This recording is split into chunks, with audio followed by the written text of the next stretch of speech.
About a century ago, the heavens opened and dungeons began to appear in the world. The monsters emerging from them could not be defeated with conventional weapons. The only ones who could fight them were people in whose bodies supernatural abilities awakened at the same time as the appearance of the dungeons. These people began to be called awakened.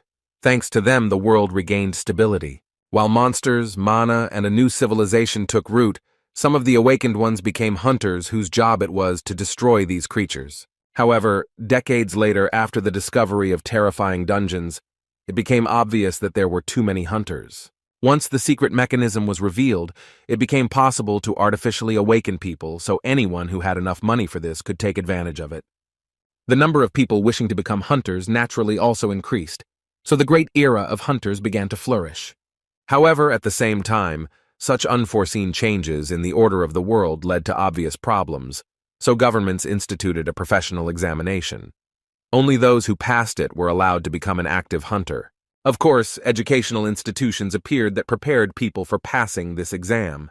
They provided all the necessary information and also trained students. Eventually, private institutions appeared that trained future professionals in their field. Such institutions began to be called hunter academies. Kim Seo-jun was the one who tried his best to adapt and succeed in this new world order. He is naturally awakened, and at birth he was given more power than ordinary people. However, in order to pay off the debts of his parents, who died in an accident shrouded in secrets, he has been transporting killed monsters for 9 years in a row. There is only one thing that helps him withstand such hard work, and the psychological pressure of debt. Naturally, we were talking about his youthful dream of becoming a professional hunter. Such a status would give him not just financial freedom, but also some influence. Naturally, his workmates, among whom there were no such young guys, were skeptical about his goals. When asked how he was doing with becoming a hunter, the guy calmly answered that he was looking for a good academy, but there weren't many inexpensive ones among them. The discussion between the two old men boiled down to a misunderstanding of why an awakened young man could not become a hunter simply because he had an innate talent. Of course, the fact was that attending the academy had been mandatory for becoming a hunter for 50 years. Most of the teachers at the academies are active hunters who share their experience and teach all sorts of cool tricks that you need to know before risking your life. Because of this, a huge gap has formed between the uneducated and the academy graduates. The time has come when, in order to become a hunter, you must study at the appropriate institution. Kim Seo-jun was sincerely happy about this day, because he finally waited for the moment when his account had collected a large enough amount, which would be enough for a year of study at the academy. His joy was hard to miss. He would like to go to a better establishment, but they are too expensive, so he was content with the place for which, after many years, he was able to save with such hard work. At the same moment, a recruitment advertisement for the Transcendence Academy suddenly arrived on his mobile phone. This was the first time he had heard about it, but the promo promised that we were talking about individual tasks for each student from teachers who were more than 10,000 years old. It all seemed like some kind of unfortunate joke, as well as the inserted interview of a student who was able to pass the 9th grade Swordmaster exam.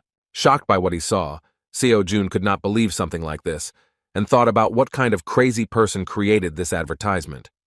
The Academy's website was the same as the other institutions, but the list of faculty names was more like names from history than a list of current outstanding hunters. The basics of using a staff and a spear were taught by a professor nicknamed the Great Sage. As it turned out, this sage was some kind of monkey, whose real name was Sun Wukong. For the guy watching this advertisement, it seemed that such classes looked very normal, given the concept of the teacher. However, just a moment later, Sun Wukong decided to demonstrate a deflection move, one of the basic skills of a spear master. Using a spin and grab, he struck with a sharp movement towards the mountain nearby. Seo-jun was shocked by what happened in the video because as soon as the monkey struck, the huge mountain disappeared. It seemed that this was nothing more than some kind of fake, because none of the famous hunters was capable of something like that. The guy rose to his feet screaming, saying that this was impossible even for S-class hunters. The advertisement ended and a window appeared on his phone asking if he wanted to sign up for this class. When he jokingly decided to accept the offer, it turned out that to do so he needed to create an account and pay for a subscription. He couldn't believe that they were demanding $40,000 for this, exactly the same amount he earned after many years of difficult work. Shouting that they were some kind of charlatans, the guy closed the advertising window. Returning to work, his older colleague, who noticed the good mood of the young comrade, asked whether the young man was really going to enter the Hunter Academy. As always smiling, Kim replied that we were talking about an academy called the Ark. He heard that the teachers there are quite good, although this institution is not considered advanced compared to the others. Being happy for the young man, his colleague asked not to forget about him when he became rich as a hunter. In response, the guy laughingly suggested that he deal with the captured monsters and promised that he would even get a real dragon. Having loaded his back with the remains of the destroyed monster, Kim So-jun promised that one day he would give his friend the opportunity to play football with the skulls of the rarest monsters. Someone once said that life seems like a comedy from afar, but a tragedy when you look closer. Actually, this proverb described what happened that day, because when Kim So-jun walked under the crane, the chain broke and a heavy load fell on him. To truly laugh, you need to accept your pain. Due to an accident, the young man was taken to the hospital, where doctors reported that his condition was very serious because the regeneration of the awakened only aggravated the process of restoring the body. In addition, when the boss heard about the request for compensation, he shouted that this would not happen. He feared that his reputation would be ruined if the world found out about what happened at their plant. The operation cost him $40,000, so he was left with nothing at all. He knew that he needed to be able to look far into the future, so he looked into it all the time while he endured hellish labor for 9 years. All his savings were spent on the operation, and all that was left was the $3,000 he received from Mr. Manchul. Deeply devastated, the guy wondered whether he could go through this difficult and long path again. Suddenly, a message from the same Transcendence Academy arrived on his mobile phone. It said that the past of all transcendental masters is insignificant and insignificant, so they have a special offer for new students in the form of a free pass. While in the hospital, he couldn't find their website a second time, but the academy found it on its own. To his surprise, the site reported that their registration fee had been calculated taking into account his situation.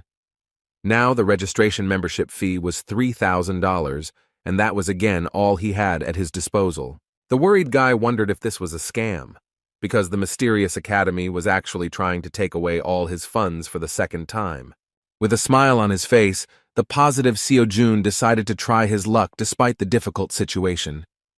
He was not afraid of losing money, because there was nothing in his bank account. But as soon as he signed the cash contribution, the bills from the envelope began to fly out the window. After that, he saw congratulations on his admission to the Transcendence Academy, and strange magic was released in front of him, and an unusual creature appeared. A small man came out of his phone and asked if the guy in front of him was the one who had become a new student at their academy. Seo-jun was shocked when he heard that this creature was his mentor, who was in charge of primary education at their academy. A strange kid with mysterious magic who continued to stand on the phone said that his name was Mentor. Confused, Seo-jun could not understand what was happening. The little creature again joyfully said that it was the mentor of their new student. Trying to dilute the tense situation with an absurd joke, Kim So-jun suggested that in front of him was none other than Mentor, who was the teacher of Odysseus, the hero of Greek mythology. In response, the proud little man said that in this case, ideas were unnecessary. The mentor said that Odysseus was the first student he mentored. He even added that a long time had passed since Odysseus became a transcendental master. Proposing to get down to business, Mentor said that the Academy of Transcendence trains those who want to go beyond the boundaries of their race. Suddenly, Seo-jun cried out in panic. Did he really sign up to study at the Academy for Transcendence and not for hunters? Sighing heavily, Mentor said that he did not understand how they could be compared at all because they were on a completely different level. The confused guy began to say something about S-class hunters, but Mentor did not listen to him and, interrupting his speech, replied that their instructors were able to deal with hunters with one finger. After that, he held out the phone towards the new student and asked him to fill out the Transcendental Aptitude Test. The first question asked about an area in which he would like to succeed. This way, their academy could see exactly what kind of master he wanted to become. The test also allowed them to determine his current level and inclinations. This was necessary to give him the best recommendations, so Mentor asked him to answer as honestly as possible. So Jun chose combat as his direction. However, when he saw the second question, he was faced with difficulty in choosing an answer. The question was about his skill level, but the answers were simply insane, asking whether he could clear an entire plane or split a mountain with a blow. The mentor admitted with a laugh that many doubt this issue, so it is worth choosing something that literally reflects his abilities. After that, he cheerfully asked if Seo Jun could clear the plane with his strongest blow. As with the previous question, he answered negatively to the question of whether he could split a mountain in two with one jerk. The mentor was sincerely upset, realizing that the young man could not even pull an entire mountain out of the ground. Realizing that he was a real incompetent, Mentor mentally wondered how he even managed to register in their outstanding academy. Winking at the young man, Mentor clarified that there was nothing wrong with this. The guy really didn't have to worry, because the Transcendence Academy does not exclude its students. Once a member of this institution remains a part of it forever. After some time, Kim Seo-jun, choosing the weakest possible options, finally finished the survey. He was seriously exhausted by this test and asked his mentor why the academy asked 108 questions to academy newcomers.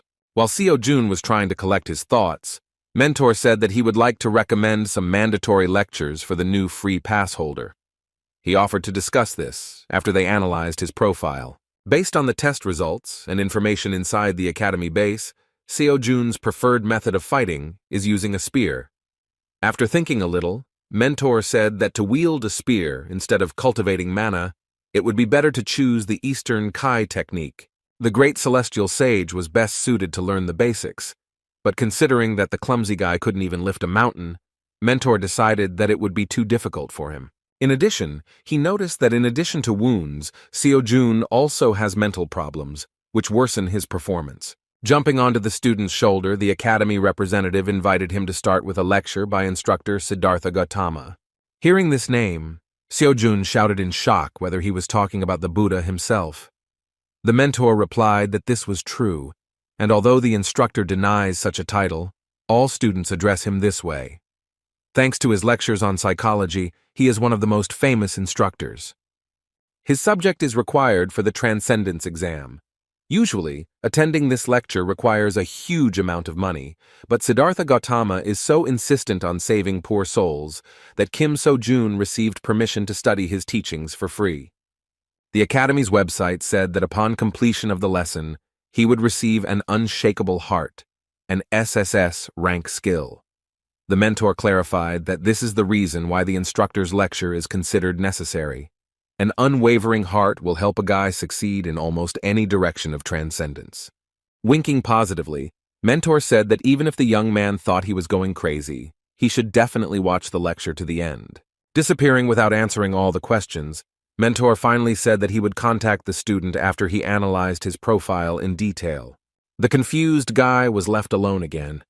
He realized that having lost all his money, he had no other option but to look at what he paid for. The instructor's first words were a question to the student about whether their world really exists. Seeing him for the first time, Seo-jun was surprised, realizing that this man really looked like a living golden statue of Buddha.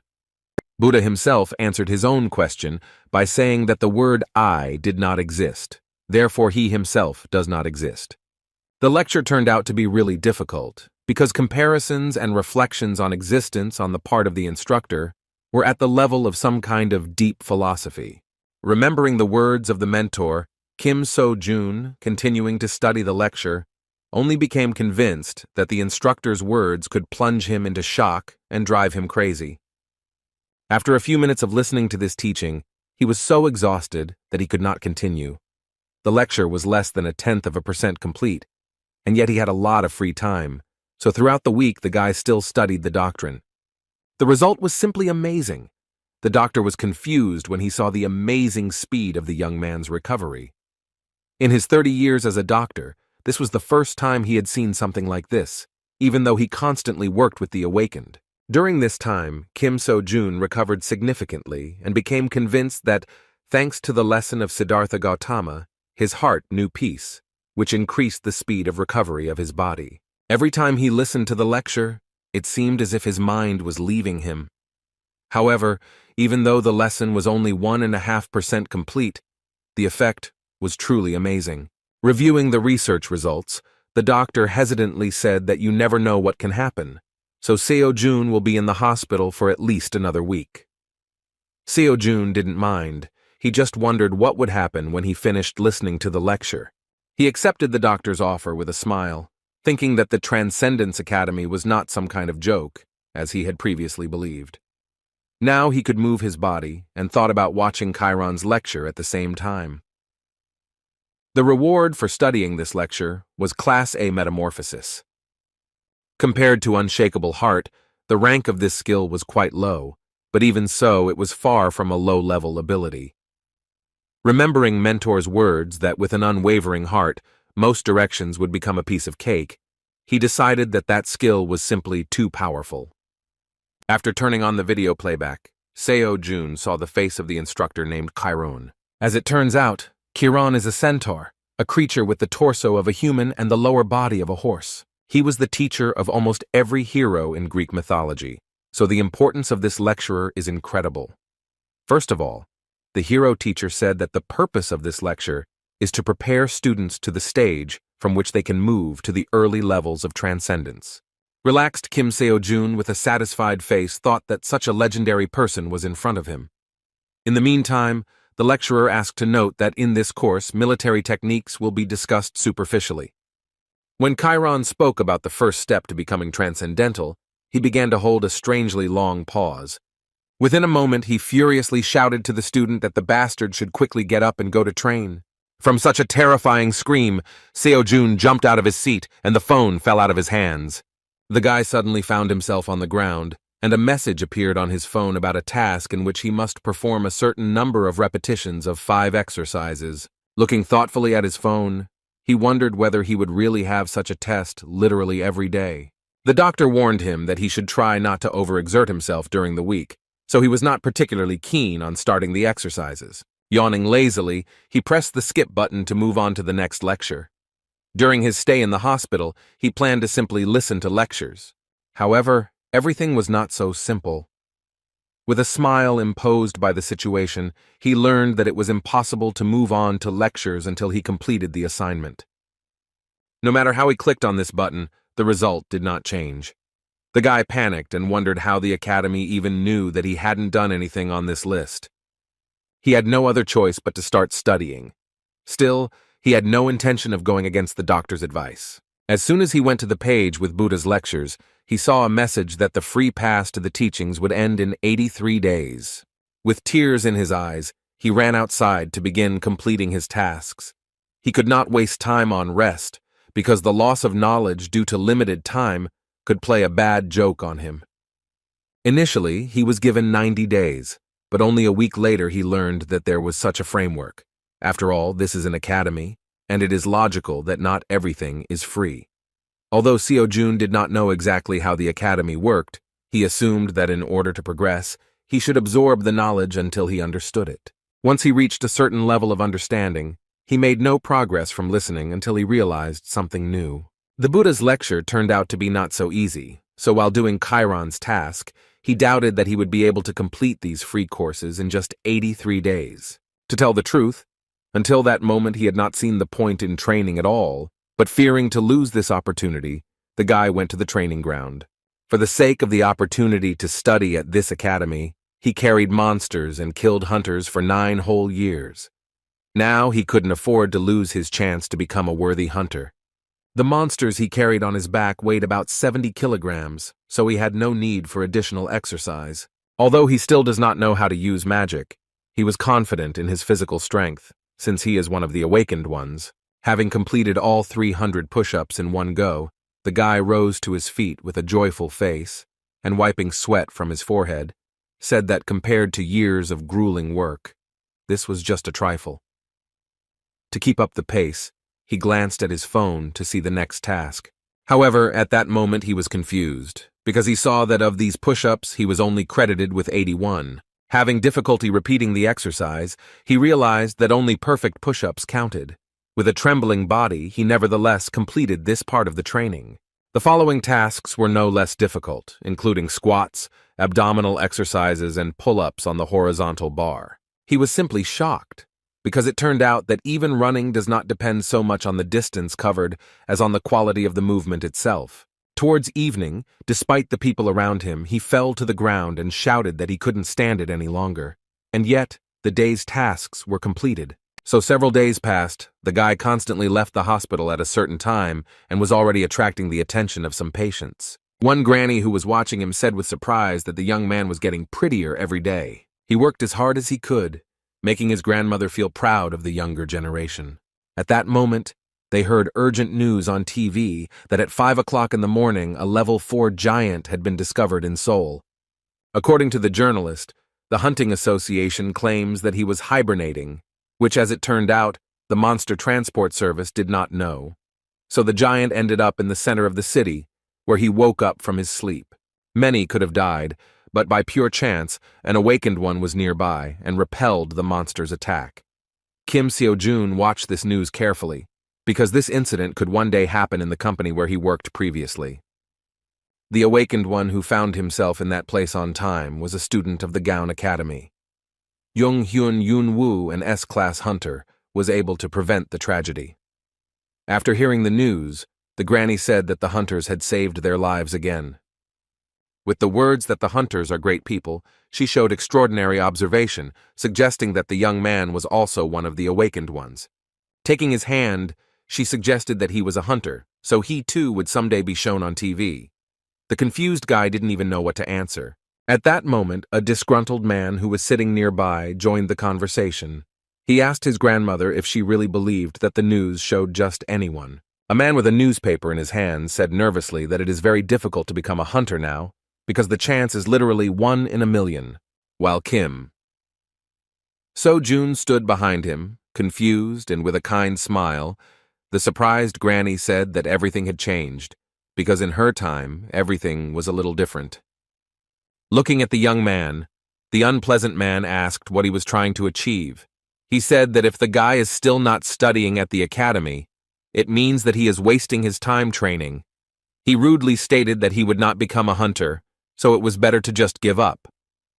The stranger advised him not to waste his youth on unrealistic dreams, but Seo-jun disagreed with his words, because he could not give up the path to which he dedicated his life.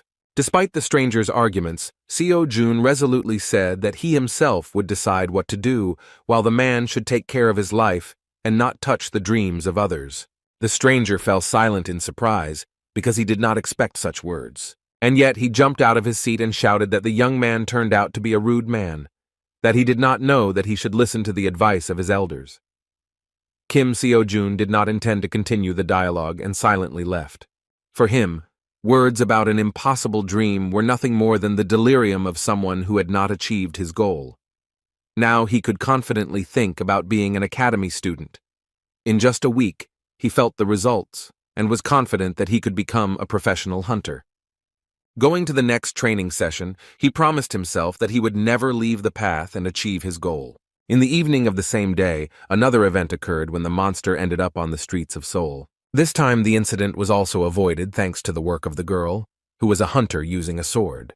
As it turned out, she had a very difficult time, but not in battle, but in her career. She was exhausted from working at her pointless academy, which had no students at all. A few days later, he finally returned home. His own bed was what he had been missing all this time. He stayed in the hospital for 2 whole weeks, so he really missed his small rented apartment. He had another year to prepare before the hunter exam. However, even admission to the exam cost money.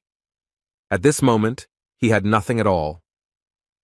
The next morning, he decided to check the academy's website because he was already finished with the assignment, but did not look at the progress of his lecture. He never had time to watch the lectures because the next day began after he finished his training. This time he was able to resume access to training and even received praise from his mentor. However, he was a little upset by Kiran's words that now he had learned to walk like a baby. Now he was invited to take his first steps towards the mastery of transcendence.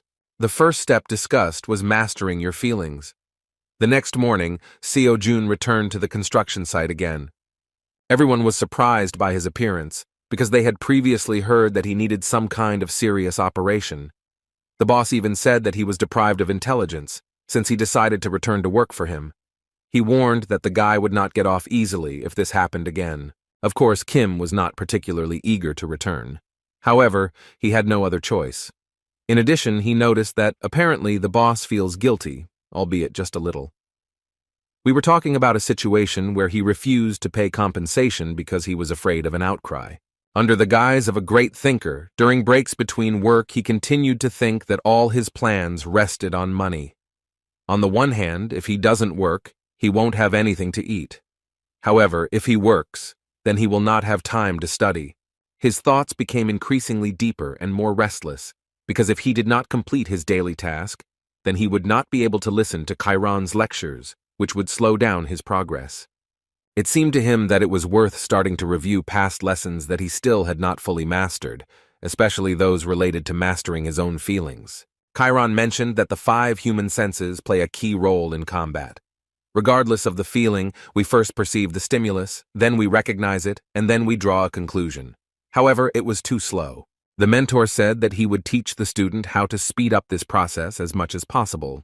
What he meant was that Seo-jun would experience something completely different from these 5 senses, the 6th sense hidden within him. It seems that Kim So-jun has already gradually mastered this feeling, familiar to us as intuition. When his friend entered his locker room, he tried to slap him on the head with a friendly laugh and said that he was glad to see them. To their surprise, the guy was instinctively able to dodge this blow. The man and even Seo-jun himself could not believe how he managed it, because it seemed that eyes appeared on his back. At that moment, their conversation was interrupted by a disgruntled boss who shouted that they should not shirk work.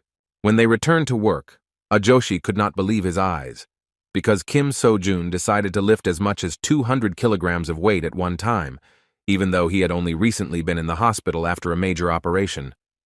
But the guy was fine, and with a kind smile trustingly asked to load a little more. With a heavy load on his back, he looked quite happy as usual. The guys could not believe that such a young guy was able to carry such weights on his back, even though he had only recently been in the hospital. The fact that he was so frisky let them know he was fine, but that didn't make them any less worried. Meanwhile, the break began, but Kim had no intention of stopping. He experienced some strange feeling. For the first time, he felt that strength was filling his body, despite long work. Taking advantage of the free moment, he decided to start exercising with weights on his back to complete his daily task.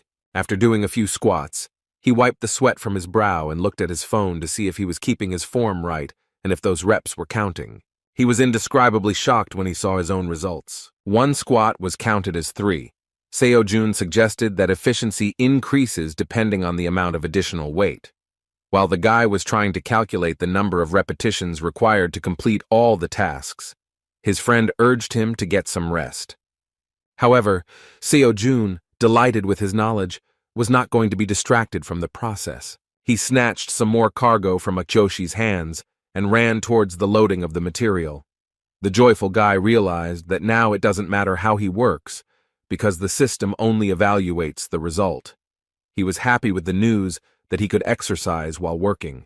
With such an incredibly heavy load on my back, even push-ups were used. The day turned out to be very productive, but the exercise combined with work left him much more exhausted than ever before. Combining work and classes turned out to be very effective, but very difficult.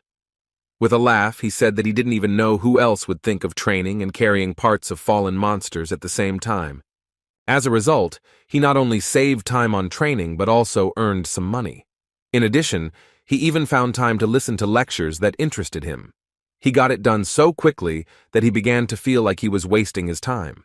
Repeatedly watching lectures no longer brought him progress, so he decided to enroll in another course. Among the free lectures, he took a closer look at the lecture of Professor Xiang Yu, who was nicknamed King Hegemon because he could even lift a mountain with his own hands. Hegemonic King Xiang Yu is the legendary ruler of Western Chu, known for his superhuman strength. When it comes to fighting against numerical superiority, they say that such daredevils are like him. As soon as Seo-jun signed up for this free course, he had access to the lecture. As soon as the guy opened it, he saw Mr. Xiang Yu, who said with a laugh that since he wants to learn the skill of the spear, he is probably just a loser who doesn't even know the basics. Kim Seo-jun truly felt insignificant from such words from the great master from the past. And yet, the hegemonic king was not going to refuse him, and declared that all narrow-minded people could be free in their choice. After that, for some reason, he decided to offend the monkey known as the Great Sage of their academy, saying that there was no need to listen to him. To the guy's surprise, the mentor said that he should just wave the spear in order to feel it with every cell of his body. Before returning to learning the basics, he had to complete a daily task of 5,000 swings of the spear. Seo-jun felt depressed because he expected a lot from this lecture, but in the end, the mentor only said a couple of sentences and gave him some kind of primitive task. The next morning, he went to work again. This time, they were visited by an important lady who is in charge of this sector. The boss tried in every possible way to suck up to her, saying that there was absolutely nothing to worry about, because they had not had a single accident at work thanks to his competent management. However, B-class huntress Park Seo-yoon came with another question. She asked if the boss had heard about the giant who had awakened the other day. She witnessed his death firsthand, but would still like to do a thorough check in case they missed something. The boss continued to please her in every possible way, causing some condemnation and even laughter from his charges. When the workers started talking about who this huntress was, Seo-jun decided to eavesdrop on their conversation. As it turned out, they learned that Park So-yoon is the granddaughter of the master known as the Star Sword. Even Seo-jun had heard about the man's fame. Park Ming-chul, nicknamed the Star Sword, is a true legend. 100 years ago, he was one of the awakened ones who received their power at the moment the gate opened. Back then, practically nothing was known about the awakened ones, and the monsters were more cruel and could roam the streets unhindered. There was no complete confidence that humanity could survive. Star Sword was among those who grabbed the weapon without hesitation, mastering his new power. He was one of the few awakened people in Seoul, one of those who did not allow our civilization to disappear, the real savior of the world, a hero in the flesh. A lot of time has passed since then. He is already quite old, but he is still a heavyweight in his field, able to compete with any hunter of the highest level. Of course, Kim Seo-jun aspired to reach his level of fame. However, he was not interested in such tales now, because he was completely focused on his training. Noticing what he was doing at the worksite, So-yoon asked the boss what he was doing. The confused boss asked her not to pay attention to him, saying that he had been acting as if he had gone crazy for a week. The girl decided to pass by, believing that he was simply not right in the head, since he was exercising right on the worksite, also with such a load on his back. Min-chul was also not happy with what was happening. He was very worried about the condition of his young friend, but he still behaved strangely. When he approached the young man, he asked when he would finally calm down and have a proper attitude towards work. His productivity didn't really suffer, but it was crazy to see him straining with so much weight on his back, like it was the right thing to do. Having finished the next exercise, the guy happily said that these exercises really make sense. Min-chul didn't understand his behavior at all, because besides, Seo-jun was constantly looking at his phone with the screen off. In response to his comrade's words that he would soon be hoarded, Kim joyfully said that everything was fine and he could bring a little more cargo. This way he not only trains, but also makes the work easier for others. In fact, Min-chul was glad to see him so energetic and happy. Suspecting nothing, he did not notice how the body behind him regained consciousness. The young man's sixth sense made him understand that something was happening, so he looked around worriedly. Within a moment, a huge monster began to rise above his friend, which, having been divided into parts, gathered its body together. His terrifying scream sent chills down the spine of everyone nearby. Such a dangerous situation caused real fear in Seo-jun, and he worriedly shouted his friend's name. Meanwhile, Seo-yoon, who is the only hunter nearby, has finally found a quiet place. She ran away from the site into the building of this enterprise. She was nicer inside the office than next to her boss, who was not to her liking. Her patience was stretched thin, but she couldn't leave irresponsibly without making sure the monster was truly dead. At that moment, she heard the conversations of workers who were standing nearby. They tried to speak in a whisper so that she would not hear them, but her hearing was too acute. The guys were really surprised and thought it was a real shame that her being a Class B hunter didn't live up to her grandfather's fame. For many, the Star Sword is a true hero, but for her, this name was a real burden, a label that she could not get rid of. From the cradle, her grandfather taught her how to be a hunter, but the bar he set was too high. She just couldn't get over it. All her life she has been compared to her grandfather's hero, but she did not strive for this. Her real dream is to teach people. She repeatedly told her grandfather about this, but he was not going to listen to her. Each time he turned away from her request and asked her not to raise this topic again. Because she is the granddaughter of Star Sword, she has not been able to enjoy a normal life all this time. However, they came to a compromise, and she still founded the Hunter Academy. However, this was not without problems. All the children who came who wanted to become hunters hoped that they would be taught by that same Star Sword. As soon as they heard that the Star Sword had nothing to do with it, and his granddaughter would be doing the training, the guys turned around and left. No one stayed here long, no matter how much she begged them. Everyone immediately lost interest as soon as they learned that the Star Sword had nothing to do with their granddaughter's academy. Besides, even the few that remained left the academy after threats from her grandfather. Therefore, now her academy is still empty and unknown, although it is listed as an educational institution. All this time, she hoped that she would have at least one worthy student. At the moment of her dreams, a frightened employee of the enterprise ran nearby and panickedly urged everyone to run as far as possible. What Mrs. So-Yun feared so much happened. The monster regained consciousness. Achoshi, fearing the terrifying monster, fell to the ground. This monster is a manticore. Its sudden revival put everyone in a terrifying situation.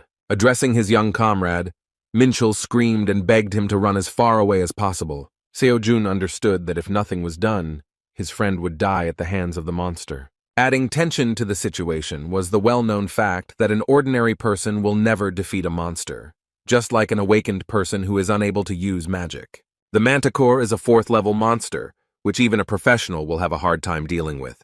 Thinking about whether there were any hunters nearby, Seo-jun immediately thought of So-Yun, but she suddenly disappeared. The guy understood that she would not have time to save his friend, and that in the end, the monster would bite him to death. Facing a terrifying monster, the guy saw no other option but to start acting at that moment. Someone had to do something quickly, otherwise there was no way to save him. It was a moment of determination. Seeing no other option, Seo-jun grabbed the metal pipe lying behind him. Grabbing such an unreliable weapon, he screamed and rushed towards the 4th-level monster. When he struck, he missed the manticore but caused it to jump back. Looking around, he asked Minchul to immediately run away. Rising to his feet, he declared that he would not leave him alone, but So-jun shouted that in this case they would both be devoured. Once Minchul trusted him and ran to help, Seo-jun was left alone. His body began to shake as he realized the difference in their strength. He needed to hold out until the hunter arrived at the site, but this terrifying monster terrified him. Seo-jun had no experience at all in battles, and this was the first time he had ever picked up something like a weapon. However, at that very moment, he remembered the words of his mentor Buddha. Exploring the world and its essence, he felt true peace and gained control over the situation. The monster began to slowly approach in order to find the weak point of the strange but determined young man. Seo-jun was completely focused on his surroundings, rejecting all emotions. Within a moment, the manticore rushed in his direction, but the guy stood unshakably in place, moving his metal pipe to the side. His wildly beating heart calmed down in an instant, and he even rushed towards the monster. Approaching the inexperienced guy, the 4th-level monster swung hard to strike him. Listening to Chiron's teaching, Seo-jun gave up thinking. He moved so that it would not be too late. He had to trust his instincts and 6th sense. Within a moment, he deftly dodged the blow of the monster, whose claws were aimed at his neck. The next point-blank blow was too heavy. The prudent guy jumped back. Without further thought, he pushed off from the surface and found himself above the monster. The manticore tried to find him, but Seo-jun, who jumped into the air, ended up in her blind spot. All this time he relied only on his feelings, so now he had no idea how to continue the battle. While thinking about a surprise attack, he remembered the words of his mentor Xiang Yu, who said that strength alone is not enough because a fighter needs courage and zeal. By trusting them, Seo-jun believed that he was capable of defeating this terrifying level 4 monster. The guy was more determined than ever. He thought that he would not only be able to cut it apart, but would have to do it to save his colleagues. Within a moment, his body began to release a huge amount of magical energy. The blow of a metal pipe of incredible power was aimed at the monster's body. A sudden explosion of energy raised a huge column of dust, and all the buildings around began to tremble. Hearing the explosion, So-Yun began to break through the crowd of workers, looking worried, heading towards the scene. Ahead, she saw only a huge column of dust that was slowly dissipating. First, a guy appeared in a worker's uniform with a metal stick in his hands. Everyone was shocked when they saw a defeated level 4 monster behind him. As soon as he realized what had happened, he began to laugh awkwardly, scratching the back of his head. The B-class hunter couldn't believe that some loader, who didn't even study at the academy, could handle such a monster with a metal stick instead of a normal weapon. Thanks to such efforts, Seo-Jun did significantly better in some lectures. His progress increased by as much as 10%. When he came to his senses, he remembered what was really worth worrying about. Ignoring the daughter of the Star Sword, he walked past her and headed towards his colleague, who almost got hurt due to the sudden revival of the monster. He tried to make sure his worried friend was okay.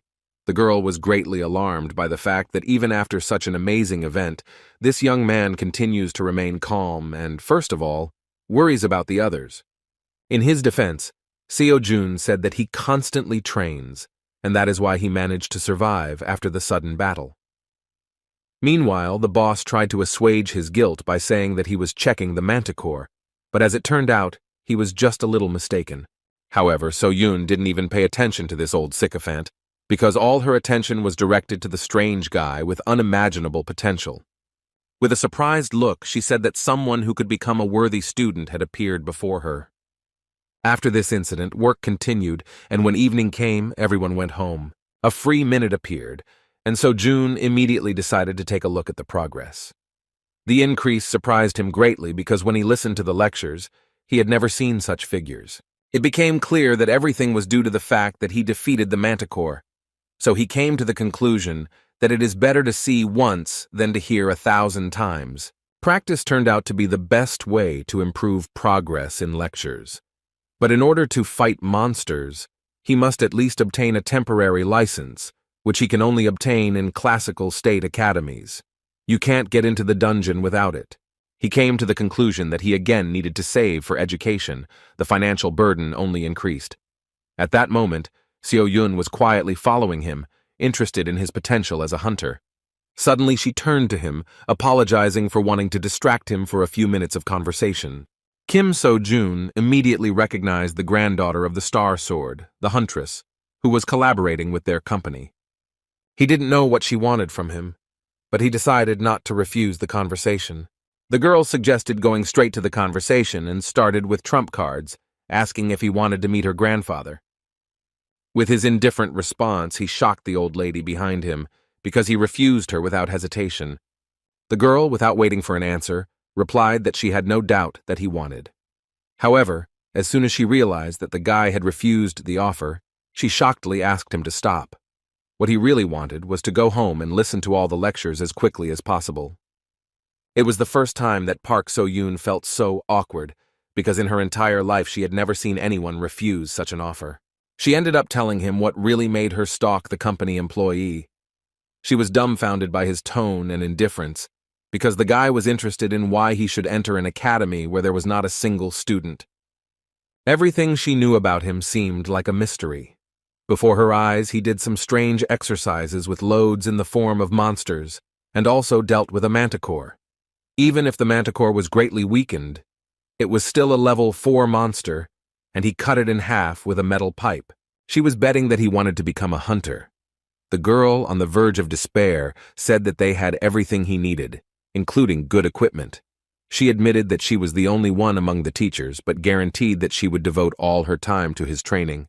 However, he still refused. This was the first time in her life that it was so difficult for her to get a student. Her last compelling argument on the verge of breakdown was the offer to become her grandfather's student. However, even so, he still refused. So Yun was amazed, because all the hunters dream of learning from the Star Sword, while this strange guy was so easily going to miss such an opportunity. She couldn't just let him go, so she shouted that without membership in the academy, he wouldn't be able to pass the written part of the hunter exam. Even to this argument, Seo-Jun replied that he could somehow handle it himself. Continuing to follow him, she nervously shouted that he should think about the advantage in the form of dungeons, because he was already in such shape that he could go on a raid. But for this, he needed to be an academy student. She stated that he was just wasting his time now. In response, Seo-jun said with indifference that only government-approved academies have the right to issue licenses. Discouraged, So-yoon said that they had already been approved, and if he agreed, he would be able to get into the dungeon tomorrow. These words made the guy think, and he stopped. Seeing the doubts that appeared in the mind of the promising student, the girl decided that she could not retreat. She promised that if he really didn't need teachers, then she wouldn't interfere and would give him a place to train on his own. The most powerful argument that really worked in this situation was the phrase that she would not take a penny from him for training. At that moment, the guy turned around and asked whether he could really just join their academy. He didn't really believe in such a possibility, so he said that free cheese only comes in a mousetrap. He wanted to know what her real intentions were behind such an act. With her hand on her heart, So-yoon sincerely promised that until he became a hunter, he would only be required to represent their academy in competitions. She also wanted him to tell everyone that he was a member of her organization. In response, the guy asked why him. Seo-jun understood perfectly well that this was an extremely advantageous offer, because in this way he would solve all his problems at once, while practically nothing was required of him. When asked why she chose him, So-yoon stated that she saw great potential in him.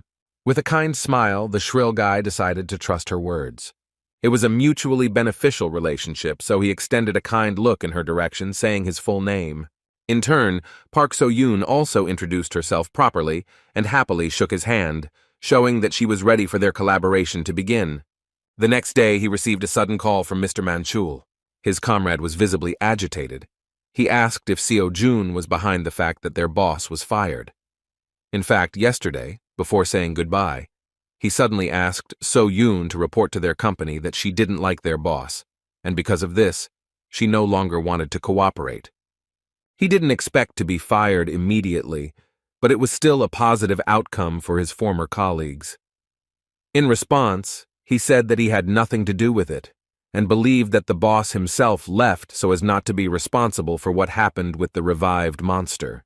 Meanwhile, he arrived at the meeting place, so Yoon was already waiting for him at the building of the academy called Dream.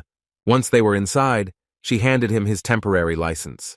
She settled everything, because the license began on the day he killed the manticore. Thus, he could avoid punishment for hunting without a license. Although he has not yet become a professional hunter, he has already taken the first step towards his dream. He was so excited about the success that he immediately asked So-yoon how to go on raids. The girl replied with a smile that there was no need for such a story. The guy didn't understand what we were talking about. So-yoon took him to the inventory area and presented him with 3 spears to choose from, after which she told him that when he decided, they would immediately go to the dungeon. The prudent teacher expected his eagerness to fight, so she prepared everything in advance. She signed a contract to one place that was located near Seoul. A low-level dungeon has recently opened here, suitable for a beginner who does not yet have enough experience in fighting monsters. As expected, So-jun easily dealt with the local monsters, which looked like mutants of ordinary rats. Another splinter fell without much resistance at the hands of Donatello, so the guy with the spear asked So-yoon why she followed him, even though she promised that she would not interfere. In response, she said with a smile that she had no intention of interfering with him. She believed that she could not leave the only student at her academy unattended. With a sly expression on her face, she suggested that he consider himself to have a private lesson, which was an opportunity only for the most capable students. Seo-jun considered it an honor. Moving forward, she assumed it was his first time in the dungeon. That's why she wanted to accompany him. Even though only kobolds lived here, she asked him not to let his guard down. Kobolds are second-level monsters that are ideal for training beginners without combat experience. Fortunately, he easily penetrated their magical armor, just like in the fight with the manticore. However, what was strange was that attacks that were not imbued with mana should simply bounce off the defense of a monster of any level. It only meant that he was using it subconsciously. At the same moment, one of the monsters suddenly attacked him. So Yun worriedly shouted that he should be careful, but the guy deftly dodged the attack, relying only on his own feelings. Within a moment, he easily got rid of the monster, which was trying to take advantage of the surprise. And yet, the boy continued to wonder why his attacks were so effective even without the obvious release of magic. As soon as he was distracted by his phone, which from the outside looked off, he shouted with joy that his progress continued to slowly grow. So Yun continued to stand behind with a surprised expression on her face, not understanding what was happening to this strange student. Seo Jun noticed that his progress in lectures was not growing as quickly as from killing a manticore, but it was still better than just continuing to study the material he had learned a long time ago. In addition, he did not forget that you can make good money in dungeons. Turning to So Yun, he said with a kind smile that he was going to speed up a little. Destroying monsters one by one seemed to him to be similar to how players farm experience in video games. When they finished clearing out this novice dungeon, they returned to the academy. So Yun was still discouraged by his behavior. She immediately understood that something was wrong with him, but this time she was already scared that he continued to look at the switched-off phone and talk. Ever since they returned from the dungeon, he had been staring at his switched-off phone all the time. This happened for several hours, and all this time he looked as if he was devoid of common sense.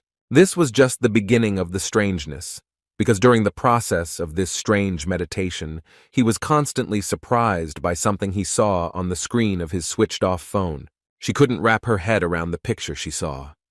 Seo Jun looked like a newbie entering the dungeon for the first time, but immediately began hacking away at kobolds like a trained pro, after which he began doing strange exercises with the killed monsters. Moreover, he himself carried the bodies of the killed monsters instead of calling a special service. Such savings seemed too strange. Still, she was more worried that she would not be able to hide the appearance of a new student from her grandfather forever. This continued until midnight. The guy's shout about some kind of lecture made So Yun tensely wonder if she had made the right choice. While returning home, he received a message that made him sparkle with joy. He managed to earn 9.5 million won, although he had no idea that he could earn so much in a day. Although he carried and cut up the carcasses himself, it was not easy, but all his efforts paid off very well. However, the problems did not disappear because all this still took a lot of time and effort. He didn't even have time to listen to the lectures, as he had previously planned. While returning home, he even thought about asking Man Chul to work with him. He trusted him, so he decided that this way they could stay in touch. Moreover, if in this way he opens his own personal business, then they will both be in the black. Seo Jun decided that he would write to him as soon as he had free time. However, the issue of money was still relevant. He could start saving it again, but he thought it would be better to spend it usefully. By defending dungeons and earning money, he simultaneously increased his progress in completed lectures. But everything went somehow slower than he expected. They gave him nothing at all for the last kobold he killed. This made him wonder if there was a faster way to become stronger, to become as strong as the great celestial sage Sun Wukong. At the same moment, an unexpected realization of the exit came to him, and he shouted with joy, while frightening the man standing behind. He didn't have a penny before, so he forgot about another lecture on the basics of fighting with a staff and a spear. But once he tried to join, he was shocked by the 27 billion won entry fee. Such a sum corresponded to the name of the academy and seemed simply transcendental. The guy was plunged into the abyss of despair because even an S-class hunter could not earn that much. Considering this terrible information, he decided to postpone studying this art until later, believing that he had something to do anyway. Still, he wondered what else was on sale at the academy. Realizing that there was no money for lectures, he decided to look at the equipment that could be obtained on the academy market. When he looked at the Transcendence market, he could not believe his eyes, because there were legendary items on display, including the shield of Zeus and the spear of Longinus, which is one of the weapons of passion. Even if these were replicas, these were still legendary things that cannot be found not only in Korea, but most likely throughout the world. The guy couldn't believe that the academy called such items training equipment. Even he, who did not understand weapons, understood that this was something incredible. This was equipment made by members of the academy, which meant that it was all made by true transcendent level masters. But as soon as he tried to get an individual price, he had to forget about his intentions and fall back into despair. The next morning he arrived at the academy early. So Yun, seeing him during another training session, noticed that he was training much harder than before. She assumed there was some reason for this that he had not yet revealed. In fact, he was just trying to take his mind off the shock. He knew that the spear would be expensive, and even assumed that even a copy could cost several million. Although aware of the risk, he still did not expect that they would ask for as much as 100 million won. Having finished the exercise, Sojun, rising to his feet, sadly and indistinctly said that everything again comes down to money. Even 100 million was a real robbery for the poor fellow, so he could not imagine that he would one day save 27 billion to listen to the lectures of the great sage. So Yoon distracted him by asking if he had heard about the academy tournament. Seojun had indeed heard about it, but didn't know the details. So Yoon explained that this is an event where different academies compete with each other, and each of them wants to prove that they are better than the rest. This tournament evaluates the level of the academy. Such competitions are very versatile. Currently, Dream Academy is at the 4th level, but if Seojun performs well, then they will move to the 3rd level. The higher the level, the better the academy is considered. Thanks to this, they will be able to receive greater support from the state. That's why all academies send their best students. Seojun understood perfectly well what she was driving at. And yet his teacher said that she wanted Seojun to represent their academy. In fact, it was quite tempting, since Kim was just wondering whether participation in the competition would affect his progress in lectures. Moreover, it was obvious that the tournament was also a martial arts practice. Without further thought, he nodded his head in response and admitted that this was a pretty good idea. So Yoon was surprised that he agreed to her proposal so quickly.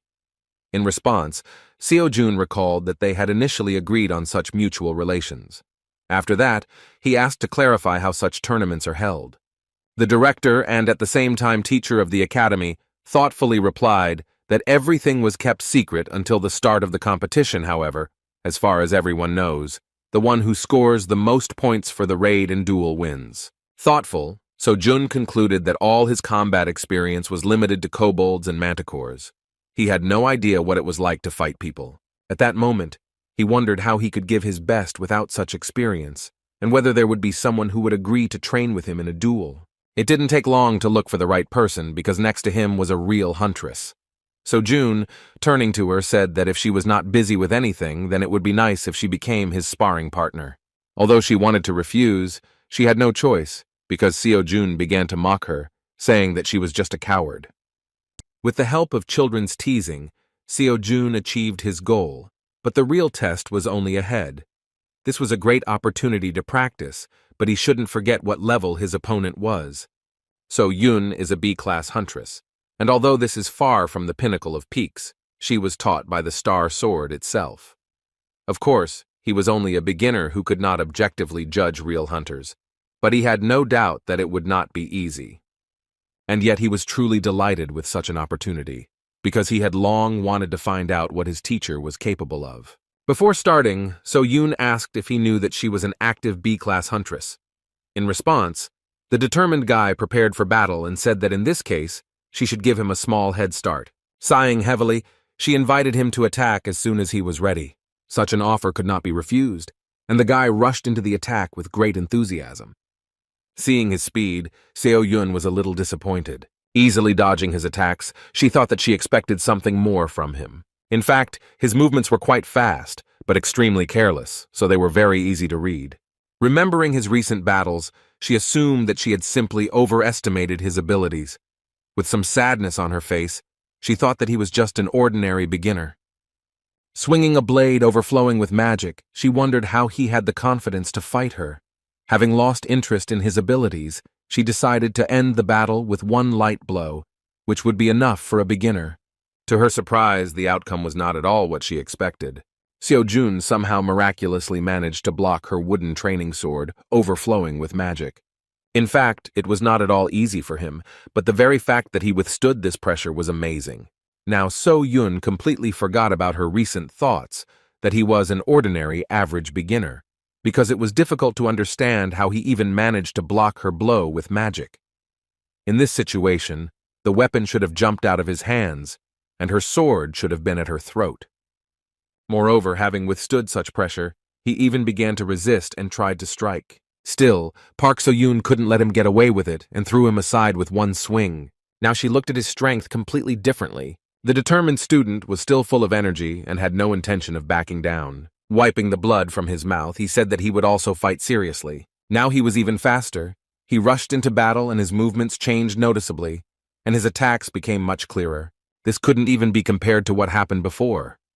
If Seo-Jun had fought like this from the very beginning, So-Yun would not even have thought to doubt whether he was worthy to become the representative of their academy. As it turned out, he simply listened to the words of his mentor Chiron, who said that the battle should begin with obvious attacks. All this time he followed the plan and has already begun to change the situation with the help of feints, in other words, diversionary attacks. Her opponent was very difficult, and by delivering countless ordinary and unremarkable blows, he made sure that she, assessing the situation, could change tactics depending on the level of threat. Without giving her the opportunity to move, he continued to strike, distracting her attention. In response to her blows, he used the same obvious blocks in order to relax her attention. However, as soon as his next blow was repelled, he rotated the spear back. He repeated this until So-Yun opened herself up to his real attack. As soon as this moment arrived, he prepared to put all his strength into the blow. Seo-Jun was more focused than ever to take advantage. Seeing his huge swing and really serious attitude towards battle, So-Yun felt danger from him for the first time. Within a moment, there was a powerful explosion from the collision of their blows. As expected, So-Yun not only blocked his blow but also threw it aside. Still, she couldn't believe that Seo-Jun was actually capable of something like that. However, when she saw that she had overdone it a little and threw him into the wall with great force, she screamed in panic. She hit with all her might, without even thinking, so she immediately rushed towards him to make sure that he was at least alive. Rising to his feet as if nothing had happened, Seo-Jun began awkwardly scratching the back of his head and laughingly admitted that he had indeed lost in the end. In response, Seo-Yun couldn't hide her surprised expression as she realized that all this time Seo-Jun had been hoping to defeat her, even though he knew he was fighting a B-class hunter. The girl did not know how to react to this, while Seo-Jun, continuing to scratch his ridiculous head, recognized the power of the huntress. Still, it was not possible to fight her like a monster, and this made him understand that the approach to fighting people should be a little different. However, he did not lose his positive attitude because he knew that if we talk about his difference with professionals, then it is worth noting that he still has everything ahead of him since he has just begun his journey. As he expected, although slightly, his statistics still increased. Now he realized that he should develop in different directions, just as he did in video games. So Yun couldn't believe that after such a beating, he would decide to ask if they could somehow repeat it. With a stupid smile on his face, he suggested that she have a few more duels before he went to the academy tournament. This would really be useful for him, but his zeal seemed strange given the fact that this time he suffered greatly in battle. Still, So Yoon came to the conclusion that she didn't care about his weirdness if he tried so hard. She had previously promised that she would work on his skills every evening, so she enthusiastically replied that she would have no problem doing anything he asked. Moreover, she mentioned that she was going to give him all the prize money. When the guy heard about the money, he was surprised because he didn't even think that there would be any reward besides the rating for the academy. After thinking a little, the girl tried to remember exactly what amount we were talking about. As soon as she remembered and said that the reward would be 100 million won. The guy is on the spot, realizing that this is exactly what he needs to buy a spear from the Transcendence store. Another coincidence indicated that he could not miss this opportunity. Suddenly, for the teacher, with incredible fervor, he asked when this tournament would take place. It was only 2 weeks away, so Seo Jun was determined to gain as much experience as possible before he could earn the much-needed 100 million won. With incredible fervor, He began training and began to bombard the teacher with a lot of questions about whether she had sandbags and whether it was possible to use improvised objects as waiting agents. As a result, he, without listening to Seo Yoon to the end, took a huge stone and began to squat to improve his progress in lectures. So Yoon still didn't understand what was going on in his head, but she didn't mind not asking herself unnecessary questions if Seo-jun really proved himself to be a worthy student. 2 weeks later, the day of the tournament finally arrived. A large number of people gathered at the tournament site, among whom were a variety of contenders for victory. The huge crowd made the clumsy and insecure guy with big glasses and a green checkered shirt become confused. All the people around him came to the conclusion that he was suffocating, because this guy immediately began to talk about the fact that there were many more awakened people and interest in their battles had increased, which is why so many people gathered in front of the arena to watch the tournament. When he finally found the entrance, he began to hesitantly follow the directions and walked towards the room where the participants were. He was very nervous because he came alone, and he was also so scared that he could not move. This was not strange because compared to the insecure guy, all the other participants seemed like real warriors. Students from various academies that gathered in one place surprised him with their equipment, confidence, and big muscles. All the guys looked really strong, and this guy with the ridiculous eyepieces admitted that it shouldn't be surprising since academies send their best students. And yet, among this crowd of outstanding students, he managed to notice a calm guy sitting on a bench with an old weapon and a bag for a spear made from clothes. Everyone around was whispering that Seo-jun was some kind of hillbilly from the backwoods. It seemed to them that he was simply trying to withdraw into himself so as not to attract unnecessary attention. In fact, Kim heard everything perfectly well and even understood that from the outside he looked like a fool. But this did not bother him. However, among all these guys, only the guy in the checkered shirt had a different opinion about the strange participant. He was inspired and touched by the thought that he had managed to find a poor fellow like himself. It reminded him of him from the past, and the feeling when you come to a new class where you don't know anyone and try to pretend to be busy by being glued to your phone. Seo-jun looked exactly like this. The camaraderie began to grow, even though Seo-jun wasn't even aware of it. Still, the modest and shy guy decided to say hello to someone who seemed like a brother to him. This is Lee Mingi. He is 19 years old and has also been awakened since birth. He asked permission to sit next to him. Meanwhile, the guys in the background began to fuss, and things began to move towards a fight even before the start of the tournament. Lee Mingi, like a real choker, knew perfectly well who they would be dealing with. Pointing his finger at a guy in a ridiculous helmet, with an axe who relies only on his brute strength for everything, he said that this is Jang Dak-chul, a promising student at Gochuri Academy. It was unclear what this conflict was about, but the guy with long hair remained calm and tried to calm the disgruntled student of the Gochuri Academy, although he did not deny himself ridicule, saying that Dak-chul's brain was swollen with muscles.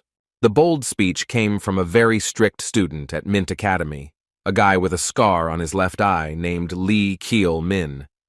It was not for nothing that he was confident in himself, because he was known for being considered the best student of his educational institution.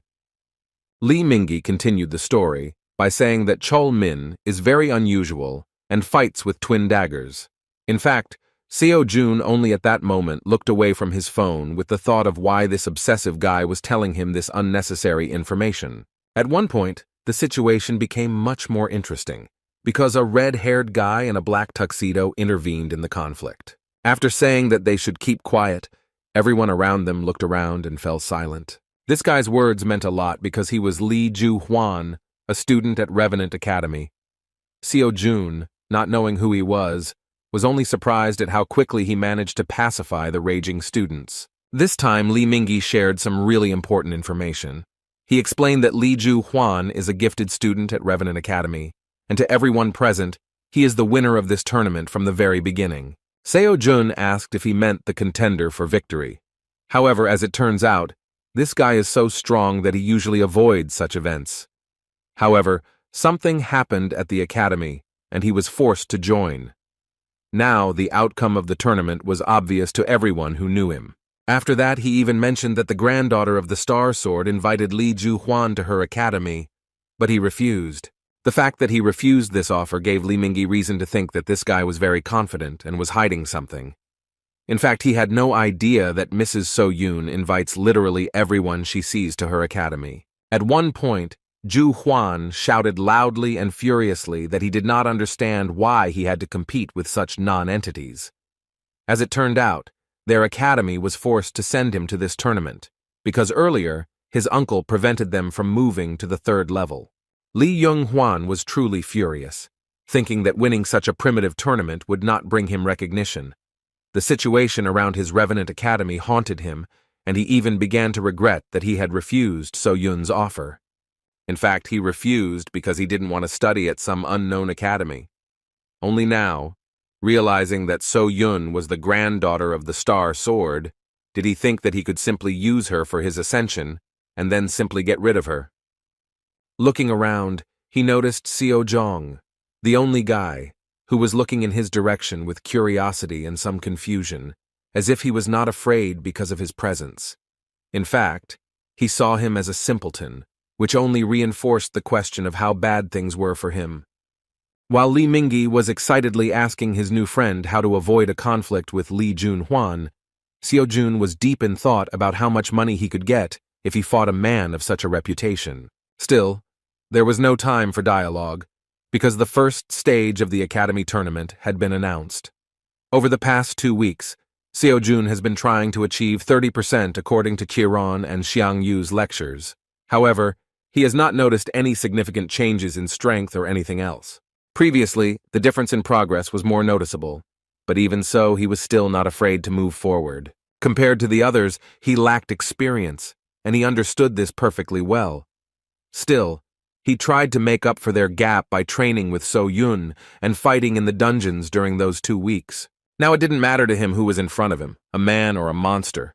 Seo Jun was confident that he could get the 100 million one he needed so much. Meanwhile, the speaker said that it was time for the first test, which would be a maze with monsters. The audience was delighted, because they had never seen something like this before. Those who had not yet managed to take their seats were just rushing to the arena in order to be in time before the start of the test. One of these spectators, who was a little late, nervously barked at his friend for choosing seats in the corner. He was so enraged by the situation that he didn't even notice how he hit the girl standing next to him with his shoulder. Realizing that he had acted rudely, the man began to apologize in order to somehow make amends.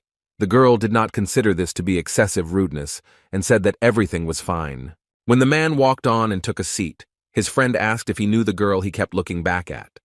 He replied that he didn't know who she was, but for some reason he continued to think that she reminded him of someone. Having missed this moment, the guy with the camera told him that the first stage of the Academy tournament would be a race in the labyrinth.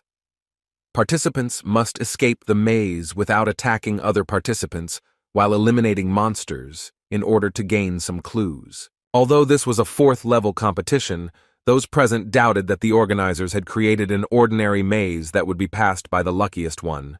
The 2 spectators believed that the judges wanted to test whether the contestants had all the necessary skills to raid the dungeon. Lost in thought, the man in the purple shirt said that this year all the students look pretty blue. At the same moment, his comrade with the camera excitedly shouted that he should pay attention to how the main contender for victory was fighting. Zhang Huan was simply incredible. He was already an excellent master of magic and could easily destroy level 4 monsters with just one attack. Such a test seemed like some kind of trifle against the background of his incredible brute strength and cold prudence. The audience was delighted, because this guy's level was undoubtedly higher than that of the other students. As soon as the talk turned to the fact that this guy was none other than Li Ju-hwan, So Yoon realized who they were talking about. She took off, realizing that he was someone who could one day become her student. So Yoon began to wonder what such a monster would forget at such a tournament. As soon as she took off, the man in the purple shirt looked around, again thinking that she reminded him of someone. In fact, So Yoon was trying to hide her identity, so she immediately turned away because she didn't want anyone to realize who she was. Meanwhile, Seo Jun hasn't made much progress through the labyrinth. However, after several blows with a spear, he came to the conclusion that it was simply impossible to break through the walls and thus get out. Now he came to the conclusion that he should take the test in the same way as others do. He even began to regret that he had not watched the lecture of Theseus, the hero of Roman and Greek myths, who is famous for defeating the Minotaur and getting out of the labyrinth. After a few tens of meters, he came to a fork where he had to choose the right path. Leaning against the wall, he decided that he would follow the main rule of movement in labyrinths. He should have just stuck to one side and eventually found a way out. However, the problem was how long it would take him to get through the entire maze in this way. The test result depended on the speed. In order not to hesitate, the guy headed to the left. However, after a few steps, he felt an indescribable feeling. He still didn't understand why, but it seemed to him that instead of sticking to the left, he should take a different path. He suggested that this was the sixth sense, the intuition that Chiron talked about. There was no other choice, so he began to slowly walk forward. By relying on intuition, he was able to experience the true value of the sixth sense. Meanwhile, the challenge host continued to report that some academy students were dropping out of the tournament. Seo-jun assumed that they were all constantly fighting monsters that were stronger than them. However, unlike the others, he was the only one who never met a single monster in this labyrinth. As he thought about this, he suddenly realized that his intuition was not only telling him how to find a way out, but also telling him how to avoid the monsters. Kim wondered if he would be able to foresee the future if he achieved 100% of the lecture and mastered metamorphosis. In a moment of sweet dreams, he was suddenly distracted by a sad and pitiful voice from behind. Somehow Lee Mingi managed to find him. The frightened guy, addressing Seo-jun as his brother, warned him that a monster could be waiting around every corner, one of those that had already dealt with a dozen students. Looking around in fear, fearing to meet a monster, Mingi said that Seo-jun walked as confidently as if he knew the way. In order not to attract unnecessary attention and not prolong the conversation, Kim justified himself that he was going wherever he wanted. Lee Mingi was simply amazed by his irresponsibility and screamed that he couldn't go wherever he wanted because it could end badly. Then he said that he would help him because he knew how to get out of the maze. Showcasing his incredible intelligence, he boasted that he had heard that the exit from the maze was easy to find if you used the left or right hand method. In response, Seo-jun said that it was too long, so you should just trust your feelings. When the guy in the plaid shirt, denying this proposal, said that they could get lost, Seo-jun suggested that they split up. He had no idea why Lee Mingi decided to tag along like a stray dog. Adjusting his glasses, Mingi shouted that they should stick together since they were brothers in misfortune. Seeing the misunderstanding on Seo-jun's part, Mingi awkwardly said that he did not come from the academy, but himself, and looking at him, he decided that he was also a loner. Only after these words did Seo-jun realize why this strange and absurd guy decided to talk to him. His world was turned upside down by the words that weaklings better stick together. Seo-jun did not consider himself a weakling and could not understand at all why Lee Mingi decided that he was one. With incredible surprise, he suggested that he could really look like that from the outside. While Seo-jun was trying to recover from such an unexpected and far from pleasant compliment, Lee Mingi, feeling trust in his personality, reached into his pocket and said that he would make an exception for him and show him something incredible. The joyful, ridiculous guy had a blush on his cheeks as soon as he showed his new friend a photo of his little sister, who looked exactly like him. Even this trick did not work, and Seo-jun decided to go alone. He turned around and moved on, saying that he was glad to chat, but had to deal with the passage of the maze. At that moment, Lee Mingi let go of his sword and tearfully grabbed his leg, begging him not to leave without him. Seo-jun felt that he was in a very unpleasant situation. Lee Mingi was very pestering, but Kim understood that even an awakened person could be scared in such a place. He believed that he himself would have been scared if he had ended up in such a place at the age of 19. On the one hand, Lee Mingi talked a lot and it was irritating, but in the waiting room, he still said a lot of useful things. But even this was not enough. Seo-jun considered him a rival, because as much as 100 million won was at stake. Remembering his words about being alone, Seo-jun inquired about why his sister and parents did not come to the arena to support him during the tournament. Having lowered his eyes, Lee Mingi paused for a short time and sadly said that his parents died, so he has no one except his sister. These words brought understanding from Seo-jun. He was also lonely in life because his parents died in a car accident. Seeing that Seo-jun began to feel awkward about this matter, Lee Min-gi began to fuss on the spot and asked him not to worry about it since it was a long time ago. He just wanted to say that his sister was still little and could not come to support him. Suddenly, Lee Min-gi still found support from a very cold and indifferent participant. Seo-jun said that he was right when he said that they were brothers in misfortune. With a kind smile, the Dream Academy representative said that they could go further together and he would not mind. However, he did not forget to warn that this does not mean that they are now a team, because the prize for first place should go to him. After these words, Seo-jun rushed forward, and Lee Min-gi hovered in place, not understanding his friend's unexpected behavior. In a few minutes, they passed several more turns, Seo-jun moving so fast that his new friend could not keep up with his pace. Seo-jun recalled the words that he was not going to wait for him, and if Lee Min-gi did not want to become a burden for him, then he should speed up a little. The guy in the plaid shirt thought this behavior was very strange. He could not understand why Kim was so confident in his decisions and did not hesitate at all, despite the danger of the labyrinth. The friend leading ahead did not even think about choosing the path. It seemed that Seo-jun knew in advance where they should go. Indeed, during all this time, they never met a single monster. At one point, they reached a dead end. Seo-jun stared at the wall, while Lee Min-gi, tired of such a rush, said that they should move on before someone else finds a way out. However, Seo-jun was in no hurry.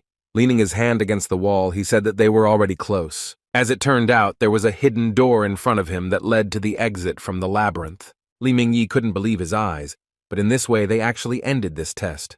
Within a moment, the host of this stage of the tournament announced the name of the winner, and even managed to set a new record for completing the maze. Seo-jun completed the test in just 27 minutes, while the current best time ever took more than 1 hour. The audience was simply shocked when the winner was announced. Moreover, everyone was watching Lee Ju-hwan. He continued to fight, and everyone realized that somehow he had failed to take first place in the maze. So-yun was simply in shock. She could not believe that her ridiculous student was capable of such a miracle. In fact, Kim Seo-jun did not consider this a big victory, because all this time he was hoping that he would be able to gain at least some progress by fighting monsters. At the end of this test, Lee Min-gi could not come to his senses for a long time, and come to terms with the fact that he really took second place only thanks to luck. Everyone present in the waiting room could not believe that a new record had been set by some student at the CD Dream Academy. This was the first time they had heard about this educational institution, so they believed that this modest guy was probably the son of some influential person. The whispers of the other students prevented Seo-jun from concentrating on the lecture. At one point, he noticed that Young-hwan suddenly approached him. Seeing how he approached the amazing newcomer, everyone present instantly fell silent, afraid to make even a sound. Despite the tension, Seo-jun was still calm. Looking into the eyes of the most promising participant in the tournament, he wondered why he was looking at him so much. Lee Young-hwan was clearly dissatisfied with the result of the first stage, but did not feel any threat from the Dream Academy student. Turning away, with a self-confident smile, he asked the others why they believed so much in this loser. The red-haired guy believed that Seo-jun was able to set a new record in the maze only due to luck. At the moment when everyone was distracted by conversations regarding Lee Jong-hwan's words, Seo-jun decided to return to studying the lecture, but at the same moment they were interrupted by the appearance of the tournament representative. A guy in a blue tracksuit with lists in his hands was just about to explain what awaits them at the second stage. This time, the participants had to fight each other in one-on-one battles. Since they were all at the 4th level, so that everyone would be on an equal footing, they were forbidden to enhance their weapons with mana. However, they were still able to strengthen their bodies. Not everyone was happy with this news. Seo-jun was still calm. He was extremely interested in who would become his opponent. 32 students made it to the second stage, and in this case there must be 5 rounds of duels. However, as soon as the tournament representative announced that they would now begin to draw up the tournament bracket, he was suddenly stopped by one of the participants. Suddenly for Seo-jun, the guy announced that he was going to abandon the duel and leave the tournament. Meanwhile, So-yun decided to leave the arena to a more secluded place where she would not be in danger of being discovered. She nearly revealed her identity the moment she screamed in surprise at her student's victory. Being in a very secluded place, she did not expect to hear loud conversations. Looking around the corner, she saw a place where spectators began to place bets on the winner. As it turned out, the second stage was going to start immediately from the semifinals, since most of the students refused to participate in the tournament. It seemed that now there was no point in betting because everyone present firmly believed in Li Juhuan's victory. Because of this, the odds for his victory were quite small. As soon as the guys started talking about how no one in their right mind would bet on another participant, some crazy guy came up to the table and said that he wanted to bet 100 million won on Kim Seo-jun. The man in a dark robe shocked everyone present with his statement. The guys convinced him that this was a rash decision because this student simply turned out to be too lucky, and no one had ever heard of his academy before. Seo-yun, observing this event from the side, became interested in the identity of the stranger. The mysterious man in a black robe who emitted very strong magic seemed very mysterious and unpredictable. Meanwhile, Seo-jun himself was bored while waiting for the duel lists to be formed. A few minutes ago, a sudden event occurred. Many students began to refuse to participate in the second stage. Excited, Li Mingyi explained in a whisper that he had previously heard that in fourth-level tournaments this is not uncommon, because the same ones always win here. This behavior was due to the fact that everyone was afraid of Li Juhuan. Participants spread rumors that he didn't care about the rules at all, so after a battle with him you could remain crippled for the rest of your life. However, not only Juhuan, but also the guy with the helmet on his head, as well as the participant with the scar on his left eye, seemed to be very impressive opponents. Doubts spread with incredible speed. One by one, the participants left the waiting room. Li Mingyi would have run away himself, but he was so scared that he literally stuck to the bench, and so only 5 semi-finalists remained. An hour later, the lists of duel pairs were presented. In the first fight, Kim So-jun and Jang Dak-chul were supposed to fight. In the second fight, Li Juhuan and poor fellow Li Mingyi were going to fight. Since there were only 5 participants, Li Chul-min received an automatic win.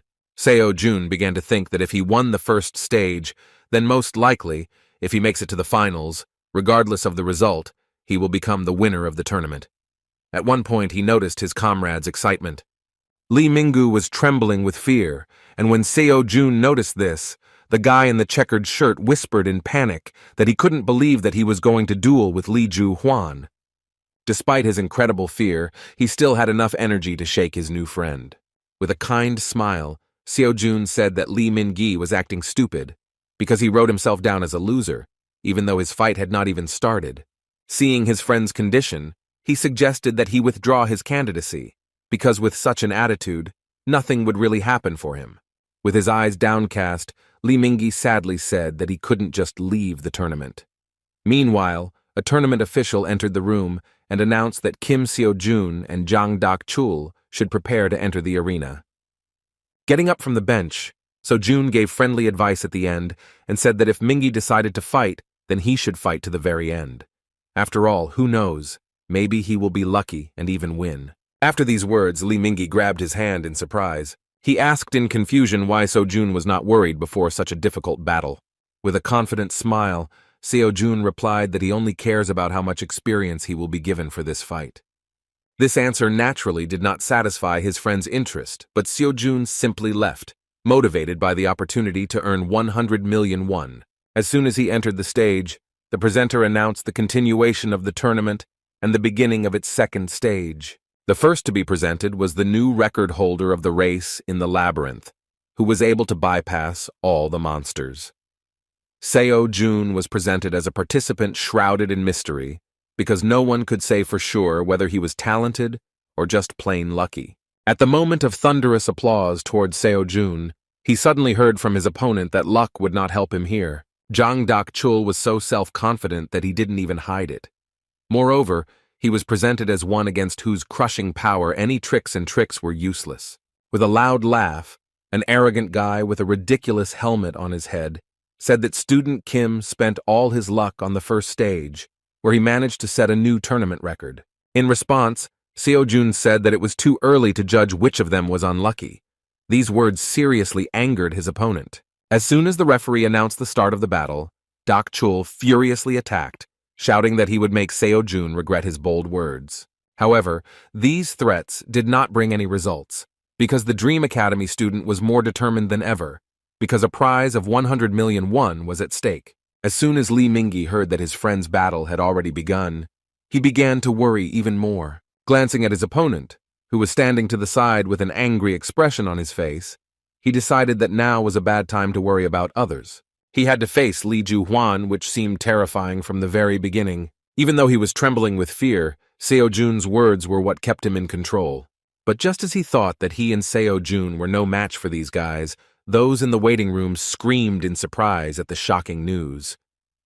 None of those present could believe that the duel would end in the blink of an eye. The winner of the semi-final of the second stage of the tournament was Kim Seo-jun from Dream Academy. In response to the result of the first fight, the red-haired guy, who was previously considered the winner of the tournament, arrogantly said that the scum should have a place among the scum.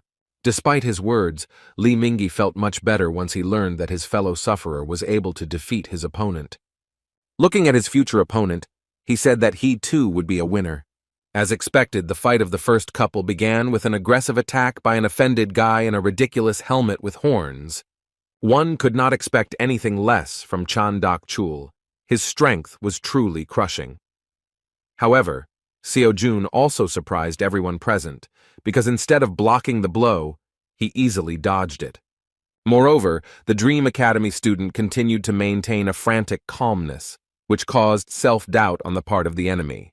Dak-chuk attacked without respite and even managed to run out of steam, while his morale was plummeting due to the fact that all this time Kim looked like he was not taking him seriously. Enraged by the situation, the opponent with the axe could not gain control of the situation at all, and wondering why his attacks were not working, continued to move forward.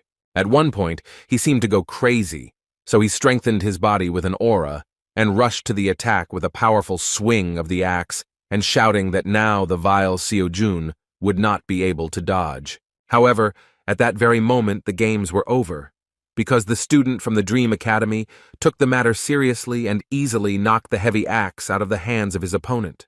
Dak-chul couldn't believe what happened. His body trembled with the realization that his axe was behind him for the first time in his life. It was simply incredible. No one expected this, and did not even think that the battle would end in the blink of an eye. The muscular fighter was in despair, as he could not accept that he had lost to someone he considered just a lucky fool. He turned out to be weaker, and the first winner of the second stage was Seo Jun, who did not even use a small part of his combat potential. As expected, he was very disappointed with this fight. His progress in lectures only increased slightly, since the actual battle never took place. Previously, he thought that by fighting with other students, he could easily reach a new level of understanding of the arts. In addition, there will be much fewer fights than expected, because most of the participants simply abandoned the second stage. The battle pass was already ending, and Seo Jun was afraid that he would not have time to master the basic knowledge in 50 days. He needed to tighten his belt to at least save up for a spear and renew his pass to the Transcendence Academy. He couldn't afford to lose in this tournament. When he returned to the waiting room, he couldn't understand why Mingyi was so nervous. As it turned out, his friend was simply delighted with the battle and continued to be surprised that Seo Jun was so strong. A long conversation never took place, because a few minutes later, a representative of the tournament entered the waiting room and said that the participants in the second fight should prepare to enter the arena. Li Juhuan went first and even roughly pushed his opponent out of the way. The already trembling Li Mingyi considered this insolence to be normal behavior, and instead of being indignant, decided to remember the moment when, together with Seo Jun, they managed to cope with the first stage. He admitted that as soon as he saw him, he felt a kindred spirit, and therefore when he defeated a formidable opponent, he was so happy as if he had won himself. He had a bit of jealousy at that moment, but more importantly, his friend's success gave him at least some motivation to fight. Pouring out his soul, Li Mingyi even mentioned that he is never lucky and does not have the talent or strength like Seo Jun. All that moved him forward was the unquenchable desire to please his little sister. He hoped that one day she would be proud of him. When he was asked to hurry up, he ran towards the exit, and Seo Jun asked him to give it his all. As soon as Li Mingyi entered the arena, He began to feel nervous due to the huge number of spectators who were eagerly awaiting the start of the battle. As soon as he began to support himself with words that he could handle it, Zhu Huan began to get angry. He despised his opponent, whom he considered an ordinary weakling, so he nervously asked him to shut up and stop mumbling under his breath. In this tournament, the red-haired arrogant guy was infuriated by absolutely everything. He even felt humiliated by the fact that he was forced to participate in such an event, where he was surrounded only by losers. Looking into his eyes, he wondered how he got to the point where his opponent would be such trash. To him, Li Mingyi was nothing more than prey, a useless nobody who lived only to be eaten. Considering his opponent his prey, Zhu Huan decided that in this fight, he just needed to remind the scum where he belonged. He was even more infuriated by the fact that he failed to take first place during the first stage. He believed that he was head and shoulders above everyone else, so he had to demonstrate his superiority in absolutely everything. Although Li Mingyi was visibly trembling, he was not going to give up and held his blade in the direction of the contender for winning the tournament. The red-haired guy was incredibly angry with the knowledge that his ridiculous opponent believed that he had at least some chance of winning. He couldn't wait to put an end to this fight. A few minutes later, the judge announced the start of the fight. Li Mingyi kept saying that he could handle it, just like his brother Xiao Jun. Considering what was happening to be a real humiliation, Zhu Huan only thought that there was no point in this tournament in the first place. As soon as the fight began, Zhu Huan charged furiously to end the fight with just one blow. To his surprise, this was not enough, and Li Mingyi miraculously managed to resist. Li Zhu Huan continued his attack and unleashed a mountain of furious, precise blows on his opponent. Trying to withstand the stubbornness of his opponent, poor Mingyi looked tied hand and foot, and the audience doubted that he would hold out even a little longer. His opponent had already begun to lose his composure and even managed to say that he could not believe that his opponent was such a pathetic brat. After these words, he delivered a powerful blow to the poor fellow's stomach with his handle, shouting that he shouldn't have stuck his head out of his village. Such a strong blow threw Li Mingyi aside. Crouching on his knee, he began to writhe in pain. Feeling the difference in their strength, he still admitted that he had no chance of winning.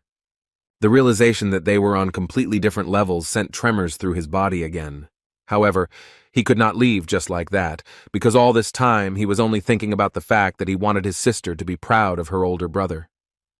At that moment, he remembered his brother and his success. Unexpectedly for all the spectators, Li Mingyi began to rise to his feet, despite the pain. He knew that there was no point in counting on victory, but now his task was to hit this vile bastard at least once. Putting all his strength into the blow, Li Mingyi rushed into the attack in order to at least catch the enemy with the tip of his sword.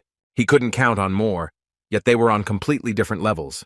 Within a moment, the fight was over. The crowd began to cheer. As they predicted, the winner of the second battle was Li Zhu Huan from Revenant Academy.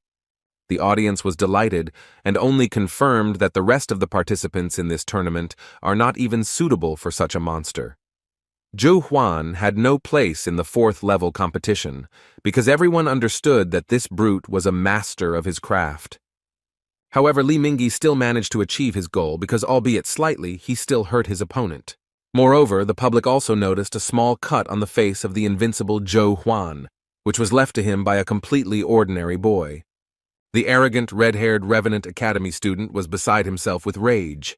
Considering himself an elite, he was filled with rage at the realization that some ignorant weakling had managed to hook him. Then he suddenly turned to the judge and said that he was withdrawing from the tournament. The man in the yellow t-shirt was shocked by the words of the main contender for victory, so he asked in surprise how to understand this. Everything came to a head at that moment, when the inadequate red-haired guy walked up to his already beaten, losing opponent and furiously kicked him in the face. Addressing the audience, he shouted that this tournament was a bunch of losers. He accused the organizers of accepting just anyone, after which he stated that therefore they would not be able to achieve anything above the fourth level. Tournament officials immediately rushed into the arena, saying that the fight was already over, and if he did not stop, they would be forced to take action. However, in response, the arrogant Zhu Huan said that he was sick of looking at this pitiful spectacle of losers who want to become hunters. After these words, he completely placed his foot on the head of the poor fellow lying on the ground. Within a moment, Seo-jun burst into the arena and rushed to attack the inadequate, arrogant bastard who had completely lost his fear. After that, he said that he was tired of this, and if Ju Huan insisted so much, then he would beat him right now, without waiting for the finale. When a Dream Academy student asked the impudent red-haired opponent to remove his foot from the head of his work, he refused. The patience of the guy with the spear was already at its limit. In response to the self-confident words, he furiously swung his spear, and the insolent man was forced to jump back. As soon as he scared off the enemy, he immediately sat down next to his comrade to find out if he was conscious. Li Mingyi was injured and could barely speak. Seeing this picture, the arrogant Ju Huan said that it was very touching. Seo-jun couldn't stand by. Looking at the daring opponent who considered himself an elite, he sternly asked if he really enjoyed looking down on people. Until the very end, he could not understand what was wrong with him, because no one in their right mind would put their foot on another person's head. In response, the arrogant academy student revenant said that he was sickened that some hillbilly forgot his place and even dared to enter the arena to fight him. Seo-jun still didn't understand his behavior and asked if they really couldn't even dream, since they were worse than him. Ju Huan took his words as some kind of joke and started laughing, saying that he didn't know that in their time anyone still believed in such fairy tales. It seemed strange to him that someone thought that if they trained hard, then they would succeed. The watching public did not understand how the judges allowed something like this to happen. As it turned out, the judges simply could not interfere in this conflict, because this was the order from above. They could only watch what was happening. The fight was inevitable, and So-yun was well aware that her student was weaker than his opponent. And yet she did not interfere and only watched excitedly, trusting her student. Meanwhile, Ju Huan had already begun to lose patience, and angrily calling his opponent a non-entity, said that he would now demonstrate to him how the world works. He believed that people without talent are nothing more than scum, and to achieve success, you need to go over your head. Seo-jun couldn't come to terms with his words. Ju Huan really believed that there is no place for dreams in this world, and all awakened people are divided into worthy and losers. And yet he couldn't hate him, because in truth he used to think so himself. During these 9 painfully long years, when he endured everything just to become a hunter, he was constantly faced with a harsh reality. He hated himself because he had neither money nor talent. He hated himself for his helplessness. Work only helped him stay afloat, but he could not achieve more, because most of the money went to pay off loans. In his reflections, he came to the conclusion that, probably, there is nothing more pathetic than clinging to something that cannot be achieved through hard work. He asked himself many times how his life would have turned out if he had given up and chosen a different path. However, after a while he got rid of these doubts and even now did not lose his determination in the face of a formidable opponent. Addressing the judge, he asked him to take care of Mingyi. Seo-jun took a few steps towards the enemy, thinking that he would not repeat his mistake again. Previously, he constantly succumbed to fear and doubted himself. This is how many people fall into despair. However, now he was ready to tear his opponent to pieces in order to erase his arrogant grin and the opinion that people without talent are nothing more than scum. With a cold look, he said that he would teach a lesson in politeness to someone who had never felt superior to ordinary guys. After these words, Seo-jun rushed to attack, and the judge began to shout that he had to stop, because this was against the rules of their tournament. These words no longer meant anything to him. The Dream Academy student began to spin his spear to deliver a quick and unexpected strike. Seeing this, Ju Huan sighed arrogantly. After that, he angrily said that Seo-jun must be joking since he dared to challenge him. Seo-jun landed a powerful spear strike with a high jump, while Ju Huan was able to block using his huge two-handed sword. The red-haired guy did not feel threatened by him at all, and said with a laugh that the pathetic bug would regret that he decided to show up in front of him. He then swung his sword with ease, throwing Seo-jun aside. Without losing speed, he charged furiously, grabbing his sword with both hands. The madman tried to strike at high speed, but Seo-jun managed to jump back. Then he was forced to constantly block furious blows, and several small cuts appeared on his face. Kim recognized that his opponent was very strong, so it was not surprising why everyone thought so highly of him. In the fight with Dak Chul, he did not even doubt his victory. Now the situation had changed, and Seo-jun felt overwhelming pressure from the enemy. Catching himself on this thought, he immediately decided to listen to the advice of his mentors.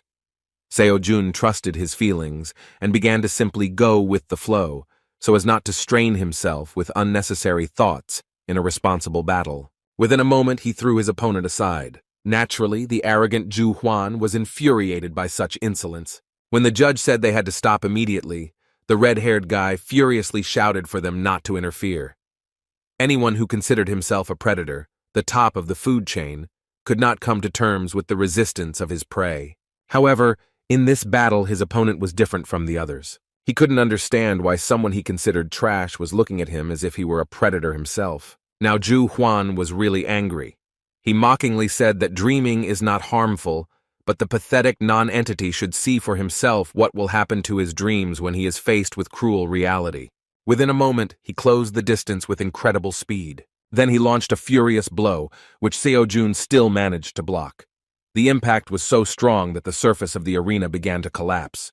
Although Seo-jun began to tremble from such incredible pressure, the fact that he was able to block this blow only angered his opponent more. As Zhu Huan continued to throw punches, he noticed something strange. He realized that his pathetic opponent was becoming stronger with each blocked blow, like a monster growing right before his eyes. Within a moment, Seo-jun himself rushed to attack, and this time they exchanged blows. Zhu Huan was furious and began to lose his temper because he could not accept the fact that some brat managed to push him away. Just like Li Mingyi gave him a small cut, Seo-jun also did something that completely freaked out the red-haired guy. Enraged, Zhu Huan went mad and began to release mana against his weapon. Seo-jun did not expect that the opponent would break the rules of the tournament and start using aura. He himself did not yet know how to control his own mana, so he had nothing to oppose. The judges and other tournament workers began to panic and rushed into the arena screaming, realizing that the crazed red-haired guy was going to kill his opponent. Seo-jun himself understood perfectly well that running away was the best option. However, at that same moment, he began to have an internal dispute, as a result of which he realized that if he ran away, he would betray everything he had learned. At that moment, he began to remember the words of his teacher, and it seemed to him that he was nearby. One day, Xiang Yu, like his student, entered into a battle, the outcome of which was a foregone conclusion. He lost, and there was no changing that. Then, for the first time, he felt despair because he was afraid of defeat. However, he rushed into battle and fought, because this is the true spirit of a warrior.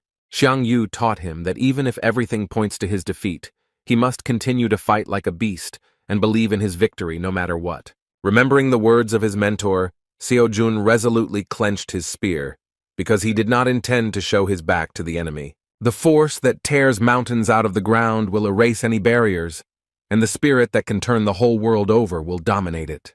As soon as Seo-jun charged, he unknowingly began to release his mana, and a blue aura surrounded his spear. Seeing how much his opponent had changed, the enraged Zhu Huan, who believed only in talent, shouted that he was the only predator here, while the rest of the students were just litter on which he would continue to wipe his feet. Tournament officials rushed to stop them, but it was too late. A moment later, two furious fighters attacked each other with a wild cry.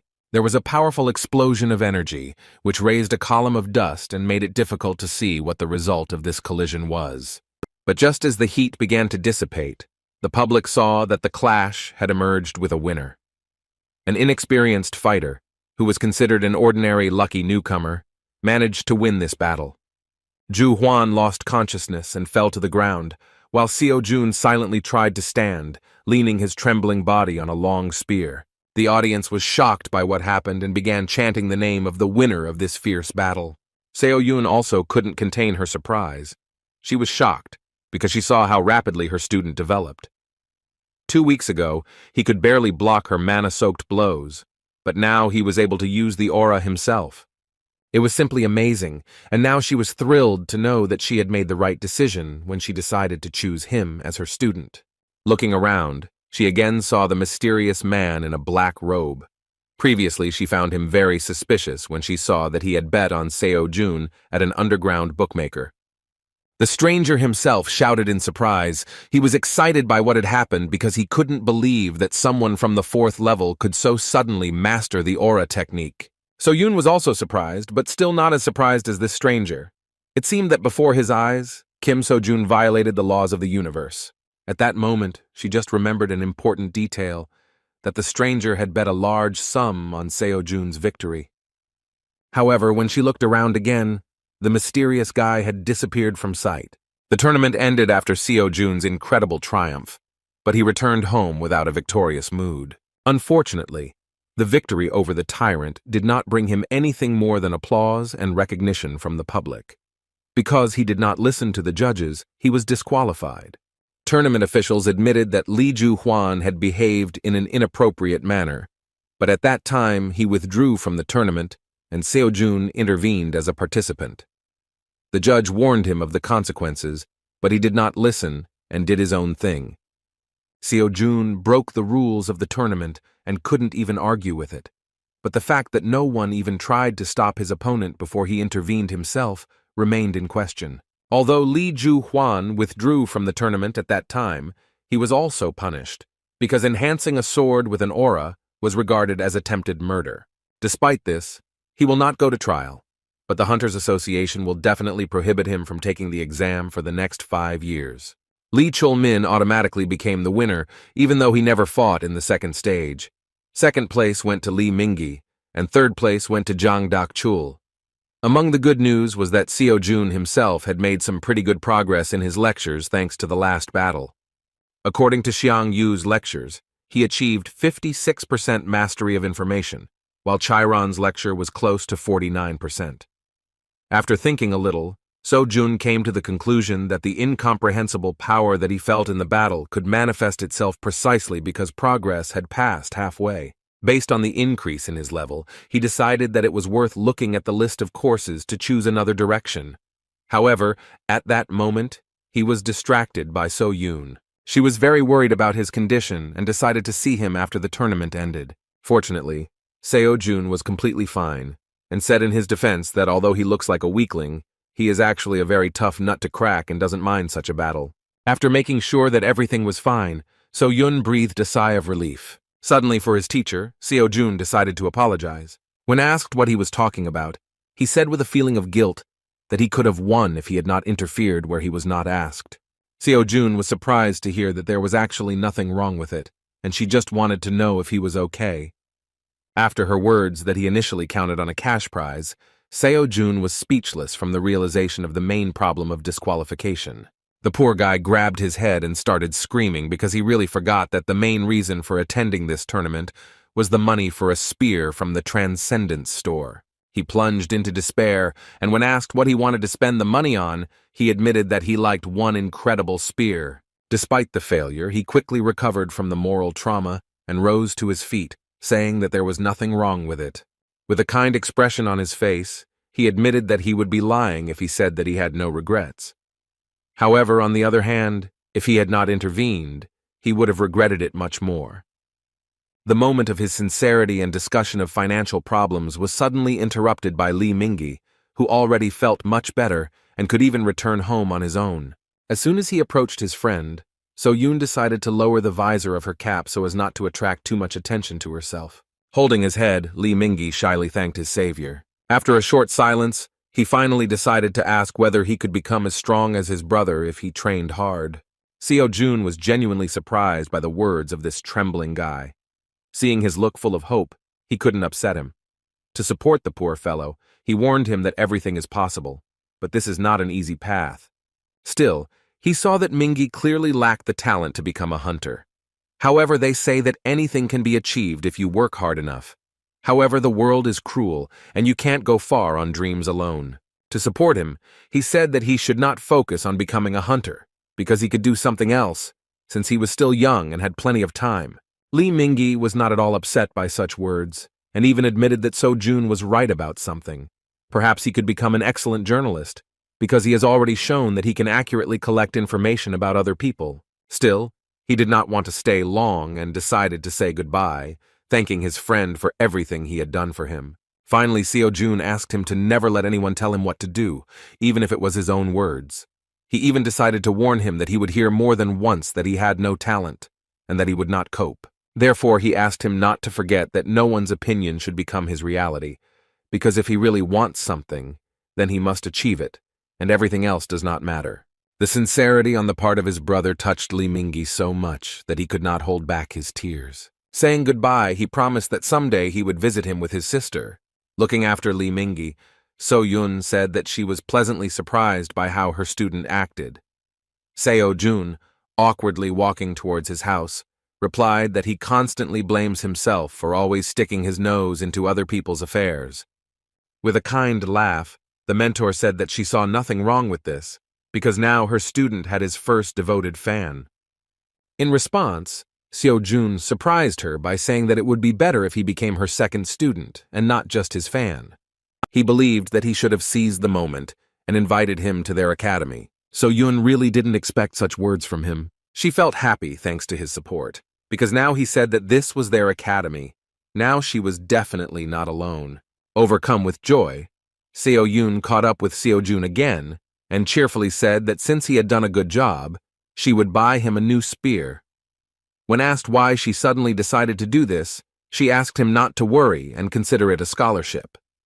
Meanwhile, one of his wards came to visit the master of the Star Sword.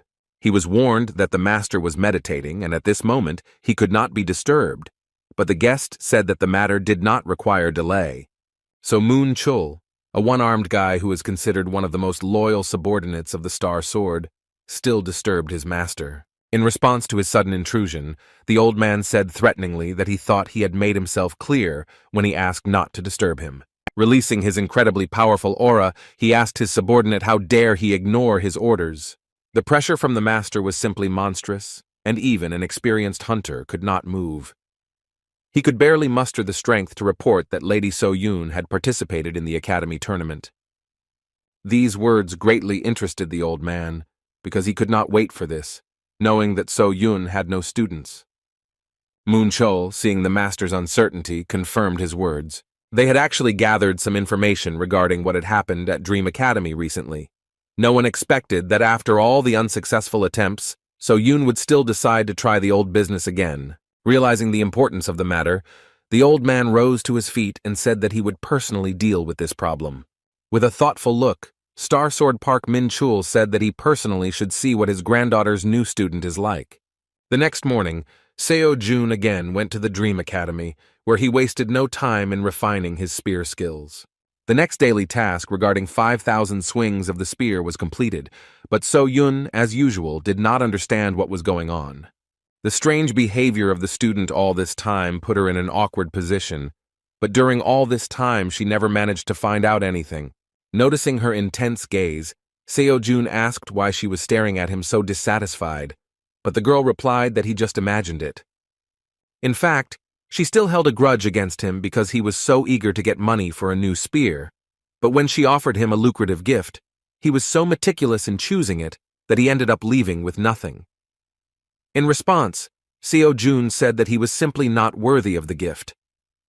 Pointing a condemning finger at him, the girl demonstrated that she saw right through him and said with displeasure that he was a liar, because he was clearly not one of those who would simply refuse such things. She was willing to bet that the problem was something else. She was really right, but Seo Jun didn't know how to explain to her that since he saw the beautiful weapon from the Transcendent store, he couldn't even look at an ordinary spear. Things got even worse as the price had increased to 120 million won due to a recent recalculation. Money that was not earned through honest labor was not counted. So now, So Jun was completely afraid to do anything. Seo Yun, as expected, was infuriated by the situation regarding the fact that her student refused the offer, even though she said that she would pay for everything. Naturally, when the granddaughter of the greatest hunter gives you such an offer, it's a chance of a lifetime. And yet there was one more pressing issue that they did not have time to discuss. So Yun inquired about what mana enhancement technique her student used in the battle with Zhu Huan. Seo Jun had no idea what he was talking about. So Seo Yun explained that without the technique, he would not be able to use magic. She noted that she personally saw how he pierced the armor of monsters, but judging by how he fought in the tournament, his technique was clearly not of a low class. At the same time, her interest was even stronger because she had never seen him train her. At that moment, Seo-jun thought, because he really doesn't know how this happens, because he has never studied any technique for enhancing mana. The mana enhancement technique is a technique that allows you to use your mana most effectively. There are many different types of this technique. Depending on its effectiveness, it is divided into lower and higher class equipment. Each hunter has his own mana enhancement technique. Some even patent it. In fact, Seo-jun wanted to get into the elite academy precisely in order to acquire effective high-level equipment. Therefore, he asked his mentor if she taught the technique of enhancing the mana of the Star Sword. In response, the girl sighed heavily and said that her grandfather forbade her to do this. Still, this was not surprising, because otherwise there would have been crowds of students in this academy. But as it turned out, So-yun herself came up with her own technique and was ready to teach him. She always wanted to teach, so she needed to do something like this. Seo-jun was surprised because he thought that she had no talent at all, but it turned out that she lives in the shadow of the Star Sword, and yet she pushed him to the idea that a hunter really needed mana control skills. In the fight with Ju Huan, he experienced the difference in strength between those who know how to use it and those who do not. So-yun didn't understand why he was thinking so deeply, because she was just asking whether he was interested in learning her technique or not. In fact, Seo-jun was thinking that he had a window for a new lecture. Now he could take some course on the study of mana mastery. After a few minutes, So-yun got tired of waiting for an answer from him, so she decided that he would continue to be silent, and she left with wishes of good luck in his strange training. When asked where she was going, the girl replied that she had her own business. When Seo-jun started laughing at how busy she was, Seo-yun replied that if he leaves before she returns, then he should close the door to the academy. In fact, she simply could no longer be in the same room with him. She really had nothing to do and just wanted to escape, so she was surprised that she really looked like she had nothing else to do besides the academy. As soon as she left, Seo-jun chose the mana course. Speaking about what mana is, the teacher said that it is something that is located in a world that is subject to the law of cause and effect, but is capable of destroying the laws of this universe. Of course, such words turned out to be difficult to understand, and so Jun became convinced that the Archmage Merlin was someone similar to the Buddha himself in terms of the complexity of teaching his skill. It seemed that these words were only the beginning of the lecture, but after a moment the old man said that with this, he had said everything he wanted. Seo-jun felt like he was going crazy again because of his studies. The training time was over, and the Archmage suggested taking up practice. Seo-jun received a daily task in the form of creating 1,000 mana spheres. Without wasting any time, the guy started trying to make at least one sphere. Now he could say that sensing and controlling mana was not that difficult, and it was all thanks to Kiran's lectures. However, it was still not easy, because although he felt mana, he could not give it a form. The Archmage mentioned that he should use mana to connect his mind with the outside world, transfer the fruit of his imagination into reality, deceiving and convincing it that everything happens according to the laws of nature. At one point, the student concentrated so much that he began to feel how he could give shape to his energy. In the most striking example of how to do this, the Archmage Merlin described a force that truly does not exist anywhere in nature. It was about the mana aura that Seo-jun had already used once. A few minutes later, the guy saw a small accumulation of energy in his palms, which really left his imagination and ended up in the real world. The crumb between his palms actually turned out to be a sphere of mana. He was surprised that all his efforts gave him such an insignificant result, because the Archmage was unlikely to count this as a correctly performed exercise. Despite this, he was proud of himself because this was a real achievement. He understood that over time he would do better. He just needed to constantly hone his skills. At that moment, Park Min-chul suddenly entered the academy and addressed the stranger with a dissatisfied tone. Seo-jun, holding a small sphere in his hands, was surprised by the appearance of a gentleman whom he had previously only seen on television screens. Mr. Min-chul really came to the academy to see who became his granddaughter's student. He did not expect to see something like this, because he felt that there was a clot of mana in the guy's hand. What was suspicious was that something like this was not easy to create. This meant that this guy was talented. However, this only deepened his understanding of the situation. The old man began to suspect something was wrong, thinking that there was only one reason why such a gifted guy came to So-Yun Academy. He feared that Seo-Jun was one of those who wanted to take advantage of his granddaughter.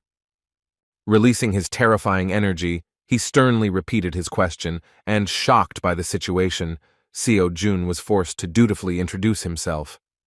The guy really felt afraid because he didn't expect Grandpa Starsword to visit So-Yun Academy so suddenly.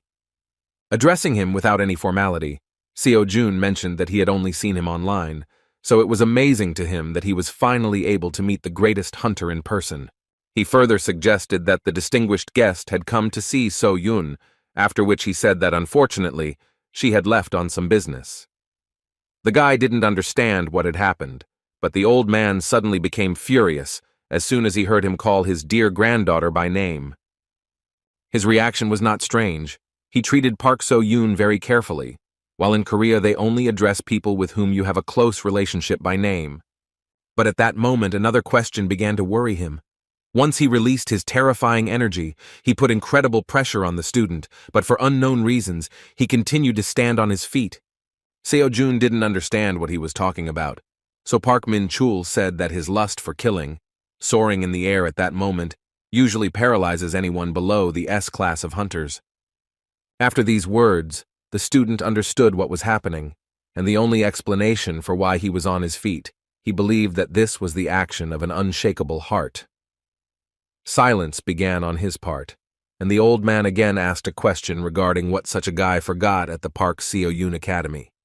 Seo-Jun really didn't understand what he was talking about, so he looked very confused. In response, Mr. Park began to slowly walk towards him and reached for his sword, saying that with such and such talent, he would have been accepted into any academy. But for some unknown reason, he decided to get closer to So-Yun. Releasing his menacing power, the old man threatened that the guy would regret it if he decided to lie to him. Sensing danger, Seo-Jun began to panically ask him to stop and shouted that it seemed to him that they had misunderstood each other. However, Mr. Park was not going to listen to him to the end and said sternly that he did not think that he would receive an honest answer so easily. Within a moment, he swung his sword and Kim, sensing terrible danger, was forced to fall to the ground to avoid being hit. He only miraculously managed to avoid being seriously wounded, which greatly surprised the old man. As it turns out, Seo-Yun was going to visit her grandfather when she decided to leave on business. When she came to his house, she found out that he was not there. The lady who worked here said that she should ask the chairman about what Mr. Starsword is doing now. In fact, she just wanted to tell her grandfather about her new student. At the moment when she wondered where her grandfather might have gone, Seo-Jun was in a mortally dangerous situation. The old man continued to apply incredible pressure and repeatedly asked the question of what goal he was pursuing. So-Yun had no idea what was happening at that moment. However, she understood that something was wrong here. She wanted to keep everything a secret for as long as possible. But after participating in the tournament, it was no longer possible to hide Seo-Jun. That is why she decided to deal with the problem by revealing the truth to her grandfather. At that moment, the chairman approached her. The chairman was a one-armed man who was very trusted by the Star Sword. He greeted the young lady with a sincere smile, saying that he was glad to meet them. So-Yun admitted that he was just in time because she was looking for him. As soon as she told her that she had come to her grandfather, she was shocked by the truth that Mr. Park had just gone to her academy for a visit. At the same moment, she hurriedly ran back, realizing that during this time something terrible could have happened. The lady in the purple jacket didn't understand why So-Yun was so scared by this news, but the chairman already guessed what it was about. So-Yun was in a hurry like never before. She was already blaming herself for letting her guard down. Still, she knew that grandfather would come to their academy sooner or later, but she did not think that everything would be so soon. She had to hurry so that Seo-Jun and Mr. Park wouldn't meet without her. Unfortunately for her, the battle had already begun. This was the first time Seo-Jun had been in such danger, even though Master Starsword had not even drawn his sword from its sheath. However, this detail played into his hands, because now it became clear that the old man was not trying to kill him, but rather simply wanted to pacify him and get an answer to a strange question. Surprised by the young man's resilience, Park Min-chul asked who he really was. Su-jong again began to beg him to stop, saying that he really didn't understand what he was talking about. He tried to explain that it was all a misunderstanding. However, the picture in the old man's head was completely different, because he could not understand how his granddaughter's student could demonstrate such incredible skills. He said that the guy was clearly hiding something, because he knows how to control mana, moves well in battle, but still continues to claim that he did not understand something. All this made him angry, because he thought that the little shit was blatantly lying to his face without even thinking. Flying to the side after another blow, Seo-jun rose to his feet and shouted that he had no idea what So-yoon told him, but in this situation he needed to calm down. In response, the old man shouted that he was a scoundrel. Seeing the raging energy of the Star Sword, Seo-jun realized that he only made the situation worse because he said something wrong. He still didn't realize that the fact was that he was calling his granddaughter by name. With a serious and threatening tone, the old man, releasing his bloodlust, said that he was originally going to discuss everything, take into account the circumstances that brought him here, but now he has no other choice. Being in this situation, Seo-jun thought that it was just a lie, and the old man was not really going to have a friendly conversation with him from the very beginning. Seo-jun decided to continue fighting, because he understood that such a great hunter would not listen to him. He was not afraid of dying, because he understood from the enemy's movements that no matter what he said, he would not kill him. If the Star Sword really wanted to kill him, it would have done it the moment Seo-jun sensed its presence. One who is above the stars themselves, Park Ming-chul's Star Sword was on a completely different level. Seo-jun didn't think that during his first meeting with the person closest to his ideals, he would have to fight. In fact, he was delighted that he had such an amazing chance to gain an incredible amount of experience in battle with the greatest hunter. Of course, Mr. Park was not particularly happy with this behavior on the part of the young man. He considered him a real scoundrel.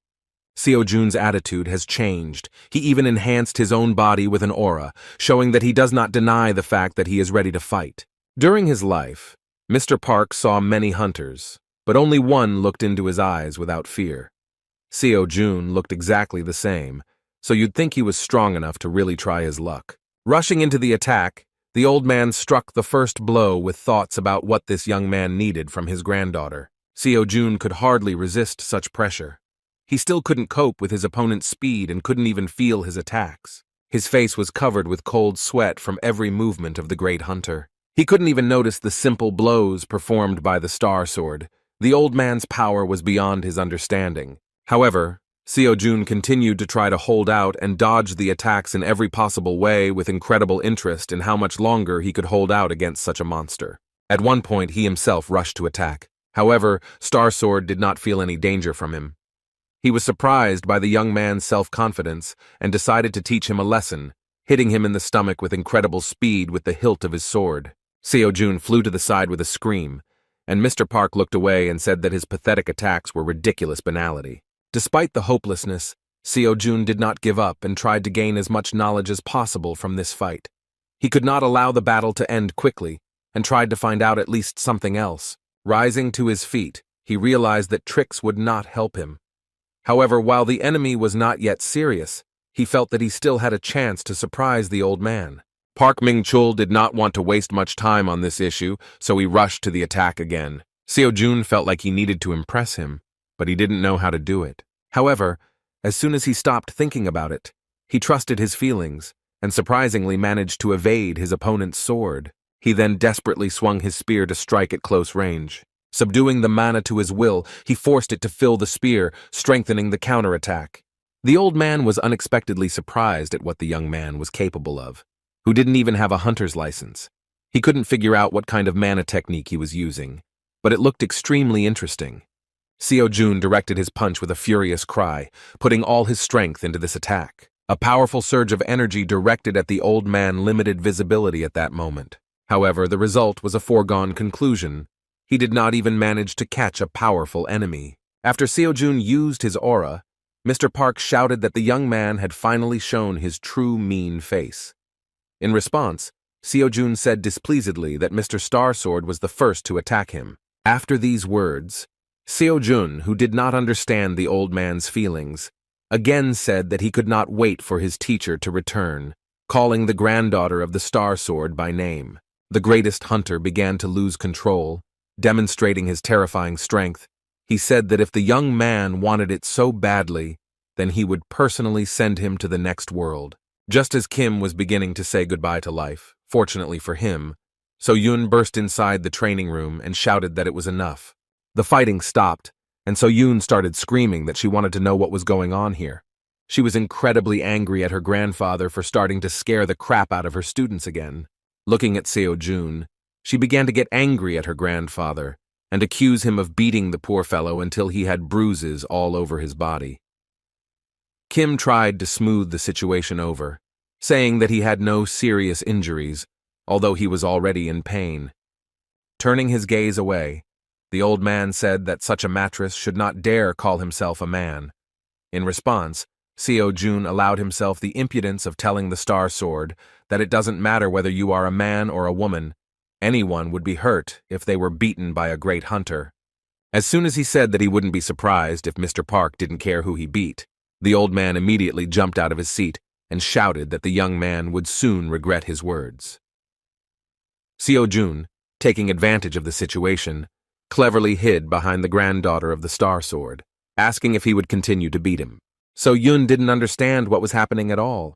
She had never before seen simpletons who would allow themselves to talk to her grandfather like that. Continuing to communicate with the great hunter as if they were some kind of relatives, the dissatisfied Seo-Jun asked if it was possible to find out why the Star Sword met him in such an unfriendly way. So-Yoon understood that sooner or later her grandfather would run out of patience, so she asked everyone to keep quiet.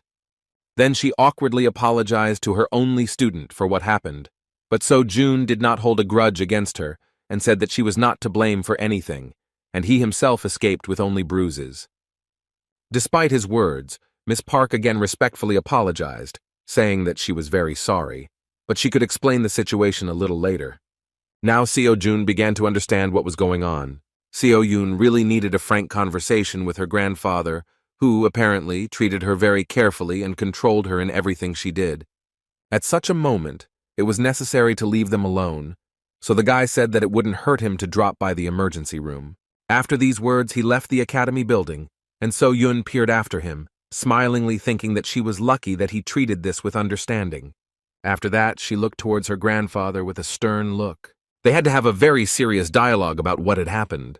Although she had decided in advance that she would tell him everything, at the moment when she had to speak, it was difficult for her to even utter a word. Grandpa himself started the conversation by saying that Seo-Jun seemed suspicious, so she should stay away from him. So-Yoon began to get nervous and answered hesitantly that he was not suspicious at all. She asked how he even knew what Seo-Jun really was like. All her life, her grandfather completely ignored her opinion. The academy turned out to be a compromise among all her decisions, but even her grandfather constantly interfered with her activities. He gave every new student a dressing down, and so they all left, unable to withstand such pressure. Still, she understood why grandfather behaved this way. Previously, students actually came to her academy because of her big name, so she couldn't stop them when they wanted to leave after learning that grandpa didn't teach here. Not wanting to discuss this, Park Min-chul said that So-Yoon should throw this guy out of her academy. He didn't even expect that So-Yoon would dare to contradict his words. Refusing his instructions, she said that Seo-Jun is not at all the way he sees him. When her grandfather asked her to repeat these words in a stern tone, So-Yoon shouted that she would not do this, and that she should not always listen to him. Not wanting to put up with her grandfather's next intervention, she shouted to remind him that this was her academy, and only she could decide what to do with her students. She had almost nothing to remember during the time she communicated with her student, but when she looks at him, she feels something strange. She wants to be with him as long as possible, because in these moments she feels happy. Now she wanted to take matters into her own hands. So-Yoon showed her character for the first time, although it was more like a desperate cry from the soul. Turning around, she apologized in a quiet tone for allowing herself to shout at her grandfather, and yet she again said that this time she would do as she decided. It was really the first time Mr. Park had seen her so emotional. A few years later, a tragedy occurred that shook his life and turned it upside down. That day, he heard about an incident with the appearance of a monster on the streets of Seoul, but was busy with his own affairs, leaving it to the young hunters. However, At one point, he was interrupted by the chairman with the terrifying news that his only son had died in that incident. When he lost his son and looked at So-yoon, who had no one left, he decided that he had to teach her how to stand up for herself. The little girl's life had changed greatly, and she could no longer enjoy the things that children her age usually enjoyed. The old man could not do otherwise, because he had to protect her. That's why he was so strict with her. She didn't like swordsmanship, but he was persistent in her training and didn't let her give up, telling her that if she continued like this, she would never become a hunter, let alone reach A-class proficiency. As she grew older, she began to express that she did not like being a hunter. She talked about how she wanted to become a teacher, but her grandfather refused to accept her wishes, saying that that was not what he taught her for. He was afraid of her own decisions and desires, so he constantly shouted that she should just do what he told her. Park Min-chul understood perfectly well that all this time he had been oppressing his granddaughter, even though he had the awareness that sooner or later she would turn against him. Actually, this is what happened, because he once agreed to a compromise when he gave her a little freedom, allowing her to found her own academy. Sighing heavily, he accepted this situation, realizing that he could not take away the only thing that brought her joy. As expected, So-yoon reached her breaking point and still rebelled. Meanwhile, Seo-jun has already completed his examination and treatment at the emergency room. Now he felt like new and naively thought that another conversation with the Star Sword would no longer be a problem. Recalling their meeting with a smile, he noted that at that moment he thought that he was no longer a tenant. He understood perfectly well that he escaped with only minor bruises, only because the old man held back. However, if So-yoon had been late, then everything could have ended much worse. Now he understood how difficult it was for So-yoon to be under his strict supervision all the time. That evening, So-yoon called him and told him everything. She spoke about her difficult relationship with her grandfather and about what happened to past students. Despite such revelations, Seo-jun was still sure that she kept silent about a lot. But this was enough to understand how she felt and why the Star Sword treated him this way. Returning to the academy, he could not forget that situation, thinking that even though he understood the old man's motives, it was still wrong because even such experiences are not a reason for beating. As he walked back to the training room, he doubted he would hear an apology. On the other hand, he still learned a valuable lesson because he made little progress not only in his skills, but also in mastering the lectures. Joyfully opening the doors, he suddenly heard a low male voice. He couldn't believe that this time he would be greeted by the Lord of the Star Sword again. Park Min-chul sat calmly on the floor and, seeing the young man's indecisiveness, asked him not to stand at the door. The guy began to feel trembling, realizing that the old man probably wanted to beat him again, but the Star Sword made an offer to sit next to him. During a calm conversation, Mr. Park learned that So-yoon and her strange student had entered into some kind of mutually beneficial agreement. Yet he was still suspicious and with a stern look asked if Seo-jun was hiding something else. Kim was as impatient as the Star Sword himself, so he nervously replied that he had expressed everything and had nothing to hide. Taking a closer look at the calm flow of the young man's magic, the old man admitted that he was not lying. However, the question of where he got such talent and so much strength still remained a mystery to him. In his entire career, Park Min-chul had never seen so much power in an ordinary academy student. Even more questions were raised by the moment when they first met, and so June, seeing his anger, not only wasn't afraid, but was even somehow inspired and didn't back down. When Seo-jun said that he wanted to go away to start his training, the old man decided that this would be a great time to find out more about him. He wanted to see how this scoundrel trained to see what he might be hiding. However, after several hours of careful observation, he was sure of only one thing. This young man was clearly not himself. He couldn't believe that what Seo-jun called training was continuously staring at his phone, which was turned off with a blank screen. At the same time, Seo-jun was very emotional and even sometimes screamed strange things. Distracting the young man from the strange method of teaching, the old man suggested that he was meditating this way. Seo-jun didn't know how to explain his training, so he decided to just agree. In response, the experienced hunter agreed that meditation is an excellent workout, but noted that you shouldn't overdo it either. He wanted Seo-jun to understand that meditation strengthens the mind and spirit, but not the body. Seo-jun simply agreed with him and continued to look at the phone, so Mr. Park was surprised that he was not at all interested in his words. The old man decided to play trump cards and said that if the young man wanted, then he could teach him something. Seo-jun pleased his pride because he was really distracted with surprise that the Star Sword himself decided to take care of him. The old man did not expect a different reaction, yet the young man hurt his pride, so he blurted it out. To keep things simple, he didn't mind showing him a couple of his moves. However, his pride was trampled a moment later, because the ridiculous boy refused, saying that he was happy with everything anyway. Moreover, he asked if he could be left alone during training, because they could talk a little later. The moment of trampled pride of the great hunter could have ended in tears, but So-yun visited the training hall on time. She was shocked when she saw her grandfather next to the student whom he had recently nearly beaten to death. The old man was glad to see her and immediately headed towards her, saying that he needed to discuss something.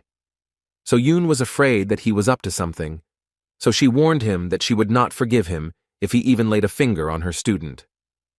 However, as it turned out, he just wanted to speak out about Seo-jun's shocking behavior, saying that he was not right in the head.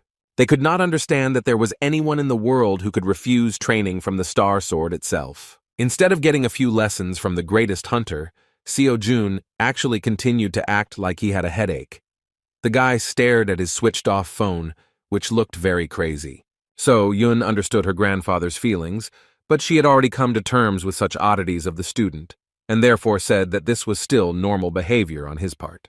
Still, she agreed with all his words, saying that she also thought exactly the same way before. After that, she turned to her student, saying that she was already free. Seo-jun immediately looked away from the lecture and looked at her with a smile, and began answering questions regarding his well-being. Yet the old man was still suspicious, since he could not find answers to all his questions. From his observations, he could definitely say that Kim So-jun is not particularly smart, but even despite this, So-yun always smiles when she looks at him. He found it hard to believe that she actually enjoyed talking to him.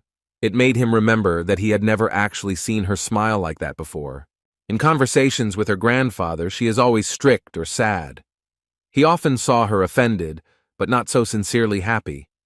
Realizing that this could be their sympathy for each other, the old man began to get angry again, worried about his granddaughter, thinking that So-jun dared to hit on her. As soon as he took the first step to teach the impudent man another lesson, he was interrupted by the chairman, who hastily burst into the training room. He immediately apologized for distracting them, but said that the matter was urgent. As it turned out, the Order of Truth invited Mr. Park to visit them. Star Sword was surprised that those wonderful guys even wanted from him. In response, he said that if they want something from him, then they should come themselves, because he doesn't mind. However, this time the matter was very serious, because as it turned out, Sir Kalia himself wanted to see the master of the Star Sword. Even more shocking was the addition that the Order of Truth had another request. Everyone was literally speechless when they heard that Kalia wanted Mr. Park to bring a man named Kim Seo-jun with him. Hearing his name, Seo-jun was surprised that anyone actually knew about his existence.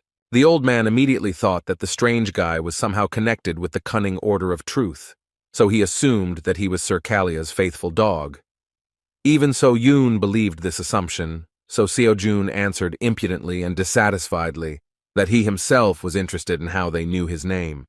Everything fell into place when Mrs. Park remembered that there was a strange man in a black robe at the academy tournament. She assumed that the stranger hiding his identity was somehow connected with the Order of Truth. But even after these words, the old man thought that it was still somehow strange because Kalia was unlikely to be interested in any ordinary person. Turning to So-jun, So-yun asked if he happened to know this person, but her student answered with tension that he didn't remember anything like that. After that, he completely put the guys in an awkward position when he confusedly asked if he could refuse this request. All his life he was far from such things, because he devoted himself to working at the Enterprise. So-yun said that the Order of Truth is an organization that includes 7 apostles who are on a par with the heads of major states, so it is unreasonable to refuse their request. Sir Kalia is the successor of the Apostle of Chastity, and usually people like him do not schedule personal meetings. Even after hearing this, Seo-jun did not cease to amaze and said that he had nothing to do with this, because for him it was just some unfamiliar foreigner. He was more interested in continuing to train. In response to these words, Mr. Park's chairman said that he now fully understood why everyone thought so highly of Sir Kalia. When Starsword asked to clarify what he was talking about, Seo Moon Chol replied that Sir Kalia knew in advance that Kim So-jun would refuse his offer. The young academy student froze in place when he heard that the foreigner asked to convey, in such a case, that if Seo-jun agreed to come, then he would give him 100 million won. The mere mention of such a large sum caused neural activation in the monkey's brain, and Seo-jun immediately smiled reflexively, agreeing to the offer. Moreover, he wondered how the stranger knew that he needed exactly that amount. The Order of Truth is a religious organization, but it does not serve human gods, because their god is truth. That mysterious man in a robe is the Great Voice, and the organization is headed by 7 apostles.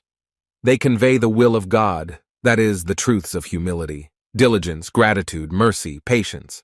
A century ago, the Order of Truth was considered a simple cult, one among many. But when the cataclysm happened, they joined forces with the forces of the heroes. Largely thanks to them, peace reigned on Earth again, and so the number of followers of the Order increased significantly. But more importantly, the berserker giant monster was destroyed thanks to their power. When everyone thought that the trouble was over, Berserker suddenly appeared. He was so strong that even all the heroes combined could not cope with him. The situation was so desperate that it was called the Second Cataclysm. Only the Great Voice and the 7 apostles were able to cope with it, thanks to which the Earth was saved. These days, one of them made a surprise visit to Seoul and settled into a hotel on the outskirts of the city.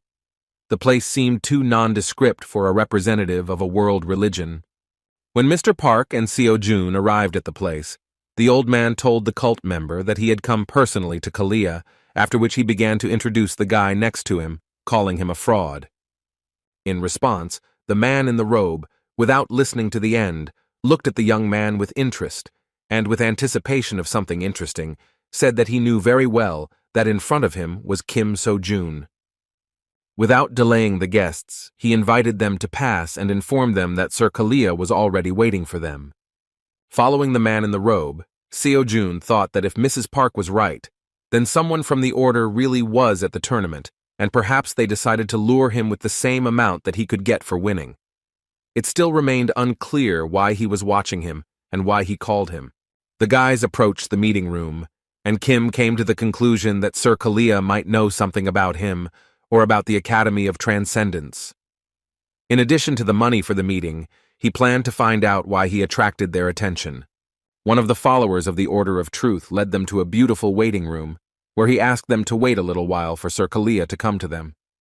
As soon as they sat down, the old man sighed displeasedly, saying that he knew that Kalia would not sit and wait for them. In response, Kim asked if he personally knew Sir Kalia. The old man surprised him with his answer, because as it turned out, this was their first meeting. Seo-jun previously thought that she was quite close. As it turned out, Kalia called him a couple of times, but they never met in person. Even during the cataclysm, he met his mentor, the Apostle of Chastity, but he had not yet met the successor himself. These words reminded the young man that Mr. Park was one of the heroes who once saved the world. For him all this time, he was more like So-yun's grandfather, but he once again thought that he was still a star sword, and this should not be forgotten. When it came to the cataclysm, So-jun decided to inquire about the Great Voice. He shared that he had previously heard that he only appeared in public once, during a fight with a berserker. The curious guy asked the old man whether he had personally met such a great man, and Mr. Park wondered what the Great Voice was like. He succinctly replied that there was no such thing. With some thoughtfulness, he nevertheless clarified that once he managed to see him from afar. At that moment, they heard the door open, and Sir Kalia himself walked inside. When he mentioned that he was glad for their first meeting, Mr. Park replied with a stern look that Kalia himself called them here, and ended up making them wait. Kalia, the successor of the Apostle of Chastity, who looked more like a pretty girl, finally appeared in front of them. He justified his delay by saying that he needed time to purify his body and mind before preaching the word of truth. Sighing heavily, Mr. Pak said that he had never heard such heresy before, while Kalia himself approached the interesting young man, apologizing for being late in making his acquaintance. He introduced himself properly, and when the young man was about to answer, he interrupted him with words that he already knew about him. Kalia specifically thanked him for agreeing to their meeting, even though it was extremely unexpected and incomprehensible for a newcomer among hunters. When asked how the apostle's successor knew about him, Kalia replied that they needed to clear up some misunderstandings in advance. He said that when Sojun participated in academic competitions, he was then watched by one of their believers. He praised the promising hunter so much that he himself wanted to personally find out how strong and amazing he was. In response, Seo-jun asked shrilly and incredulously if this was really the whole reason why such a great and busy man decided to take the time to make such an acquaintance. He supposed it was unlikely that he would want to see him for that simple reason. In response, Kalia said with a restrained smile that he just wanted to talk about this, but first, he should ask permission to sit down with them. As it turned out, we were talking about dungeon exploration. That is why the busy heir of one of the apostles decided to gather them for a conversation. He sincerely hoped to cooperate with Mr. Starsword in dungeon exploration. The old man, dissatisfied and impatiently, asked why he should do this. In response, Kalia said with restraint that he knew better than anyone that this was far from the end. These words sounded mysterious, and Mr. Park asked what they were talking about. Kalia reported that he had a report of corruption in one of the dungeons in Korea. He decided to meet with the Star Sword, believing that he was the best person to know about that incident. The old man did not want to talk about this, because he believed that this was a common coincidence, but the heir of the apostles said that this was the decision of the Order of Truth, so they must definitely check the condition of that dungeon. Now Mr. Park could confidently assume that this was why Kalia flew to Korea. A piercing observation was also the words that in this way the young master of the Order of Truth would be able to consolidate his position. With a sincere laugh, Kalia admitted that he could not be fooled and was truly shrill, as always. In response, Minchul said that it was arrogant of them to declare that this was the decision of the Order of Truth, and not his own personal interest. Kalia understood that Mr. Starsword was not particularly interested in doing him a favor, so he decided to touch his personal life, and said that he knew that he was unlikely to be missing anything, but he might be interested in their help for his granddaughter in the development of the Hunter Academy. As soon as Mr. Park Min-chul heard the mention of his beloved granddaughter, whom he was trying to protect from too much attention and danger, he immediately showed his determination and unleashed his true form of terrifying bloodlust, which left Seo-jun's body numb. With a stern look, he said threateningly that if Kalia ever tries to involve So-yun in something like this again, then he will not leave him alive. Kalia didn't even flinch from such a powerful force, but he admitted his mistake and calmly apologized for mentioning Miss Park.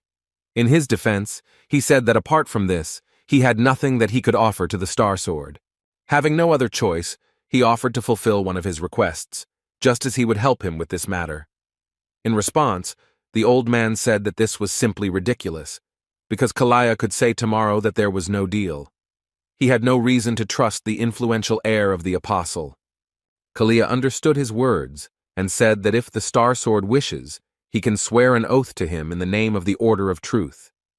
This was more than enough, but Mr. Pak did not understand whether this would be enough for Kalia to determine the place of the apostle.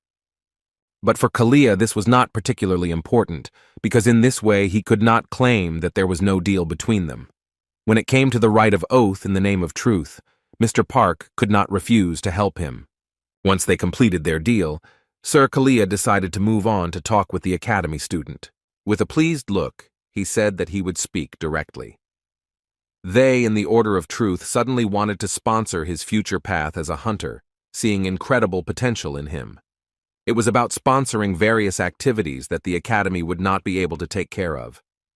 Seo-jun remained cool and asked what he would do if he received their sponsorship. Kalia replied that they did not require anything in return, because it would be enough for them that Mr. Kim and the Order of Truth were close and could contact each other. It all seemed strange, and so Jun understood that they would still want to receive payment for their services.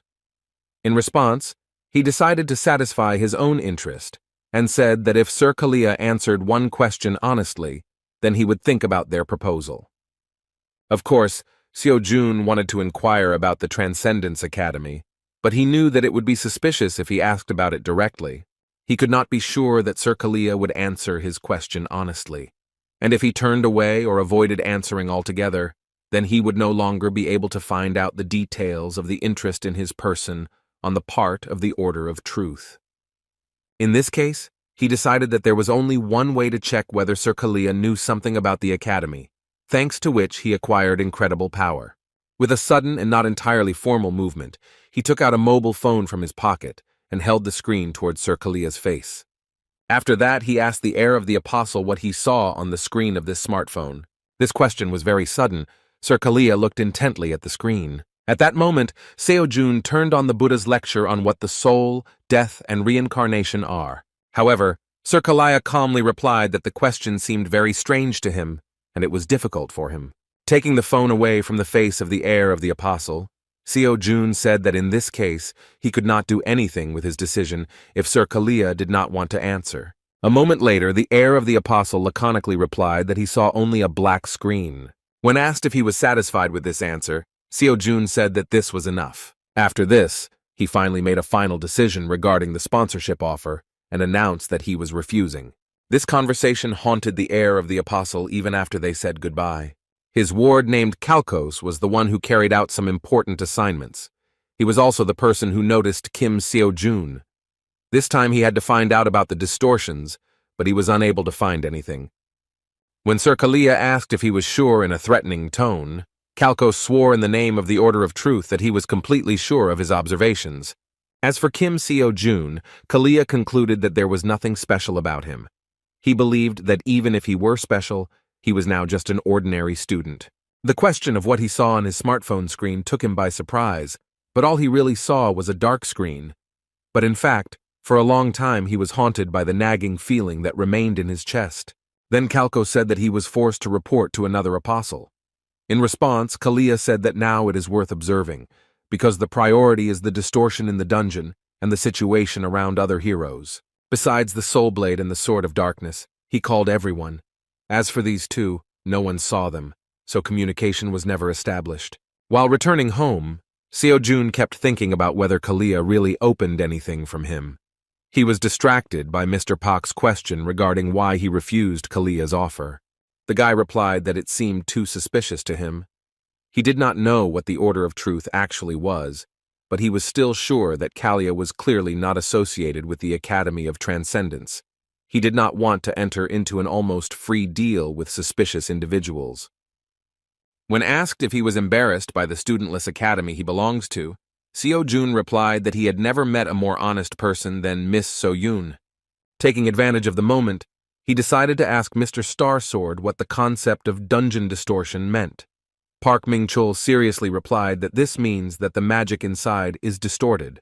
The magic wave inside the dungeon is distorted, so its difficulty is different from the value measured when the dungeon was formed. Such distortions have many side effects, but mainly, they are a sudden increase in difficulty and breaking the dungeon earlier than expected. Seo-jun had never heard of this before, so the Star Sword explained that in fact, they had observed this paranormal phenomenon many years ago, and now you really don't see such a thing. The words that such a phenomenon usually occurs during a cataclysm interested Seo-jun very much. At that moment, he said that in this case, Kalia meant that this could mean that the previous incident had not ended, but had only been weakened. In response, the old man asked him not to worry, saying that the heir must have made a mistake, because the cataclysm had already ended a long time ago. They were heading to So-yoon's academy, but the old man suddenly turned around and left, saying that Seo-jun had no need to know about his affairs. Finally, he sternly warned that if the young man tries to do some strange things with So-yoon, then he will not live. In response, the insolent boy said that this meant that the Star Sword recognized him, but the old man displeasedly explained that he meant that he continued to follow him. With an absurd laugh, So-jun again crossed the line of what was permitted, and asking the old man to be honest, suggested that it was precisely because of this that So-yoon was moving away from him. Seeing the anger and bloodlust on the part of the great hunter, the ridiculous guy said that he did not want to be beaten again, after which he hastily left, heading towards the Dream Academy. Returning to the academy, Seo-jun came to the conclusion that it would not hurt him to become stronger as quickly as possible, so as not to be afraid that one day the Star Sword would decide to beat him to death. When he walked inside, Seo-jun wondered why he was alone. The student explained that she and her grandfather were heading to the academy, but he suddenly changed his mind and went in the opposite direction. When asked by the worried Seo-jun about what was being discussed, he replied that nothing terrible had happened, and she needn't worry. Fearing that another unpleasant dialogue could occur between them, Seo-jun said that Grandpa has a bad character, for which she sincerely apologizes, because she should have said this earlier. In response, Seo-jun said with a kind smile that the way the Star Sword expresses itself is, of course, wrong, but there is nothing wrong with it. With an awkward laugh, he said that the old man could change even now. Still, he admitted that he would still take a few hard hits if he did something terrible. After these words, he began to apologize for speaking some kind of nonsense, but at that moment a blush appeared on Seo-jun's face and a sparkle in his eyes. After a little awkwardness due to genuine emotions, she decided to change the subject and reminded him that he needed money and was trying in every possible way to earn as much as possible. He could not deny this, because all the 100 million received from Kalia went to pay off debts. While Seo-jun was immersed in his problems and financial shortcomings, Seo-jun took up the task of rectifying the situation and, looking at the phone, said that while he was away, she found a task that was ideal for him. As it turned out, she was very interested in dungeon clearing competitions. When Seo-jun saw that the first-place prize was a whopping 300 million won, he screamed with joy, making Seo-jun happy with his reaction.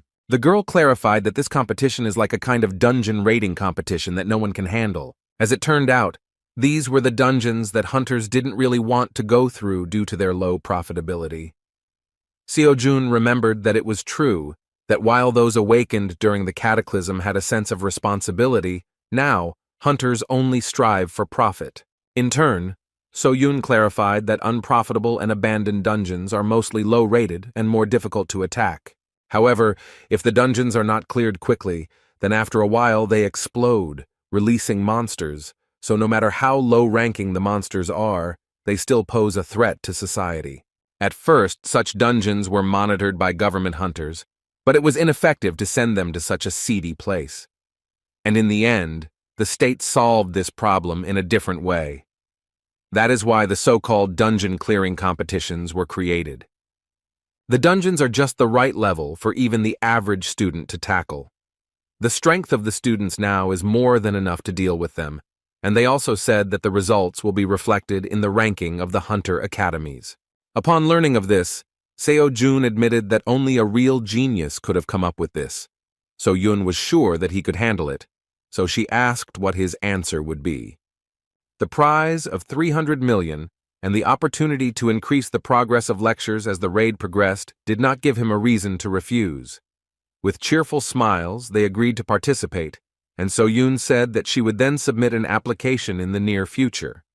Seo-jun had no idea how much she worked to satisfy his needs. He assumed that most likely she was looking for information on how to raise the academy's rating and came across something similar. As for the competition, he already guessed that, taking into account the experience of the last game, it would not be easy. However, this time he promised himself that he would not make mistakes and would definitely get his money. After that, he decided to clarify exactly how the competition was held. As it turns out, it lasts 1 week, and when it starts, a list of dungeons will be sent to participants from the government. Participants can then check the list and book the dungeon they want to clear through the app. To prevent monopoly, dungeons are given 10 hours to complete, and you can only book one at a time. In extreme cases, the reservation will be automatically canceled. In this case, speed is life, so the one who clears the most dungeons the fastest will win. In response, Seo-jun suddenly said that it was difficult. As it turned out, he meant that after the raid it was necessary to get rid of the corpses. Seo-jun grabbed her head and said that there is no need to do this, because they won't give a lot of money for it. She was shocked when she realized that he wanted to do this again. The winnings were unimaginably larger and more important, but Seo-jun stood his ground, saying that if you collect all the corpses, you will get a very impressive amount. That's why he said it would be difficult.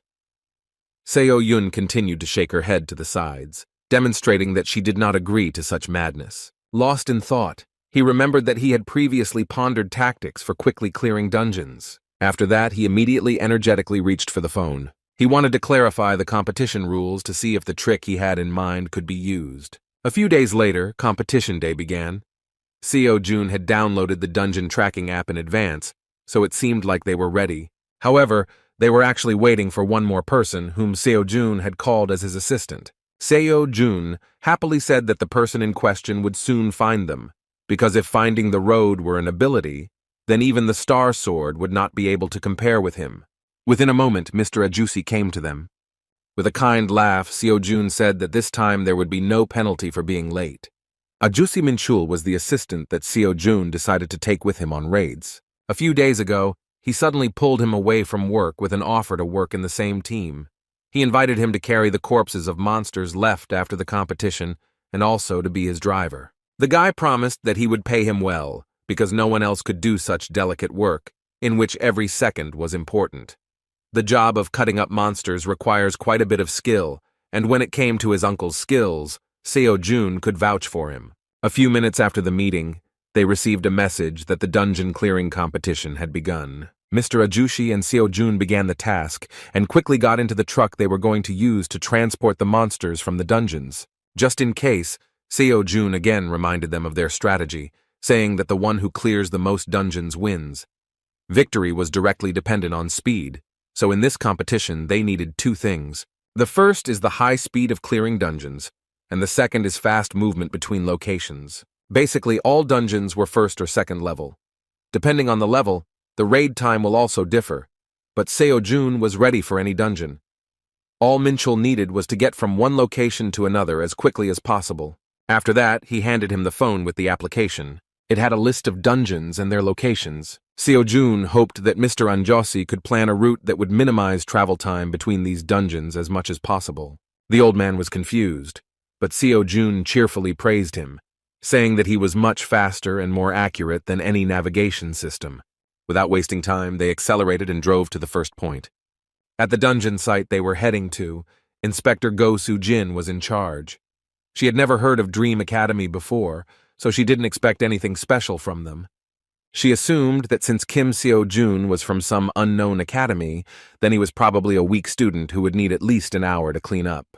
When she saw Minchul, she initially thought that Dream Academy was going to cheat, but the gentleman in the white t-shirt remained waiting outside, so she was no longer worried. After that, she assumed that he was just an ordinary driver who, for unknown reasons, was using a truck. At one point, she saw that the dungeon began to make a strange noise. The gate suddenly opened and a student appeared from it, turning to his friend and saying that he had already finished, after which he asked him to get ready. Anjosi was surprised because he didn't even have time to drink coffee. Madame Gu didn't understand what was happening, so she hurriedly said that according to the rules, outsiders were prohibited from interfering with the dungeon raid. Seo Jun did not understand the reason for her excitement and calmly replied that he knew about it, but the raid had already been completed. As expected, the nervous inspector couldn't believe it, so she hurriedly went inside the dungeon. What she saw simply shocked him. A student from some unknown academy actually completed the dungeon in less than 5 minutes. While she was trying to realize that this was true, Seo Jun got down to business. The confused girl asked what he was doing. In response, the guy she thought was crazy began carrying the monsters outside while doing exercises. Mr. Anjosi, who was just preparing the table for cutting up the monsters, was also amazed that the joyful youth continued to engage in madness in the form of exercises with monsters on his shoulders. To keep things simple, Seo Jun replied that in addition to his main quest, he also has side goals in the form of exercise and selling dungeon monsters. When asked how much time they would need for this, Mr. Anjosi said that since these are low-level monsters, they have few profitable parts, so cutting one goblin will take no more than 15 seconds. While Mr. Anjosi was preparing for the cutting, Seo Jun was going to move the rest of the monsters to the place of work. The inspector was simply shocked when she saw such a picture before her eyes. Despite her dissatisfaction, she could not utter a word regarding this, because the rules did not exclude the possibility of butchering destroyed monsters. There were no complaints, so the guys got to work. As soon as they finished, they immediately clarified what their next route would be. As a result, Mrs. Gu, who saw something crazy, was freed from her work in just about 10 minutes. The inspector of the next dungeon was having a nice time in nature after another hard day at work at the computer, when suddenly a truck flew past him, blowing away the butterfly that was sitting on his hand. Within a moment, Seo Jun and Min Chul rushed past him, preparing to clear the gate. Inside were low-level undead that Seo Jun had never encountered before. However, he did not see any particular problem in fighting such monsters. With one powerful swing of his spear, he created a wide-area attack, destroying everything around him. Another batch of bones completed the work of Mr. Anjosi. In front of the confused inspector, he began to extract all the bone marrow, which was the only valuable thing of this undead. In just 5 minutes, the guys finished and hastily left this dungeon. Mr. Inspector found himself alone with nature again, realizing that his great time was over so quickly that he was forced to return to work in the office. Towards the end of the day, the deputy of the dungeon management team at the Ministry of Public Administration and Security finished his report regarding the first day of the competition and left it on his boss's desk. The head of the office began to look through the quite expected results, and first of all came across the statistics of the East Academy and its representative Lee So-yeon, which was able to once again surprise him with the incredible statistics of 16 cleared dungeons. He expected her to get first place, but was surprised when he noticed that she was currently in second. It was expected that in this case, someone would be found who was able to cope with this task, clearing, most likely, 17 dungeons. He was simply shocked when he saw that some Kim So-jun was able to clear as many as 32 dungeons. Not understanding these results, he distracted his deputy to clarify the results. Showing him the documentation, he wondered if they had made a mistake, indicating that someone had accomplished the impossible by clearing as many as 32 dungeons in a day. The head of the office was simply stunned when he heard that, according to the inspector, those guys moved between dungeons extremely carefully without losing a second, finishing all the raids in no more than 10 minutes. The entire office couldn't believe it, but as it turned out, after a thorough investigation, it turned out that Kim Seo-jun did not violate any rules for participating in the competition. To understand who we were talking about, the head of the office decided to ask which academy this mysterious student belonged to. As soon as the deputy mentioned that he was from the academy, which is located near Seoul in the Yunpenggu area, the head immediately realized that he was talking about the Dream Academy. Remembering that that organization belonged to the granddaughter of Starsword, they immediately realized that it was quite possible. The guys stared at each other in surprise, thinking that this was only possible if the Star Sword itself intervened in the process of clearing the dungeons. Meanwhile, Lee So-yeon, a student at East Academy, was forced to apologize for the fact that she somehow miraculously failed to take the championship on the first day of the competition. The head of the academy threatened that she would not get by with a simple apology, because they would suffer enormous damage if she did not get first place this time. In response, So-yeon promised that she would do everything possible to win. However, in response, she heard a question about whether an ordinary person could cope with the dungeons the way the winner of the first day did, because we were talking about as many as 32 cleared locations. Lee So-yeon thought that this would require completing raids every 10 minutes, but even so, given the distance between the dungeons, this is simply impossible. Rising from the table, the head surprised her with his opinion, saying that this is possible, but only if someone helps this student. Walking towards the window, he suggested So-yeon do what she did before. When he said that he would take care of the rest himself, his reaction suggested that he was going to go the route of deception. This vile man is her father, as well as a former A-class hunter who now serves as the headmaster of Vostok Academy. Lee Seok-man, addressing his daughter, asked her not to take such methods into her head, because in the end, this is the law of life, where the most cunning survive and what matters is who wins, and not who is right. Despite the internal conflict, she could not go against her father's words, because she completely agreed with such a true truth of the modern world. After leaving her father's room, she remembered his words that he believed that she would not act as stupidly as the idiot Jin-soo. Jin-soo remained in her memory as the guy who said that in the heart of a professional hunter, there must be something that she should never compromise with. His words seemed nonsense because everyone knew that in this world, money decides everything. However, the naive and simple guy insisted that if money darkens your heart, then the world will not seem the same. He promised that he would become a professional hunter, which would make people's hearts tremble. His words gave her false hope. She felt better being around him. This guy turned her life upside down, because he inspired her that she had hope of getting rid of the heavy shackles of such a reality. However, now that he was dead, she tried to forget about his words that were so firmly in her memory.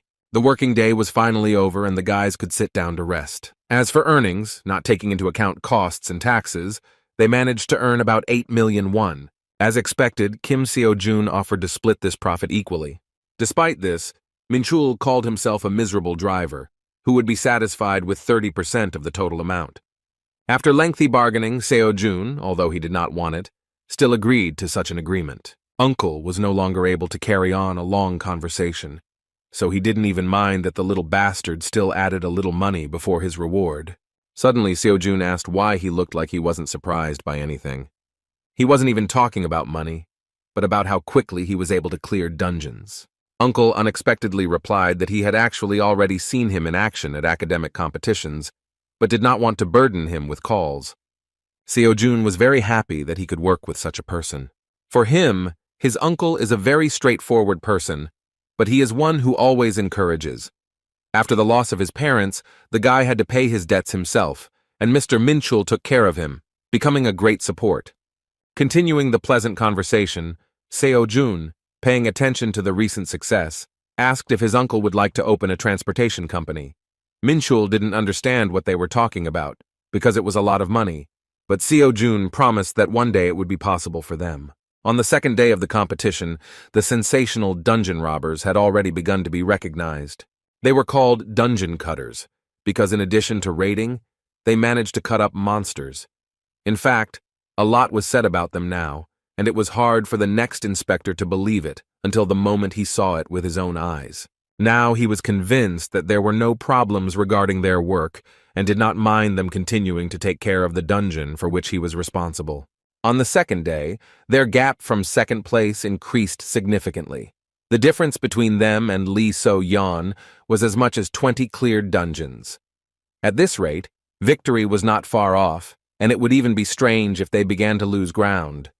Seo-jun enjoyed every minute of working with his uncle and was glad that he was the one asked to come to the rescue.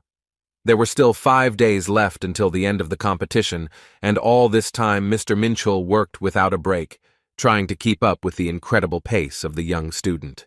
To cheer up his uncle a little, he promised that if they won, he would treat them to something very tasty.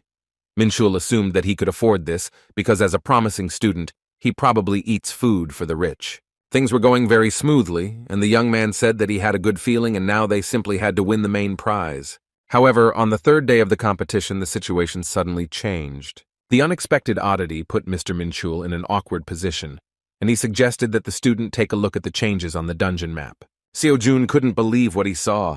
All the dungeons in the area were booked. The nearest available place was at least an hour's drive away. It was clear that the fact that only those seats next to him were booked was not just a coincidence.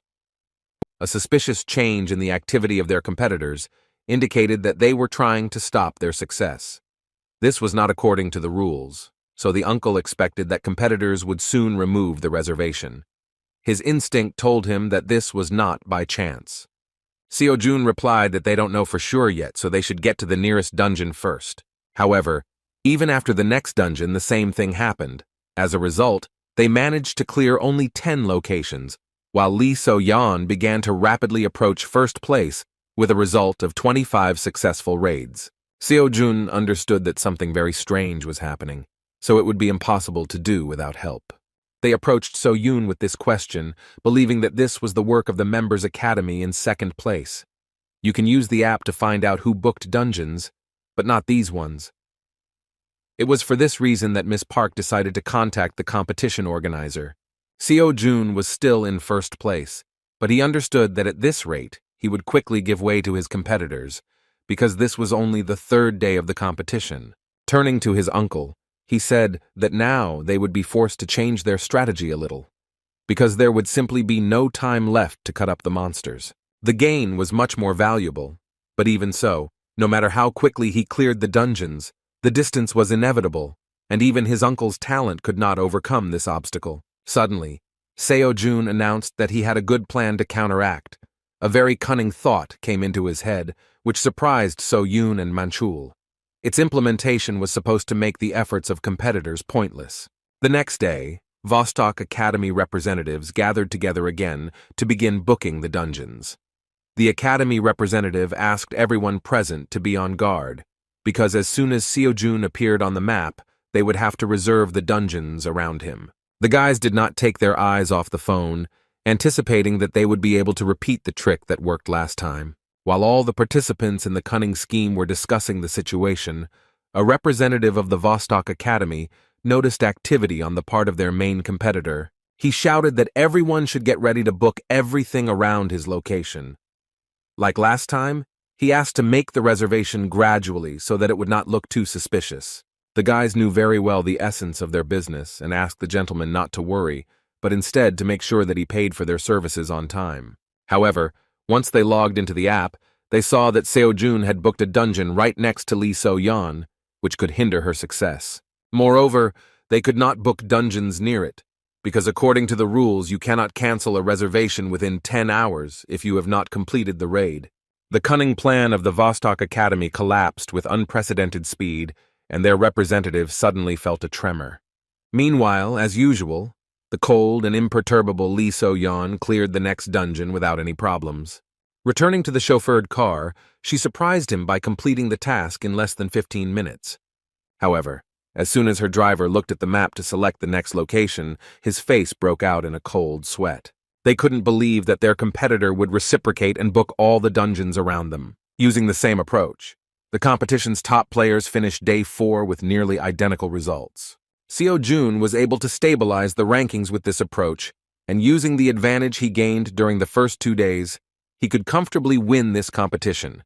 As it turned out, the director of the Vostok Academy was not very excited about such a move on the part of the competitors, and came up with another way that would allow his daughter to get first place if she continued to clear dungeons in the same spirit. On the 5th day, both sides competing for first place were forced to meet due to their dungeons being next to each other.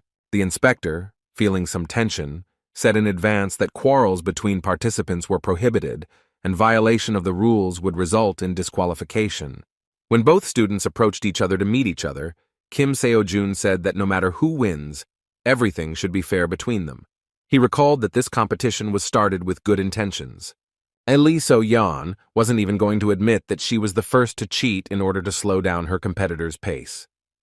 And yet, looking at Seo-jun, she thought about his words and remembered a friend who also constantly talked about good intentions. She believed that such a thing did not exist in this world, so she was not even going to believe his words. During her life, she learned that people are by nature selfish no matter what they do, and their actions are based on personal gain. That is why people help only when it is beneficial for them, so that they can then abandon you at the right moment. In this cycle, she saw no room for good intentions, so she, with a once again cool mind, continued to exterminate the monsters in the dungeon. As soon as she left the gate, she saw the surprised inspector who could not believe that the rumors about Seo-jun's madness were true. At that moment, something unimaginable was happening that even attracted the attention of Lee So-yeon. The madmen separated the monsters right before her eyes and then loaded them into their truck. The girl was surprised, while Seo-jun, with the dead monster on his shoulder, noticed that she finished the raid even faster than he expected. He then caught her off guard by asking if he could also take the monsters from the dungeon she had just cleared. Seo-jun couldn't miss the chance of such profit, while Lee So-yeon didn't mind. Still, she felt a little awkward at the way this strange student, who was her main competitor, behaved. Having grabbed the monsters from her dungeon, he began to cheerfully walk towards his uncle, while doing exercises. Noticing Lee So-yeon's attention, he explained that he was just doing exercises so as not to waste time. As for the monsters, he explained that they also bring in a lot of money, so he would not want to leave them in dungeons that would soon close themselves. In fact, Lee So-yeon quickly regained her former sanity, saying that it was a waste of time. She has not changed her opinion that there is no place for good intentions in this world, because Seo-jun only does it for the money. Her brother, who tried to force such an idea on her, once said that he would reach the level of a professional hunter, which would make people's hearts tremble. However, in a time when anyone can become a professional hunter, she saw it as nothing more than an ordinary profession, which is also practiced by selfish people. Meanwhile, Star Sword and Mr. Kalia went together to the 6th level dungeon, in which they suddenly discovered a 10th level monster. Mr. Star Sword dealt with it without much difficulty, but the reason why the dragon was here remained a mystery. Lady Kalia mentioned that when measured, this dungeon was definitely level 6. She assumed that the fool appeared here due to a possible distortion. Mr. Park considered this nonsense, saying that the distortion could not appear in this way, and it was more like the work of the Order of Truth. Moreover, he even said that this very much reminded him of the events that happened 30 years ago.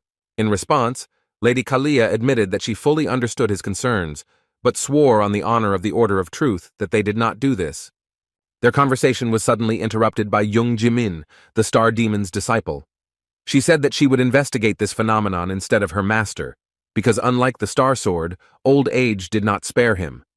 After a short examination, Miss Chan said that she definitely felt an anomalous flow of mana from the destroyed monster, but it did not look like a distortion. Despite this, Mr. Park said dissatisfiedly that a monster of the 10th level was a mere trifle, and therefore he did not notice anything strange. And yet this has not happened since the advent of the Berserker. In response to such a conclusion, Mrs. Kalia asked what would happen if a similar mutation occurred with the rest of the dungeons. Naturally, we were talking about increased danger for ordinary hunters. Even though the chance was low, Young Jimin still said that this case cannot be ignored. In order to find out the origin of these changes, she suggested gathering more information by asking the head of the Hunter Association to measure all the low-rank dungeons again. Meanwhile, something unexpected happened within Seoul. Experts discovered a very rare phenomenon, as many as 3 dungeons appeared in one place. This was the first time they had seen something like this live. The last few days have been simply terrible for the Dream Academy team. Wherever they went, the seats were occupied. Moreover, now they were haunted not only by the hunters, but also by the inspectors themselves. Returning to the academy, Mr. Minchul could not contain his dissatisfaction due to the fact that the inspectors turned out to be corrupt. Nevertheless, the second method turned out to be more effective, and it was simply impossible to win in this case with a counter trick. Seo Yoon literally flared up because of this. She shouted that she wouldn't do this anymore and now she would rebel even if she had to use her grandfather's name. As a result, they still managed to take advantage of their connections and stop such activities on the part of inspectors and hunters, as a new decree was issued on the rules of the competition. The past could not be returned, so Seo-jun counted on a few days of quiet work, but it turned out that everything was not so smooth. This time, competitors began to obstruct them on the road, creating false incidents that blocked the path. Everything is back to normal again, now Lee. So-yeon has even taken first place with a margin of 1 point. Dream Academy met again to discuss strategy. Those who prevented them from going further insisted that they had nothing in common with Lee So-yeon. The head of the dungeon management promised to deal with this matter directly. Seo Yoon also revealed that she recently learned that Lee So-yeon's father, Lee Seok-man, is actually the director of the East Academy where she belongs. Moreover, according to her, Lee Seok-man is a former A-level hunter, one of the few people his grandfather recognized. In fact, it wasn't really about the fact that this professional hunter is so strong, he's just tongue-tied, which is why he managed to acquire such connections. Because of these details, the director of Dream Academy was afraid that they would not be able to conduct an investigation, because even if they found out his involvement in the case, it would be too late. The tension from the hopeless situation took over and plunged the guys into a kind of temporary despair. So-yeon, sighing heavily, apologized to the student for the fact that this was all she could do to help him. In response, the confused guy asked her not to blame herself, because all this time she had been helping them, supporting them, and giving them a chance to continue this competition. Mr. Minchul, in turn, supported his nephew's words, saying that So-yoon really did everything she could. The rest depended only on themselves. Noticing that Seo-jun had fallen silent, Mr. Minchul angrily asked him to say everything that was on his mind, so that So-yoon would stop worrying. Judging by his sly smile, he really was up to something crazy. The impudent Seo-jun again caused trouble for the Vostok Academy, because he managed to overtake them again. According to reports, he only started booking dungeons when he was already near them. Therefore, it was simply impossible to predict where he would go next time. Moreover, they decided to abandon the heavy truck. The competitors were shocked that it only took them 5 minutes to book and clear the dungeon. It was no longer possible to even bribe the inspectors, because the Dream Academy complained about their work, and therefore the Dungeon Management Department placed additional surveillance on this process. Lee Seok-man couldn't believe how they managed to get the management board involved so quickly. In response, the ward said that the Dream Academy is an institution under the leadership of the granddaughter of the Star Sword itself. Naturally, after hearing this, the director of the Vostok Academy decided that there was no point in conflicting with him directly, so he ordered to find another way so that they would definitely win.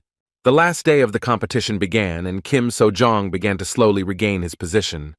There wasn't enough time to win, but in the end, he at least managed to score as many points as Lee So-yeon. The cabinet of competition organizers was forced to assemble a higher commission. As expected, having met face-to-face, Seo-yoon and Seok-man began to make claims against each other, in which the director of the East Academy still continued to deny the fact that he was cheating.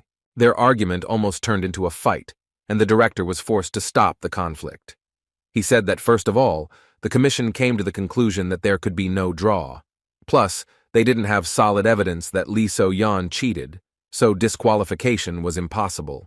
That is why the commission decided that they would have to resolve this situation with a competition, which would eliminate the possibility of cheating. The next day, an additional stage of the exam began, in which Shin Young-seok, the leader of the dungeon management team, was in charge. Kim Seo-jun was determined to get his 300 million won charm. Of course, Lee So-yeon was going to do her best to live up to her father's expectations. Having met the participants, Young-suk said that first he should explain how the final round will take place, after which the winner will be determined. The rules were simple. They were given the chance to choose one of 3 dungeons. At the end of the cleanup, the one who completed the task first had to proceed to the second. The winner will be the one who clears 2 dungeons. In response, Seo-jun asked what was the point of raiding the second dungeon if, in fact, the one who completes the first one faster wins. As it turned out, at first they wanted to do this, but could not find a suitable place where only 2 dungeons were connected. Therefore, they chose this place because they could not leave this gate unattended. In addition, the winner must have more dungeons cleared. He also said that all 3 dungeons have 2-star difficulty, so they can discuss which dungeon and who will go. Seo-jun doubted that they had set something up this time, but just in case, he decided to choose first.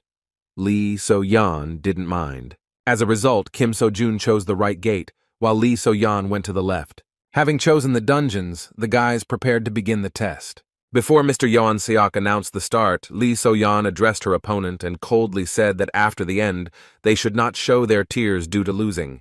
Seo-jun was surprised by her speech, because he didn't think that she was so unfriendly towards their academy. As soon as Yeon-seok announced the start, both students rushed inside their dungeons. Seo-jun walked inside and began to move forward at an accelerated pace. He still continued to think about So-yeon's words, not understanding what she meant. Still, victory was much more important than her brutality, so he put those thoughts aside for later and concentrated on the presence of monsters. Initially, he thought that he would meet ordinary kobolds, but not to mention them. He did not even hear a single sigh from the monsters, even though 5 minutes had passed since the start of the test. This dungeon seemed a little suspicious to him, because it seemed that the monsters were simply hiding from him, and yet he did not even think that this could be another trick of their competitors. However, within a moment he froze in place, feeling the monster's terrifying thirst for blood. The terrible scream spoke of one thing. This was not the monster we were talking about. Within a moment, a 4th-level monster, Manticore, with which he had already fought once, furiously rushed at him, but then she was extremely weakened. Seeing such an opponent, he could only assume that there was an error in measuring the dungeon. However, there was no time to think, so Seo-jun rushed forward with incredible speed and dealt a fatal blow to this monster. The Manticore was easily destroyed. Although he completed it in a matter of seconds, completing this dungeon took too much time, so Seo-jun rushed towards the gate, believing that Lee So-yeon had most likely already completed the raid. Within a moment he was outside, expecting that his rival had already taken the second gate. Turning to the inspector, he nervously shouted that he had met a Manticore, Pointing his finger at the gate, he asked the inspector to make sure that this could not be a second-level dungeon. As expected, Yeon Seok was surprised that this guy could handle such a monster alone. So June, considering this unfair, demanded revenge. Still, the inspector fully understood his request, but there was one nuance. It was difficult for them to cancel the competition at this point. When asked what was the matter, Young-suk unexpectedly replied that member Lee So-yeon had not yet come out of her dungeon. The girl who entered the ominous gate, in which there should be nothing worse than kobolds, had been there for more than 10 minutes. Her dungeon had also been corrupted, and a monster even worse than her competitor was waiting for her, Lee. So-yeon, although she was a strict older sister, always took care of her brother. Still, she did not understand his kind soul in such behavior, so she was wondering why he did not listen to his father.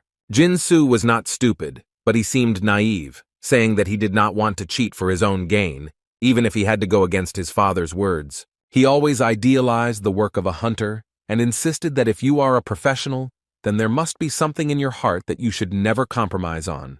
His sister could not come to terms with his gentle nature and constantly reminded him that his people called him a reckless fool.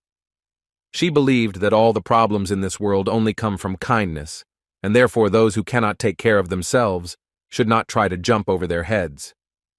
But no matter how much she scolded him about the fact that the era of the heroes he was talking about had already passed, he still looked at her with kind eyes, full of hope and sincerity. Despite all his sister's attempts, Jin-soo did not agree with such a true world. With a kind smile, he continued to repeat that there are as many heroes as there are conscientious and incorruptible politicians. One day, on a cold, rainy evening, a terrifying event occurred. What Lee So-yeon feared most happened. Jin-soo died while protecting some stranger. The tragedy that shocked the girl did not bother their father much, who raised them cold-blooded, ready for the realities of this world. Lee. So-yeon promised that she is not like her reckless brother.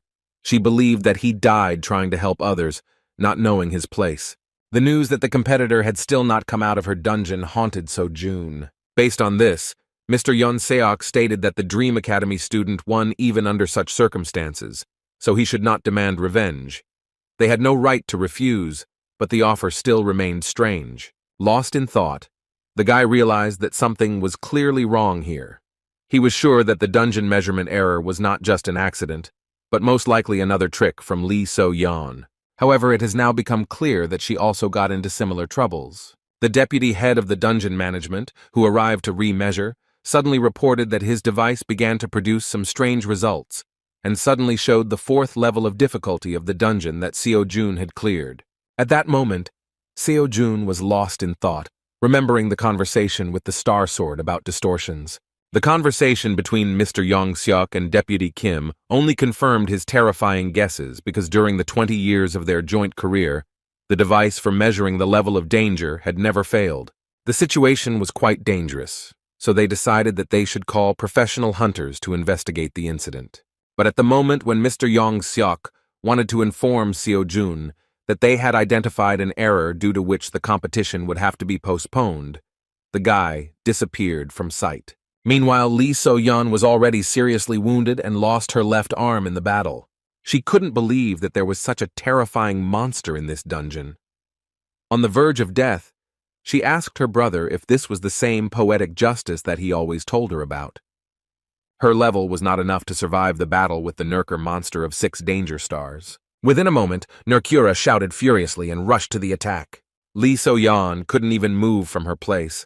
All she thought about was that this terrible world has no place for justice, because this only happens in fairy tales. When the monster rushed towards her, she had already said goodbye to life and closed her eyes. With a smile on her face, she said that at least she would not die such a stupid death as her reckless brother. However, within a moment, she heard a sudden whistle and repeated scream of this terrifying monster. Opening her eyes, she could not utter a word. A student who was her main competitor suddenly appeared in front of her. Seo-jun struggled to hold on to the heavy paw of the monster that was trying to kill Lee So-yeon. Holding Nurkur tremblingly, Seo-jun asked in a weakened voice if she could move. While the shocked girl could not utter a word, he shouted that time was running out and she should hurry up.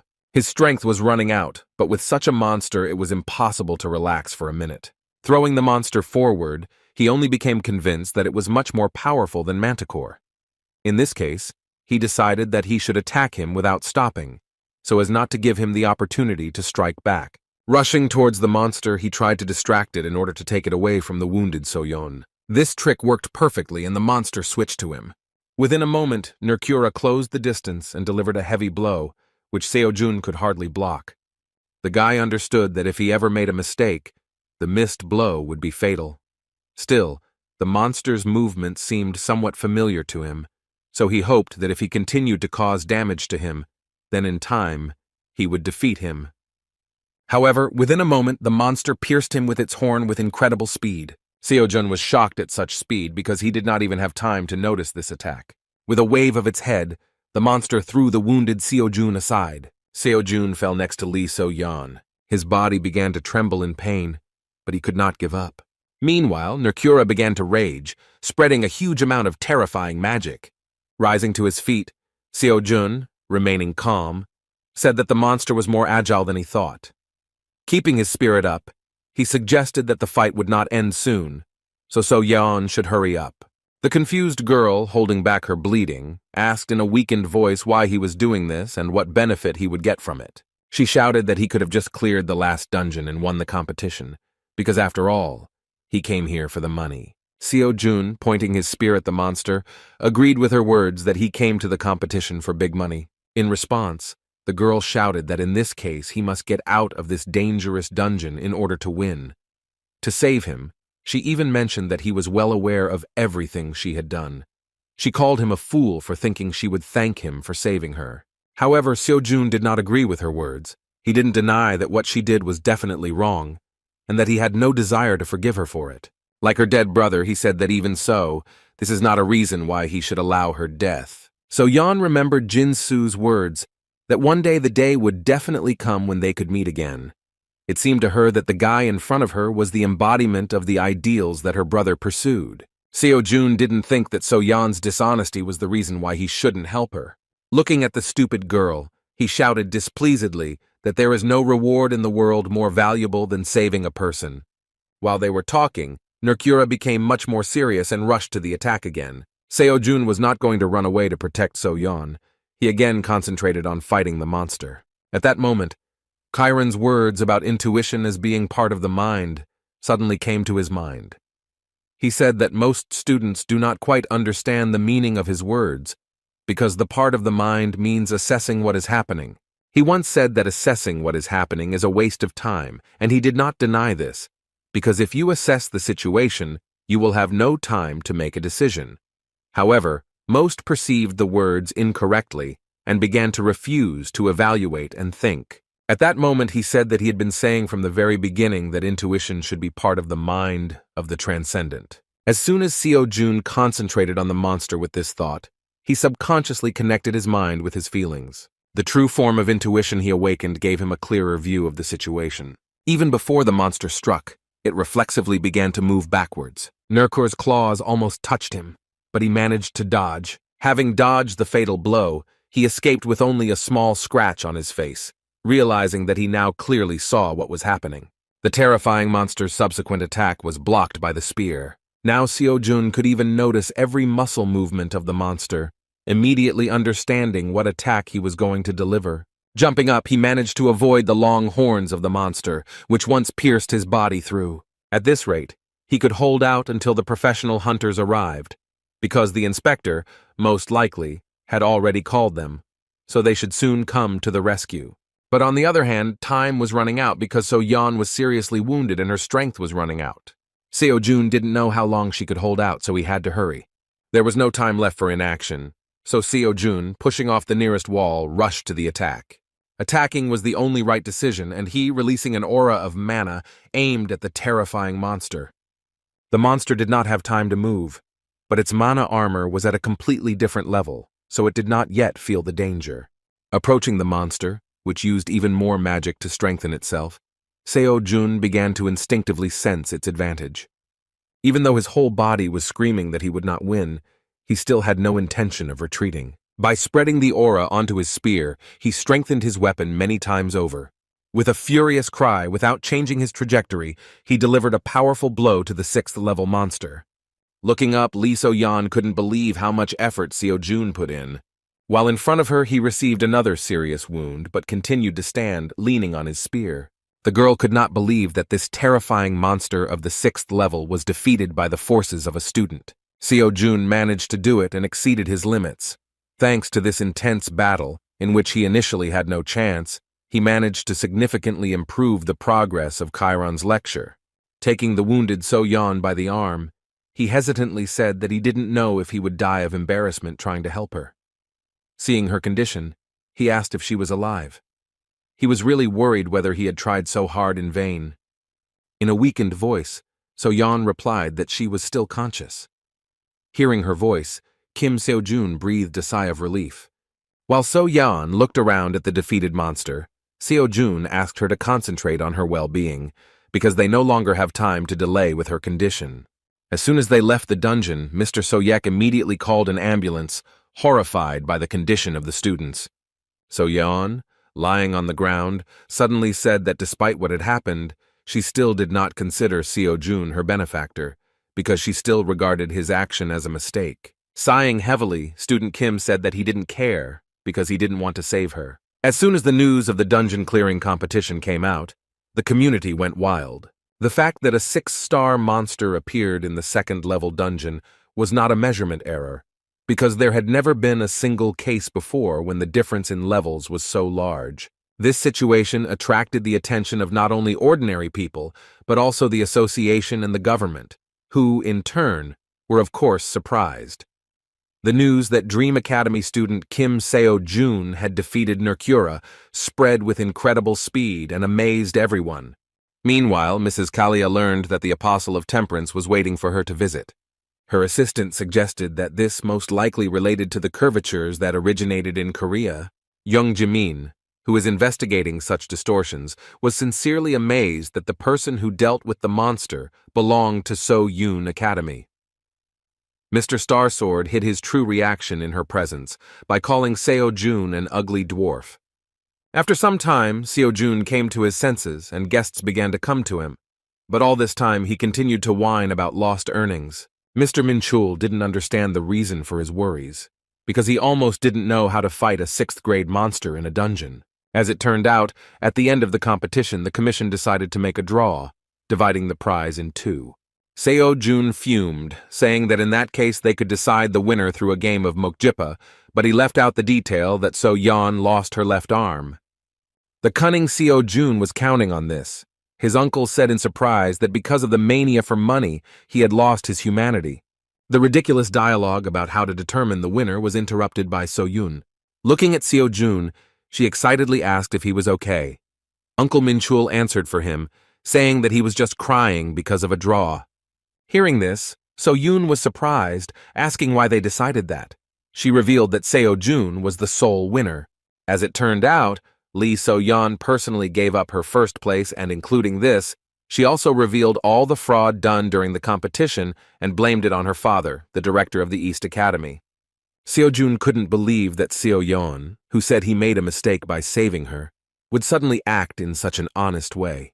As it turned out, So-yeon had already visited her competitor, who even conveyed her words to them. She still believed that Kim Seo-jun had done wrong when he saved her by breaking into her dungeon. But as it turned out, she now admitted that this was her personal mistake. To So-yeon, these words seemed like a mystery, but it was a message directly to her student, who wondered if she had suddenly changed her mind. With a joyful expression on her face, Seo-yeon concluded that their academy now has every right to receive 300 million won for first place in the competition. In addition, the government took responsibility for that unforeseen incident, so it offered him benefits, and, if we talk about only the most important ones, it is Seo-jun's tax exemption for prize money and 100 million won as a bonus. Seo-jun shouted with joy, because he did not even expect that in addition to the main prize, he would suddenly have another large sum. So-yeon noted that this is only a bonus in words, but in fact it is compensation for damages for their oversight. While Seo-jun was trying to calculate his total balance, which was already over 400 million won, the director of Dream Academy said that there was more to come. Thanks to winning the competition, their academy was finally promoted to 3rd grade. Thanks to Seo Jun's winnings, they have met the evaluation criteria and now have several privileges available to them. What's most important for Seo Jun is that you can now clear level 4 dungeons. Seo Jun could not hide his sincere joy, because in previous competitions he was worried about being promoted to the 3rd class of the academy level and rewarded for 1st place, but now he received a decent payment for his efforts. Things suddenly picked up and this hard week was completely worth it. With a kind smile, Seo Jun said that now they can slowly recruit other students for themselves. Distracting his joyful nephew, Minchul admitted that the young man's affairs were rapidly going uphill. In response, Seo Jun, who now had money, finally regained his humanity and offered them a lavish dinner at his own expense.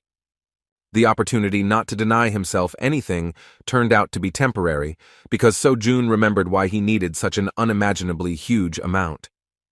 When he entered the Transcendence store again, he saw that the price of the spear had risen to 400 million won. Only recently the spear of Longinus was worth only 100 million. The problem is that he did not know how the cost calculation works and how he could wait for the moment when the price would be the most favorable. He wondered if there was a way to calculate it, or if the price would continue to skyrocket. Such thoughts made him worry that if the price continued to rise, then not only would he not save money, but he would also lose a lot of money. He didn't want to be left without a penny again, so he had to make a decision. In this case, he decided to look at other options, and first of all he liked the Aphrodite belt, which could attract the opposite sex, as well as Gleipnir, a chain that helped defeat the dragon Fenrir. The product looked good, but he was wary of buying blindly because he had not interacted with the market before. In addition, the price was suspicious, because such things on the normal market would cost billions of won, not millions. It was also interesting why the store did not write in detail about the product. Because of this, he had to guess what the weapon's advantages or disadvantages were based on the brief description. Interaction with the market seemed to him like buying a pig in a poke. It was possible to find out for sure whether the product corresponded to the description only after its purchase. While thinking, the brilliant idea came to his mind to visit the community store website to find customer reviews. For some reason, he didn't have an ID, so he couldn't comment, but he still had the ability to view other people's comments. To his surprise, he immediately came across a huge post from some anonymous student that he had bought himself as many as 100 different weapons and created ratings for each of them, mentioning important characteristics. The first was the Shield of Aegis, also known as the Shield of Aeggiok. According to him, this is complete crap, and you should think about buying it. Although he is able to block any strong attack, the shield has a jellyfish head in the shape of a sun, which brings problems. Well, because of this head, he has the ability to turn a target into stone if the subject looks at him. However, the owner is also exposed to this risk, and there is simply no way to control the ability. In general, because of this ridiculous property, an anonymous student called this shield garbage and gave it only 2 out of 10 points. There was even room for a joke in this comment, and the author noted that this shield would be quite suitable as a gift to a close friend. As he read further, Seo Jun began to laugh, because initially he thought that the author was joking, but he actually bought as many as 100 items and made a very long list.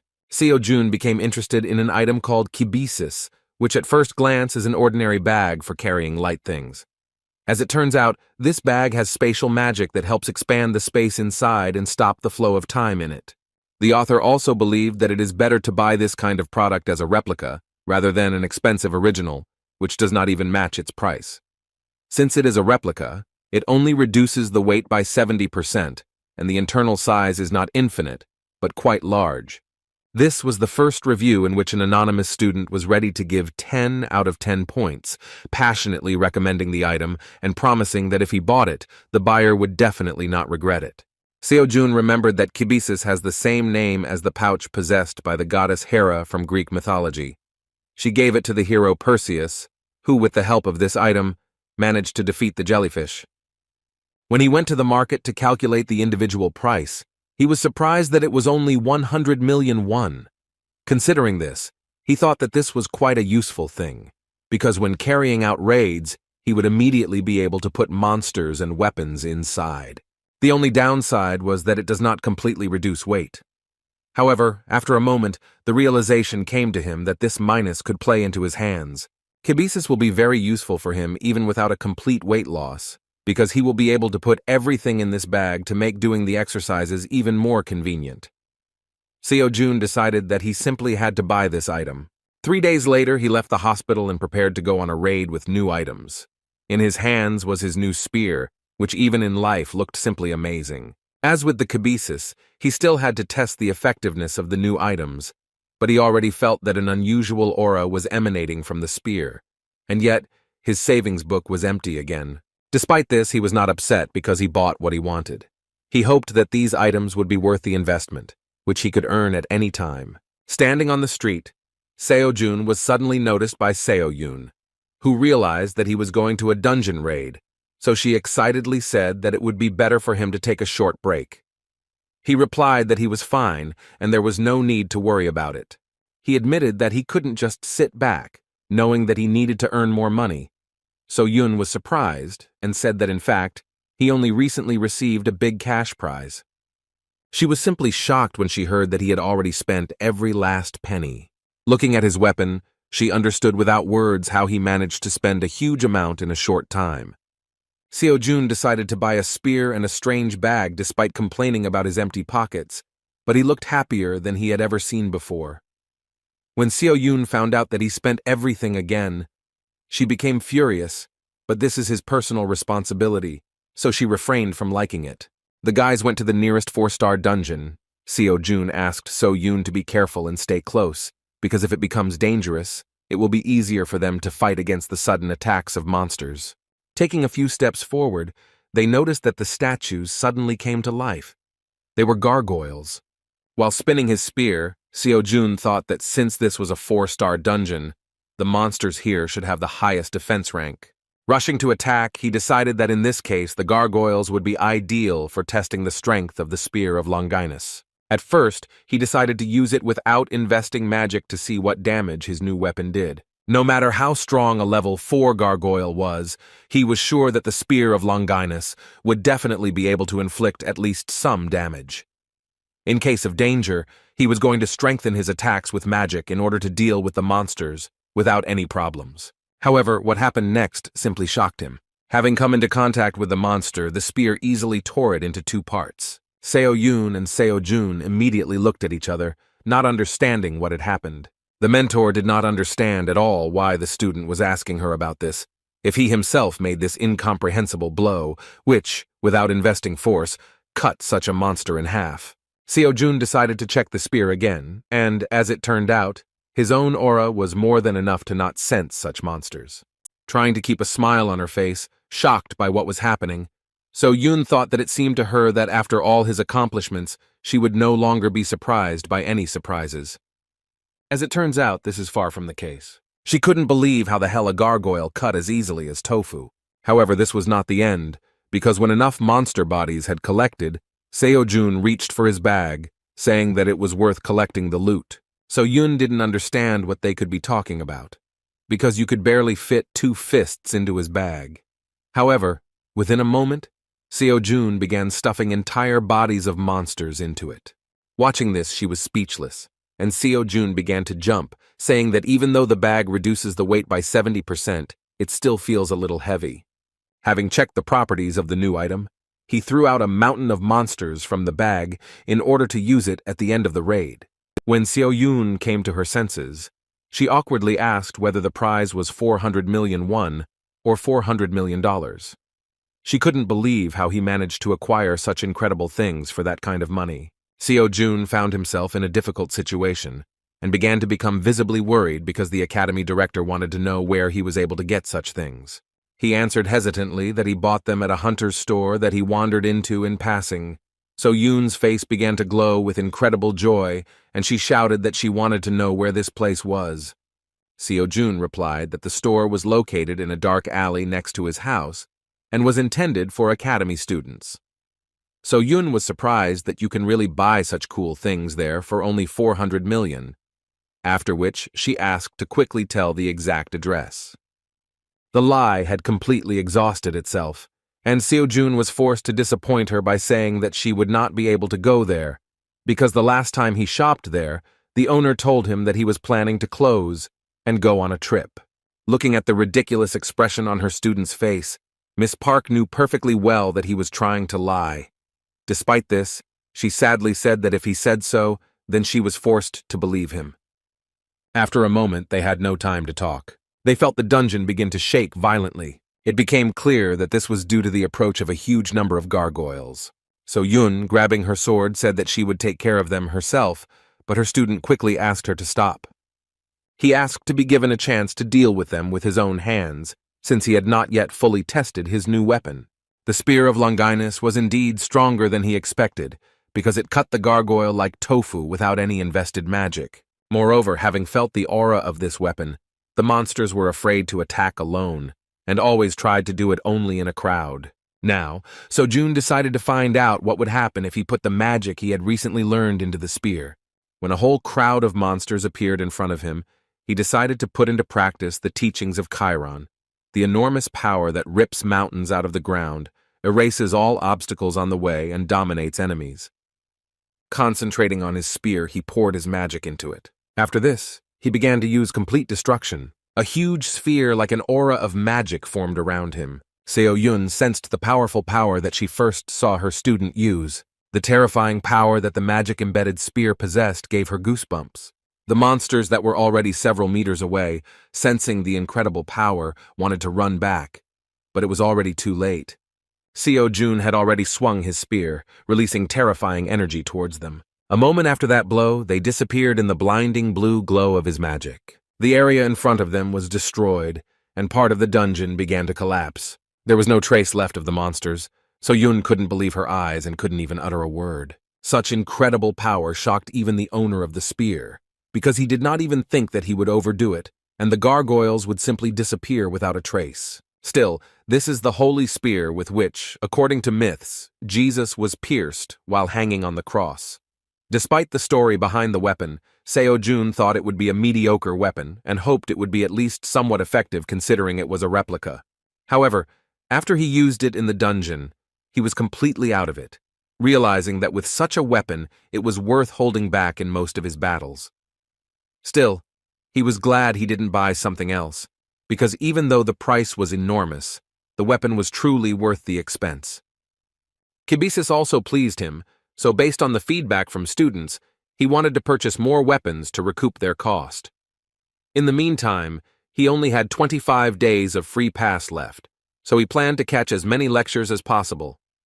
As soon as they returned to the academy, the inspired guy began grueling physical exercises. However, So-yun at one point distracted him with the words that Sister Jimin, who is a student of the Star Spirit, really wants to see him. Seo-jun had never heard of her, and Seo-yun was at a loss, thinking about how to describe the strange magic scientist. Without hesitation, she decided that he would better understand who she was if he knew that she was a student of a man who was given the nickname of the Devil. After this, Seo-jun came to the conclusion that if this is true, then we are talking about a girl who cannot be compared to anyone except her teacher himself. He had already heard that we were talking about a very terrifying person. Based on these guesses, he awkwardly asked why she wanted to meet with him. Seo-yun explained the obvious, saying that she wanted to ask him about the penultimate dungeon conquest that had made headlines throughout Korea. Jimin was interested in how he dealt with the 6th-level monster in the distorted dungeon. So-yun warned that he still has the right to refuse, and she herself will not allow her sister to press him too much, so she can easily refuse her, citing his poor health. Hearing that she might be difficult to communicate with, Seo-jun fearfully suggested that she might act like her grandfather. Seo-yun immediately explained that everything is not that bad, and her sister is not even close to the Star Sword, so he needn't worry about their meeting. After these words, So-jun saw no reason to refuse, so the joyful So-yun decided to write to her sister so that she would tell them the time and date for the meeting. When the academy director went outside and sent a message to her sister, a glow of powerful energy suddenly appeared next to her. She was simply shocked that Jimin's sister responded to her message so quickly. Looking at Sister Jin, A confused Seo Yun assumed that she was still planning to show up regardless of her student's answer. Calling her darling, Jimin replied that she actually just predicted that Seo Jun would not refuse such a meeting. After that, with an interested smile, she asked where the boy was, whom Grandfather Starsword praised so much. As soon as she saw Seo Jun, she couldn't contain her emotions. She was amazed that the person in front of her was actually a high school student. When Seo Jun asked who she was, the girl, without listening to his words, asked admiringly where he managed to get such incredible things. Pointing her finger, she shouted her question again. Seo Jun was taken by surprise and said displeasedly that she should first clarify what subject she was asking about. With her hands folded importantly in front of her, Jimin asked him not to play dumb because he perfectly understands what we are talking about. Seeing her sister's rage, Seo Yun tried to restrain her, saying that her student really didn't understand what she was talking about. However, Jimin could not stand still and, trying to break free, shouted that she simply had to find out where he got such an incredible magical thing from. Only at that moment did Seo Jun realize that in front of him was Jimin's sister, with whom he had not even managed to arrange a meeting yet. As a result, Seo Yun sat her sister on a chair in the corner of the room and explained that she usually does not behave this way. But when she is very interested in something, she begins to talk like a tank until she finds out the answer to her question. Looking at his sister Jimin again, Seo Jun asked why she looked so young then. He had previously heard that she was already over 40 years old. Seo Yun explained that she really is around 40. She just uses some kind of magic on her appearance to look forever young. Seo Jun was surprised that something like this was possible. Of course, Sister Jimin overheard their conversation and explained that this was thanks to the magic of imprinting, so he can, based on the memories she has, constantly maintain the appearance of his body in a youthful form. From the outside, it might seem like a fairly easy technique, but in reality, it was not easy for her to master magic of this level. Still, the results were worth it, and even at 40, she looked incredible. Having shouted that she answered the young man's question, Jimin again impatiently asked where he could get such a magic bag, after which he pointed his finger at Kibisis. As soon as Seo Jun picked up this magical artifact, Jimin rushed towards him with shining eyes to take a closer look at it. She wondered how it was even possible to create such a miracle and how it contained such a large space. Seeing Jimin's behavior like this, Seo Jun awkwardly asked the director what else she had managed to tell her. As it turned out, Seo Yun did not mention his incredible artifacts at all. She herself, as an incredible magician, was able to easily notice such things. When Seo Jun said sickeningly that he himself did not see anything in Kibisis that could delight her, the devil's disciple nervously shouted that he must have fallen from the oak tree, because this is the coolest thing that she could previously only dream of. Calling this item an incredibly rare treasure, Sister Jimin began to talk so much about its amazing properties that Seo Jun's ears began to droop, and he was afraid to think about what would happen if some blacksmith saw his spear of Longinus. Within a moment, Jimin began screaming that she wanted to buy it. At first she said that she was ready to pay as much as 500 million won for it, but after that she completely doubled the amount to 1 billion. Seo Jun and Seo Yun were simply shocked. The student wondered if this was too high a price. In a calmer tone, Sister Jimin said that considering the value of the bag, it was worth it. Especially since if she had seen something similar in the store, she would have paid many times more and would not have been able to return the money in installments. When she began to rush Seo Jun to make a decision, he thought that if she had found out that he bought it for only 300 million, because it was just a replica, she would hardly have offered such a thing. He understood that she really had a similar amount, and it would be very useful to him because with 1 billion won, he could solve the problems with buying a lecture. Despite this, he was forced to answer with a downcast face that this bag was not for sale. So Yun was surprised, because just recently he had said that he desperately needed money. After hearing her proposal rejected, Sister Jimin couldn't stand still and wanted to know the reason. She couldn't believe that even 1 billion won was not enough, but she was willing to listen to his counter-offer. Sighing heavily, Seo Jun knew that he had no choice but to let her try to use this item to see what the problem was. As soon as he picked up the pouch, He felt that her energy did not match his master's, so he began to release a defensive technique that hit her with a powerful electrical charge. Jimin's sister couldn't understand what happened, so Seo-jun calmly explained to her that no one else could use this item except him. Since no one else could even touch his things, resale was out of the question. When he purchased Kibisis, the Academy system informed him that reselling this product to a non-Academy student was strictly prohibited, as it was developed by previous students for the next generation.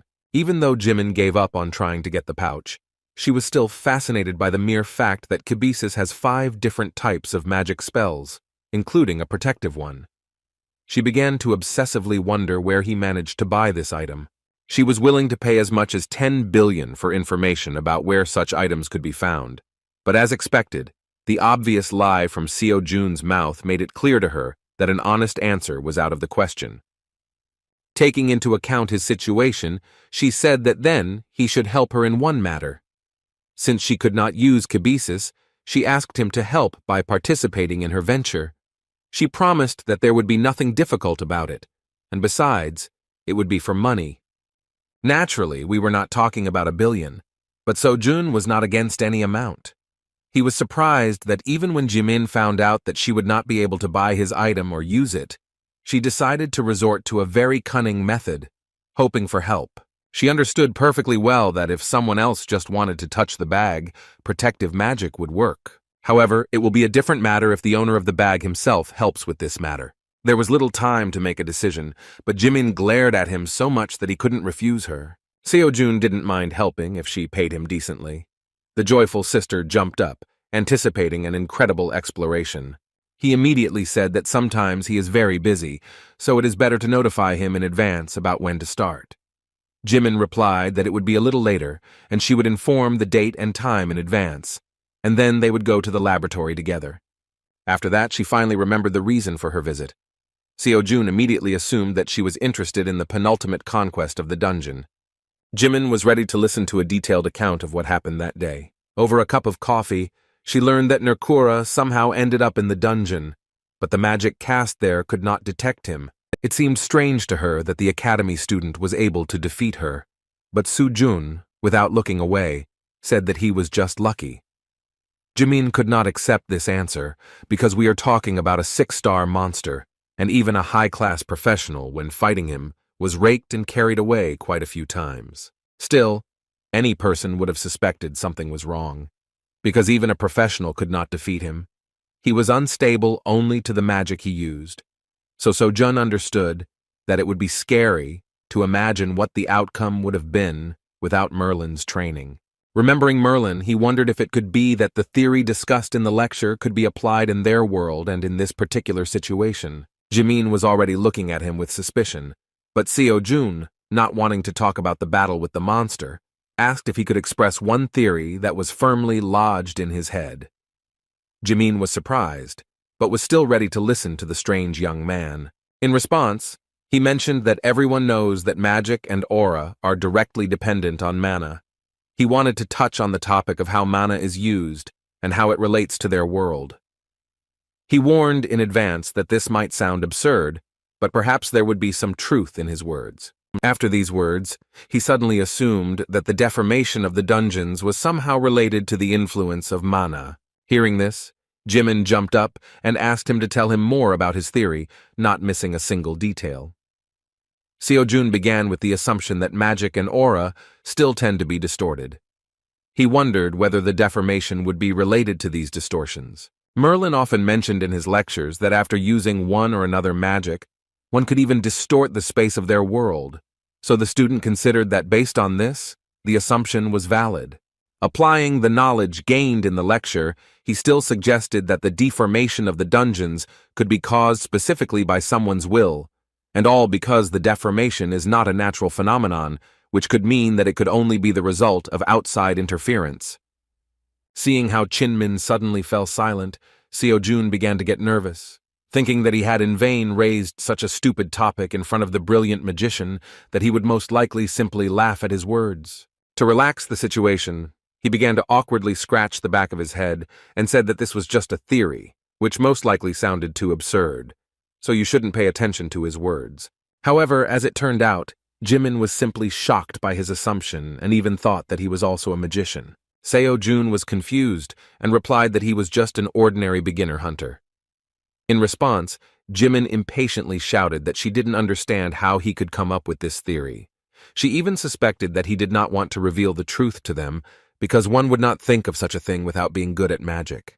After these words, she suddenly held her head, looking closely at the magical object on the student's belt. Pointing her finger at Seo-jun, she asked incredulously if he created this thing with his own hands. Then she began to blame him for the fact that he decided not to attract too much attention to himself as a brilliant magician, so he decided to hide behind the title of a novice monster hunter.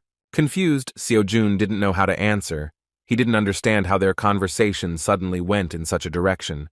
Jimin decided to arrange a real interrogation, and with an amazed look, asked how he came up with this. Seo-jun made a thoughtful face, because he could not say that he only took the knowledge received from Merlin as a basis and supplemented it with his own thoughts. He didn't think that this would cause such a strong reaction from his sister. With a confused face, he apologized, saying he didn't know how to explain it and just wanted to get back to his training. However, Jimin decided to move on to the next question, which concerned the origins of mana and aura. Seo-jun didn't expect anything different because the lecture said that their knowledge was beyond the ordinary. Be that as it may, he is an ordinary student who dreams of becoming a professional hunter, who has no knowledge of magical sciences at all. This superficial knowledge should have been enough to avert suspicion, but in such an environment, it seemed to him that he was behaving like a teacher. However, at the same moment, a brilliant idea came into his head regarding the fact that if knowledge is considered a commodity, then one can charge a fee for teaching people. Jimin's brainstorming continued, and she glared at him, expecting interesting answers, but Seo-jun remained silent as a fish. He thought that even though he promised to lend kibisis, knowledge could be traded. He considered some of the knowledge to be wisdom, which he acquired through his own efforts, as opposed to equipment from the store. Based on this, it was logical that he himself decides how to apply it. True, to teach others, he lacked the talent for his own interpretation of understandings. Besides, he wasn't sure what he would find who would be willing to learn from someone as suspicious as him. Sighing heavily, Jimin nevertheless relaxed the situation by saying that she saw that Seo-jun was not at all familiar with the concepts of magical teachings. The guy felt relieved because he felt insecure due to the fact that his progress in the magic course was only 18%. Taking off from her seat, Jimin nevertheless stated that she never expected to hear such incredible opinions from him, which he talked about at the beginning. She couldn't wait to study his theory in detail. So Yun, returning with a snack, didn't understand where Jimin was going. She began to say goodbye, saying that she had done everything she had planned. As a result, only the two of them lost the Pokemon buns. When they were alone, Seo-jun said admiringly that Sister Jimin is an unusual person, which is different from the image dictated in the media. So Yun agreed. She noticed that she was even beginning to doubt that Jimin was really the next devil of the magical world. Seo-jun was sincerely glad to have the opportunity to meet such people, because if he had not gotten into this academy, he would hardly have had the opportunity to see Lady Kalia, the Star Sword and heiress of the Star Spirit. While enjoying the fresh pastries, he even assumed that, at this rate, one day he would have to meet the Great Voice. After a snack, he returned to training, but after only an hour of watching lectures, he noticed that his progress was too slow. Thanks to increased efficiency with the help of kibisis, he began to quickly deal with individual course assignments. And yet, there was too little time to complete them within the allotted time. He hoped that he could take at least one course before his free admission expired. All that remained was either to earn money for a free pass or to greatly increase the progress of the course over these days. He decided to enter So-yun's office to clarify a question, but saw that she was completely concentrated on her thoughts. The atmosphere here was overwhelming, and the principal was thinking out loud that she alone could not cope with teaching new students, so she needed to hire a professor. She couldn't invite just anyone and couldn't even imagine how much money she would have to spend to hire someone. When Seo-jun came closer and spoke to her, she was so scared that she almost tore the piece of paper in her hand. The student, who did not understand what was happening, immediately asked what she was thinking about, that she even heard him calling her. So Yoon admitted that she was going to recruit new students, but some difficulties arose. This meant that even she, as a director, was having a hard time right now, and yet he turned to her with his question.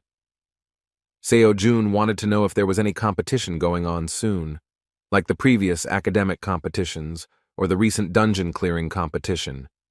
He was most interested in the next 20 days. So Yoon, looking at the schedule for the next month, sadly said that there are no such events. Seo-jun was upset that at the end of the lecture trial period, he still wouldn't have the opportunity to get some good practice on his skills. The next interesting event will be the Hunter Training Exam, but it will take place only in a month. As the name says, this is not a real exam, but a preliminary exam. Since the exam for a professional hunter is held only once a year, if you fail, you will have to wait until next year, which is why the pressure on the exam is enormous. Therefore, every educational institution has introduced mock exams to prepare students in advance. Among these institutions, 3 academies stand out: Hunter Mill, Ile, and Kaon, which are included in the top 3 rankings. Since the practice exams of these academies are wide-ranging and allow everyone to participate, the marks earned are considered to be close to the exam marks. Seo-jun was confident that all students superior to Lee Ju-hwan would participate and would give a huge amount of money as a grant. He could not miss this chance, because in this way his money issue and the problem of course progress would be solved at once. It was a shame that the practice exam would take place next month, because that's when the free period ended. But first of all, it was worth trying anyway. Returning home, Seo-jun continued to study Chiron's lecture, where he talked about how witchcraft is not perfect, and it can be distorted and misfire at any moment. Because under the influence of sudden changes in the situation, witchcraft also changes. Chiron said that at such moments fighters will need intuition. He asked them to remember that intuition itself can exist as a pattern. Seo-jun, listening to his words, said out loud that transcendents are simply amazing. Unexpectedly for the student, the lecturer said that he knew that the date of the transcendental practice exam was approaching. The only thing he wanted to advise was not to focus on the grades, because anyway, this is just a preliminary exam. Seo-jun didn't even expect that the transcendent exam also had a preliminary test in which you could try your hand. This was a unique innovation of their academy, which was accompanied by a thorough analysis of exam questions in each subject. In fact, previously, he did not even believe that such an exam existed and that one could even get a license for it. It turned out that, like the Hunter exam, they had their own standards, and someone evaluated the student's work. Then he remembered that the advertisement contained an interview with a rank 5 celestial. There was also a personal interview with a student who became a rank 9 swordmaster. Seeing this, Seo-jun thought it was just someone's joke, but as it turned out, it was all serious. Scratching the back of his head, Seo-jun wondered whether there was any point in taking the training exam for a transcendental if he was not yet at the level to even stutter about such a level. Still, he hoped that in this way he would be able to improve the progress of his courses. The curious guy decided to play the first video. Within a moment, Xiang Yu, with a cheerful expression on his face, offered to sign up for the training exam because now he can freely control enormous power. However, after such praise, he asked not to take his words seriously, calling the students just trash. Then he cheerfully said that he could repeat his words 100 times, but no one would understand him, so you should just sign up to experience firsthand what an insignificant level they are at. Seo-jun was surprised for the second time, because he thought that all the lectures were old recordings. Chiron and Xiang Yu both mentioned the exam in the video, although they could not know in advance when it would come to this point. To test his theory, he attended lecture courses by Shakyamuni and the magician Merlin. Like the previous lecturers, they also talked about the upcoming exam. Putting down the phone, Seo-jun, leaning on the bed, sighed heavily, saying that there were more than enough oddities at the Academy of Transcendence. This kind of attention in lectures made him wonder if this practice exam was really that important. To find out more, Seo-jun decided to see the reaction of the Academy community. The situation turned out to be similar, and as expected, everyone advised to raise your level first. However, among the monotonous messages, there was a guy with the nickname Ruler of the Forest who advised even beginners to try the practice exam, without focusing on grades, because this will help them significantly increase the progress of the courses. This student's opinion gave him the idea to take the risk of participating. Luckily, the first try was completely free. Although he was sorry to waste a free chance, he still decided to take such a risk, thinking that he would still be able to earn money. But the lectures were worth studying before the end of the trial period. Having chosen the skill of the 9th rank sword as his theme, he received his first task regarding combat power. The first question asked to find the correct answer to a task consisting of 15 stages. Within a moment, he received a message that the first stage had begun to form. Seo-jun was confused because he didn't even know how the exam would be conducted and that it would actually happen in the same place. It was said that he would have 15 stages in total. Considering the level of transcendence, he expected that even at the first stage it was worth waiting for a monster of at least 6 stars. In this case, starting with him, by stage 15, he will have to meet at least a monster of 20 stars. Within a moment, his phone began to emit strong energy. Something suddenly jumped out of the phone. It was the monster of the first stage. Seo-jun was determined and looked towards the landing monster, seeing that it was not yet fully formed. While the monster was getting bigger and bigger, Seo-jun couldn't begin the first stage of the training exam. He was simply shocked when he realized that the monster continued to grow, even though it had already far exceeded the size of 6th-level monsters. Within a moment, he saw him in full growth.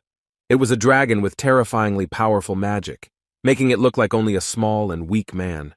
The destruction dragon Fafnir wasted no time later and began to gather incredible magical energy before striking. Seo-jun didn't even have time to move before this terrifying force headed towards him. As expected, he instantly failed the first stage and only had 29 minutes and 58 seconds to use his free pass. He was crushed with such incredible speed that he grabbed his head and began rolling on the ground, screaming that this was simply madness. This was only the first stage, but he already had to fight a dragon monster whose combat power was simply at an incredible level. Seo-jun was simply in despair. He screamed and beat his fists on the floor, thinking that at stage 15 he would have to fight God. So he had a logical question regarding whether the Transcendence would emerge victorious in the battle with the gods. At that moment he remembered that his lecturers were already demigods. Taking a deep breath and exhaling, he decided to think about how to get out of this situation. Initially, he thought that the building would collapse just from the appearance of such a monster, but it remained intact. This meant that the exam did not affect anything other than itself. At least he was glad that after the first time he still had 10 chances to complete the stages. Although he was afraid that even after these 10 attempts nothing would change, he was still going to see if he could make any progress in such a crazy fight. When he went outside, he spent 4 more attempts, but each of them ended in the same failure, and he could not last even 5 seconds in the battle with Fafnir. He once again blew it dry and again began to roll on the floor, clutching his head, not understanding how to even fight such a monster. Sitting down on a bench, he drooped into himself, thinking that he was still far from being a hunter, and he was trying to take the transcendental exam.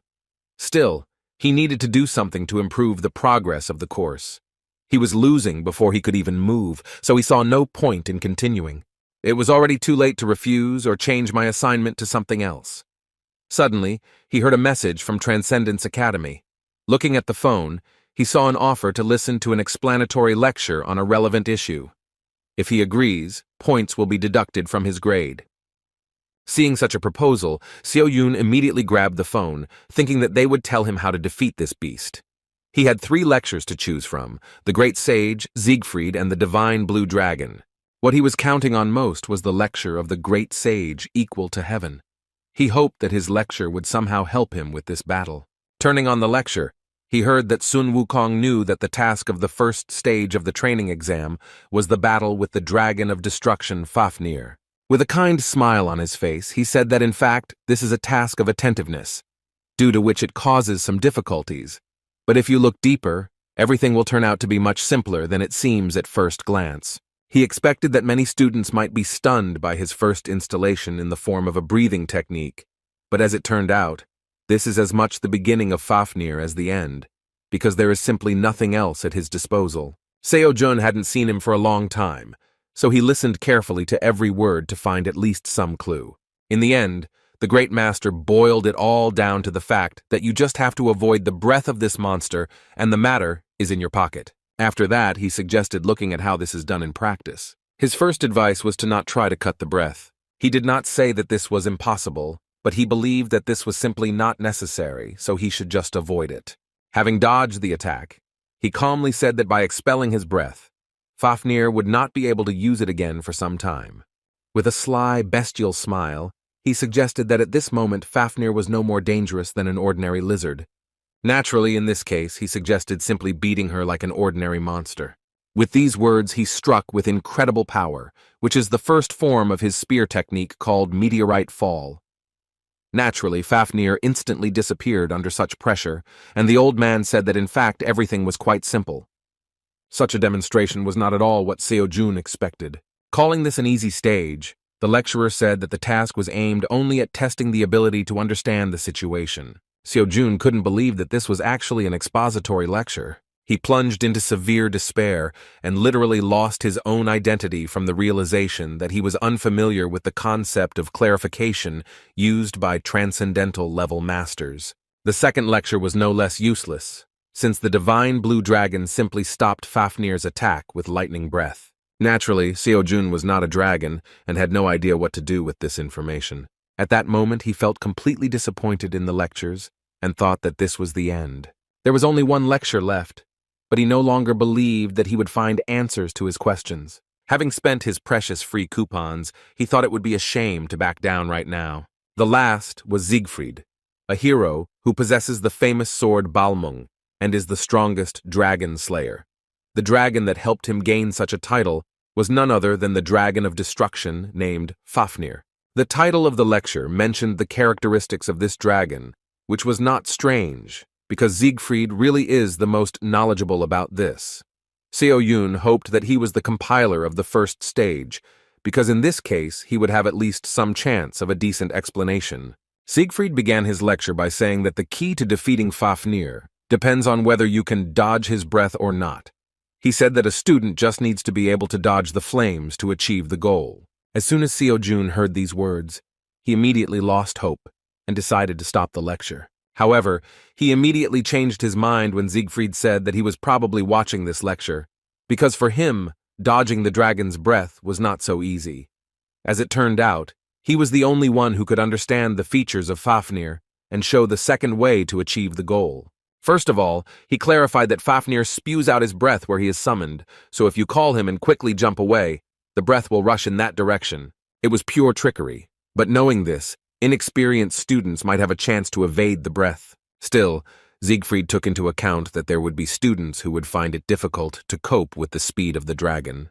Therefore, he said that for such students, he has an additional method. As it turned out, for this it was necessary to prepare a gold bar. Siegfried admitted that Fafnir became the dragon of destruction precisely because of the gold, which blurred his vision. In fact, it does not have to be a solid gold bar, because something similar could do.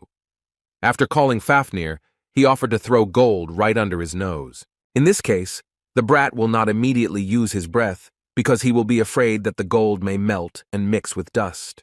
When asked whether this was a violation of the rules, he replied that it makes no difference whether the student uses a trick or his own skills, because the main thing is to find the right solution and way out of the situation. That was all he could say about this stage. The information turned out to be quite valuable, and he even said that if anyone is interested in how to defeat other dragons, then it is worth attending his lectures on fencing that defeats dragons. Sighing heavily, Seo-jun resigned himself to the fact that he had to spend money on the bar. Now he had some knowledge of how to fight against this dragon, so with some hope he began the first stage again. As expected, the dragon immediately began to prepare its fiery breath towards the student. At the same moment, Seo-jun threw a gold bar towards the dragon. The dragon was already a moment away from turning everything around into dust. However, as Siegfried said, as soon as he saw the shine of the gold bar, he immediately stopped, for fear of losing it due to the high temperature of the fiery breath. Within a moment, he turned into an obedient pet, whose gaze was aimed at the ingot flying past him. Seo-jun was already extremely happy that he was able to escape the dragon's breath. However, he had to hurry, because as soon as Fafnir received the ingot, he learned that it was not completely gold, but only covered with gilding. Realizing the student's cunning, he rushed towards him with a furious look. He still couldn't use his breath, but his huge claws were enough to tear the confused poor fellow to pieces. Finding himself under a huge wave of destruction, Seo-jun shouted that the great sage was a scoundrel, because he said that after his breath, Fafnir turns into a useless lizard. After making an incredible fuss, Seo-jun was still able to hold out for just over a minute, which was already something incredible. He only had 4 tries left. He still didn't understand how to defeat this monster, but he was already pleased with the message that he was able to get a little progress in Kiran's course. There was little time left, so he decided to use his attempts to the end. The second time, he managed to avoid breathing even without the fire ingot. Despite this, a powerful blow from the dragon's tail caused him to lose his balance. It was extremely difficult to dodge, not to mention the opportunity to strike. The speed of the dragon's tail greatly exceeded the speed at which Seo-jun moved around it. A moment before the collision, he, realizing that it was too late to dodge, decided to avoid the blow in a cunning way. Once again, a gold bar was used, which distracted the attention of the greedy dragon. Thanks to this, Seo-jun gained seconds of peace by dodging the blow. However, this trick did not work for long because within a moment the dragon rushed to attack again, this time even with a furious cry. Seo-jun understood that his rage was because he was angry again because the bar was gold-plated. A moment before Fafnir struck, Seo-jun reached into his pocket again. This time the cunning guy threw up as many as 5 bars. The dragon, seeing this shine in the air, again turned into an obedient pet. While he was trying to catch the same gold-plated bars, Seo-jun was already above. Pouring a large amount of mana into his spear and enhancing his body with aura, he aimed at the dragon's back. With the hope of piercing this monster, Seo-jun charged using the spear skills that Xiang Yu had taught him. With a happy face, he shouted that the attack worked. It did work, but only a little, so the dragon remained practically unharmed. Within a moment, Seo-jun felt a cold breeze coming from the dragon's nostrils and discovered a flea on his back. Another attempt did not bring the desired result. Each time, Seo-jun felt pain from the blows, but they did not have much effect on his real body. And yet, there was a positive aspect to this attempt, because the progress of Kiran and Xiang Yu's course increased significantly. This was to be expected, because this time he managed to combine their teachings in order to deliver a powerful blow.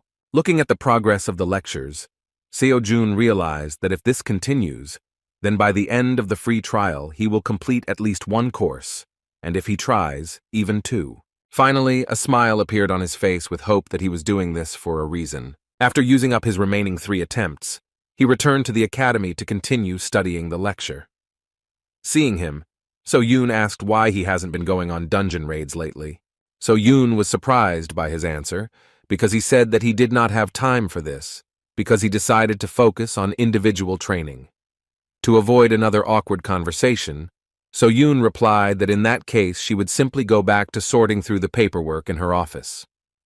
Seo-jun, feeling awkward, agreed with her proposal, realizing that it was strange for him to talk about lack of time, because his workouts looked like he's staring at his smartphone all day long. As a result, he received only 4 points out of 100 for combat strength, which was expected, because Fafnir turned out to be too strong. Failing the training exam with such a terrible grade in the first discipline was a little offensive for Seo-jun, but he didn't expect anything more. The problem was that the course progress was slower than he expected. Real combat was the only way to quickly gain an understanding of the courses, because putting the skills into practice shows excellent progress. 3 days later, it was time for the second discipline, which was basic endurance. Seo-jun had no idea what format the exam would take this time. As the task took shape, a red sphere suddenly appeared in his hand, emitting powerful magic. Taking a look at the magical step, he assumed that it would grant wishes, and yet he did not have time for this, because a warm breeze miraculously began to lift his hair. Looking around, he realized that this breeze turned out to be the breath of the evil dragon Kanchori. The task was to escape from the dragon, preventing him from getting Yeju, the pearl he was holding in his hands. It was useless to fight him since he is immune to damage from any attack.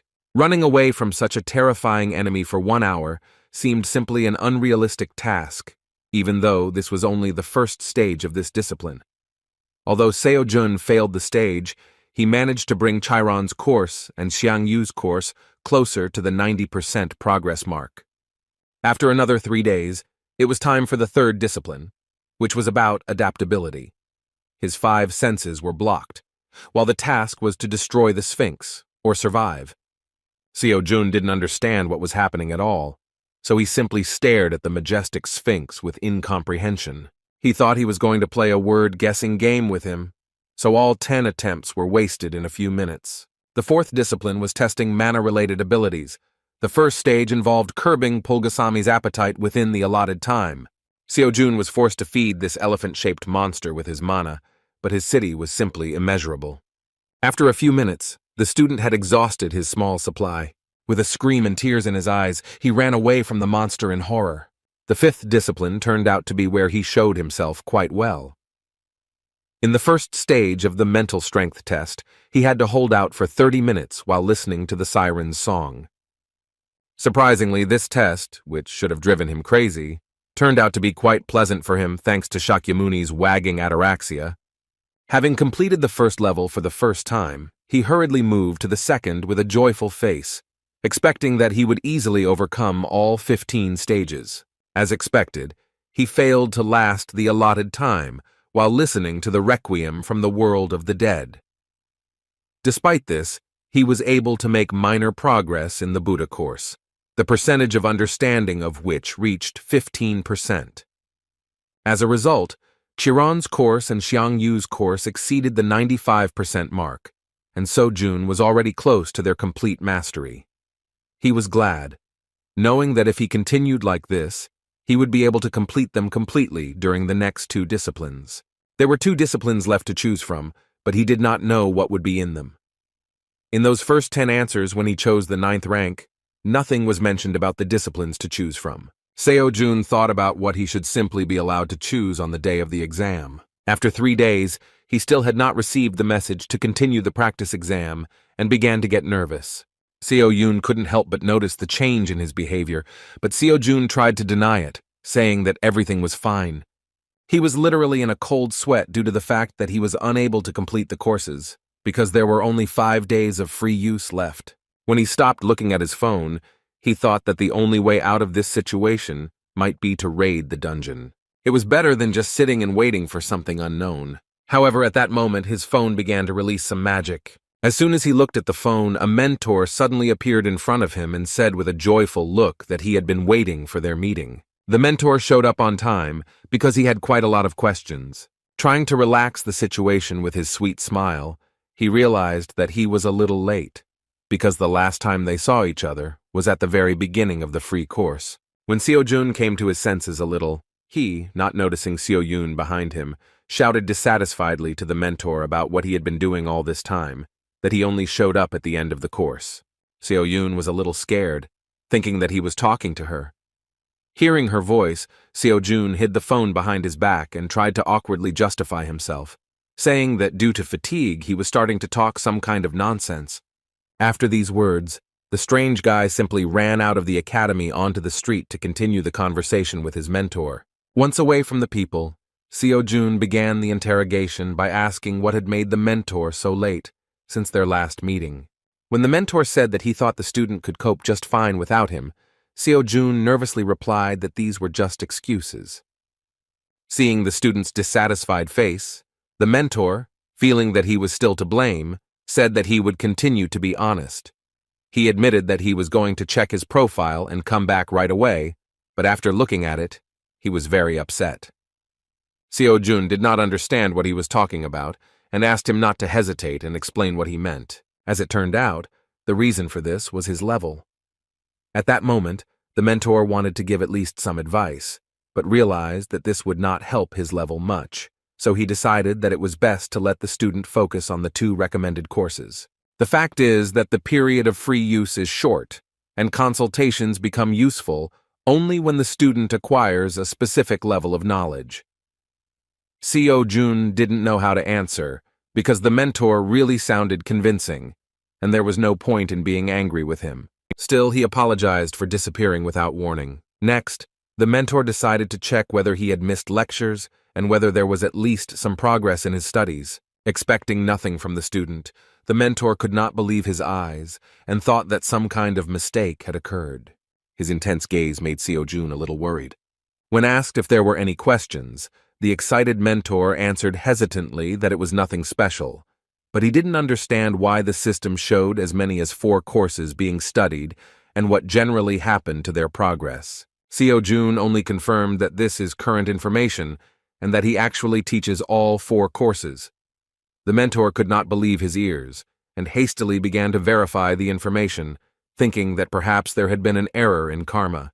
Hearing that the information on the screen was correct, he put on a shocked expression, showing the unexpectedness of this situation. The fact is that Seo-jun's level was previously terribly low, and the mentor could not believe that in just 3 months it was possible to achieve such progress, because even if these are just introductory courses, they usually take 4 times as long. He was no less surprised the moment he heard that Seo-jun had already started studying for the Transcendence Training exam, which greatly helped him in his progress. With a kind smile, the mentor admitted that his presence was indeed not required, although not for the reason he expected. Taking the opportunity, Seo-jun said that since they were talking about increasing the level, he would like to ask a question about the exam. He was interested in the elective disciplines and how they should be chosen. Looking at the screen, the mentor was surprised, because even though the training exam was in full swing, for some reason Seo-jun was displaying that no disciplines had been selected. The student assumed that this was due to the fact that he did not have a Transcendence Academy ID. The mentor could not understand how this was even possible, since it is usually created during registration. In response, Seo-jun said that he simply missed this stage. To confirm his words, the student simply showed a screen on which it was written that he could not create topics for discussion in the Academy community without having his personal ID.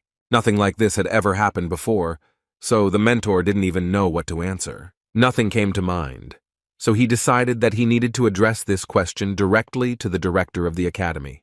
When he said that he needed to go away for a while, Seo-jun fearfully said that he would probably disappear again for several months. In response, the mentor promised that he would just leave a request and return immediately. Returning the phone, he said that he had already solved the problem with the elective disciplines, and now Seo-jun could calmly choose to continue the practice exam. As he disappeared, he again promised that he would return before the free pass ran out. The mentor disappeared again before Seo-jun asked all the questions that interested him. Still, he hoped that he was not lying and that they would meet again soon. After several attempts at completing additional disciplines, Seo-jun finally completed Xiang Yu's course, achieving 100% of his lecture progress. Now the system reported that he had completely mastered the spear, the power of which would move even mountains. Seo-jun couldn't believe that this was really the case, so he decided to test his skill in practice.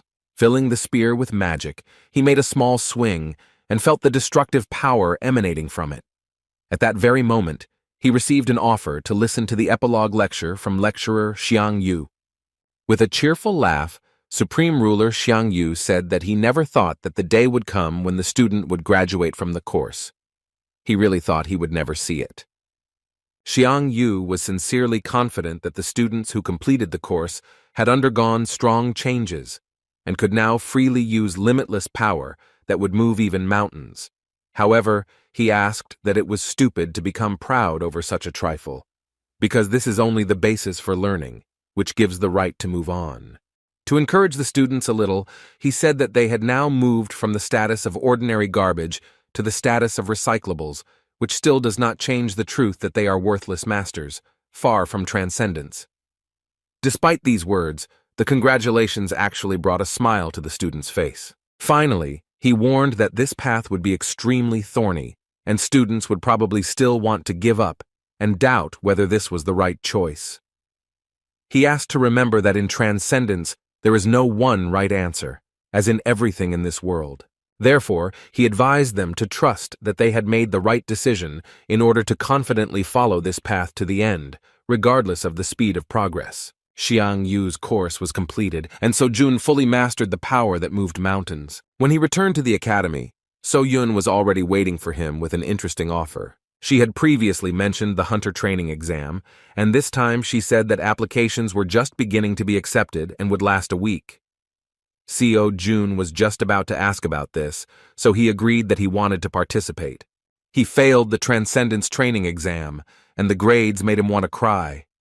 And yet he was not upset, realizing that the Transcendental and the Hunter were completely different levels.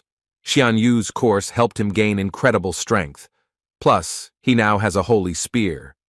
The application was completed, and there were still 10 days of training left before the exam. Unexpectedly for So-Yun, he suddenly came closer and embarrassed her with his gaze.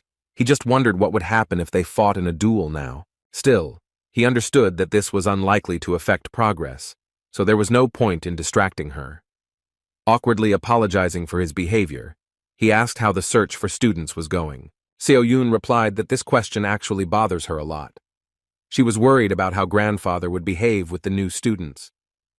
So-Jun was an exception, but she doubted that things would continue to be as successful. So-Jun understood her, because he had no doubt that when a new student appeared, the Holy Sword would definitely come to the academy to beat him, asking for what purpose the stranger decided to get close to his granddaughter. Remembering his grandfather, he wondered if it was possible to spar with him. In fact, this was not the only problem, because it was possible to come to an agreement with the grandfather. She was more worried about which professor to invite to the academy.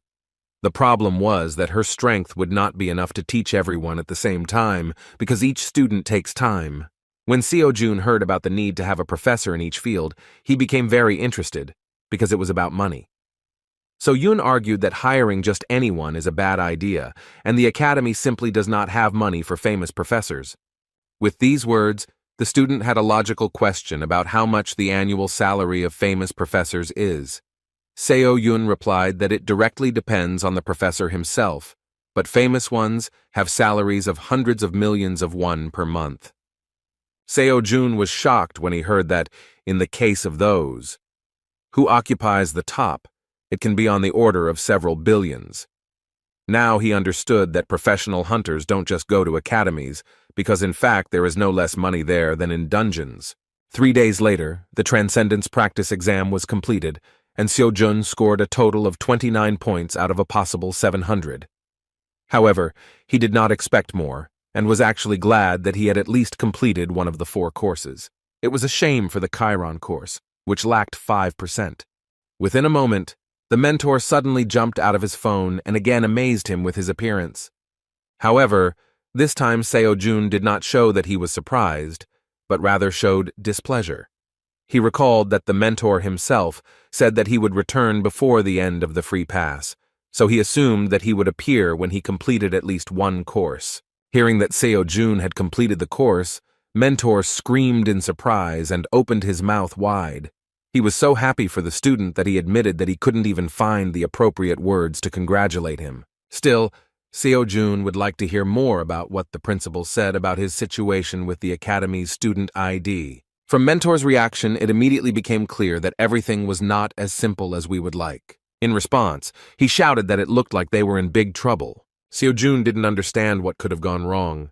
He was surprised to learn that as soon as the mentor decided to check his personal information, he saw that it was simply not there. Transcendence Academy had no information at all regarding student Kim So-Jun. He was not even listed on the list of applicants to the academy.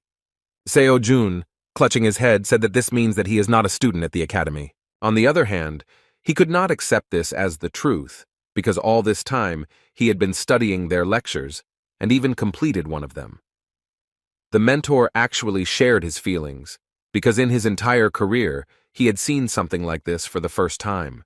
The Transcendental Academy strictly controls membership, and if one is not a student, then one will not be able to listen to lectures and will not be able to contact a mentor.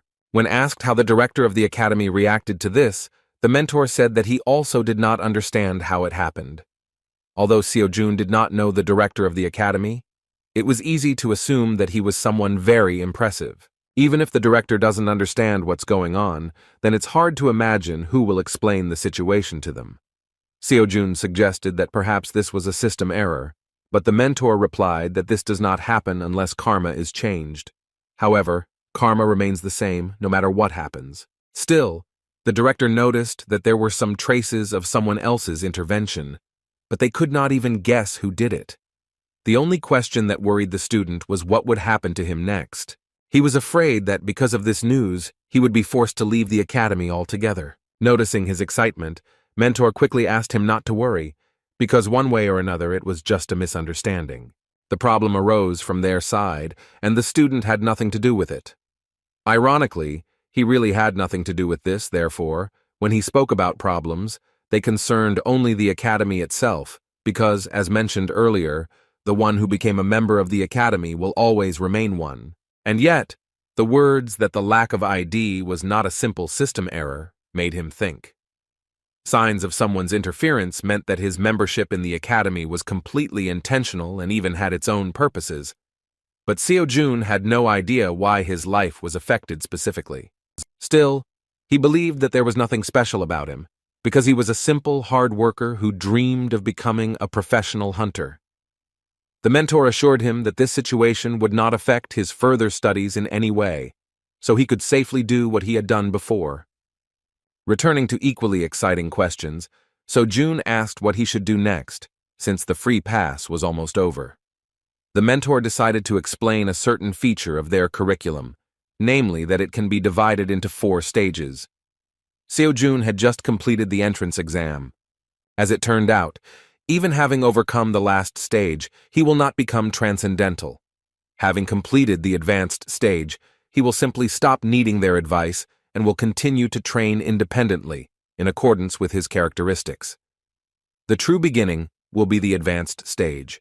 Thanks to the free pass, Seo-jun still moved on to the second initial level of training. He didn't mind continuing to use the spear as his main weapon, but first he needed to purchase a new free pass. The mentor advised him to immediately take individual courses. Most of all, he advised him to pay attention to the lectures of Hercules and Zhang Sanfeng, which would teach him incredible physical strength and walking in the air. As it turned out, the techniques of concentrating mana and wielding a spear were not taught here, because they are included in the intermediate level program, but Seo-jun could still study them. The mentor recommended that you first master the basics, so that later you would not have any difficulties with more advanced lectures. Seo-jun agreed with his proposal, as he was sure that he had a reason to insist on it. As it turned out, the cost of the free pass was very impressive, and Seo-jun couldn't even count the number of zeros of this amount the first time. The mentor just laughed and clarified that this is why he must diligently accumulate karma.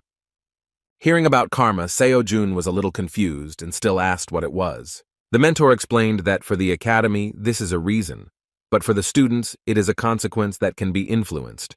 In short, it was their commitment to each other. Seo-jun did not understand what the academy was gaining as a result of this commitment. The mentor replied that their only role was to help students become transcendental. When Seo-jun asked why the academy was pursuing this goal, the mentor remained silent at first. After a short pause, he said that at this moment this was the maximum he could allow him to interfere with.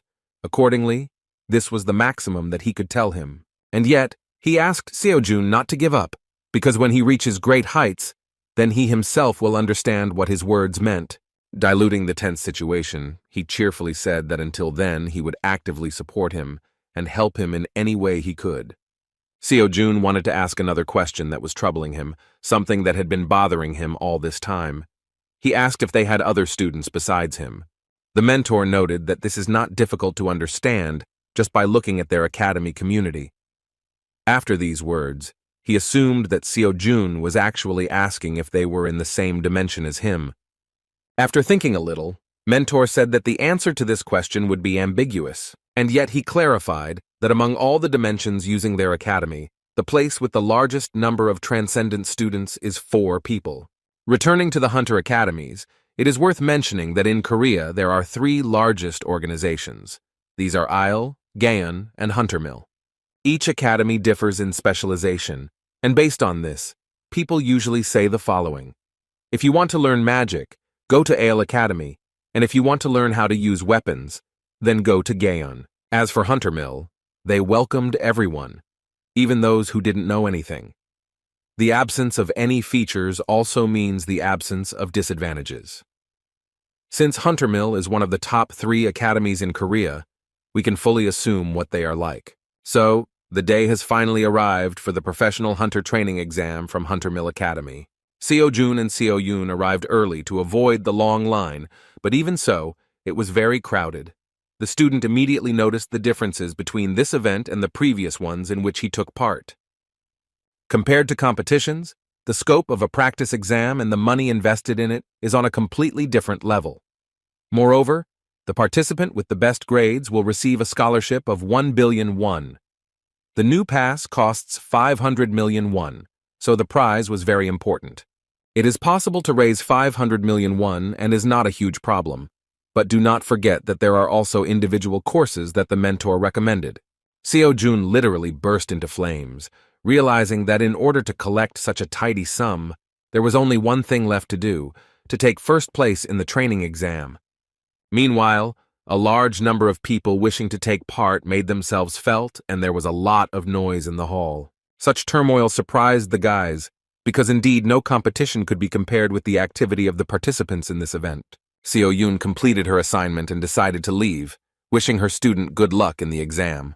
As Seo-jun walked further towards the waiting rooms, he suddenly stopped when he heard the sounds of a verbal altercation. Things were heading towards a fight, and all because of the blonde guy who passed by the line. As it turned out, that impudent guy was Kim Gang-chol, a student from Hunter Mill Academy. The exam inspectors asked the disgruntled guy to be calm, because in any case, everyone would have time to take part.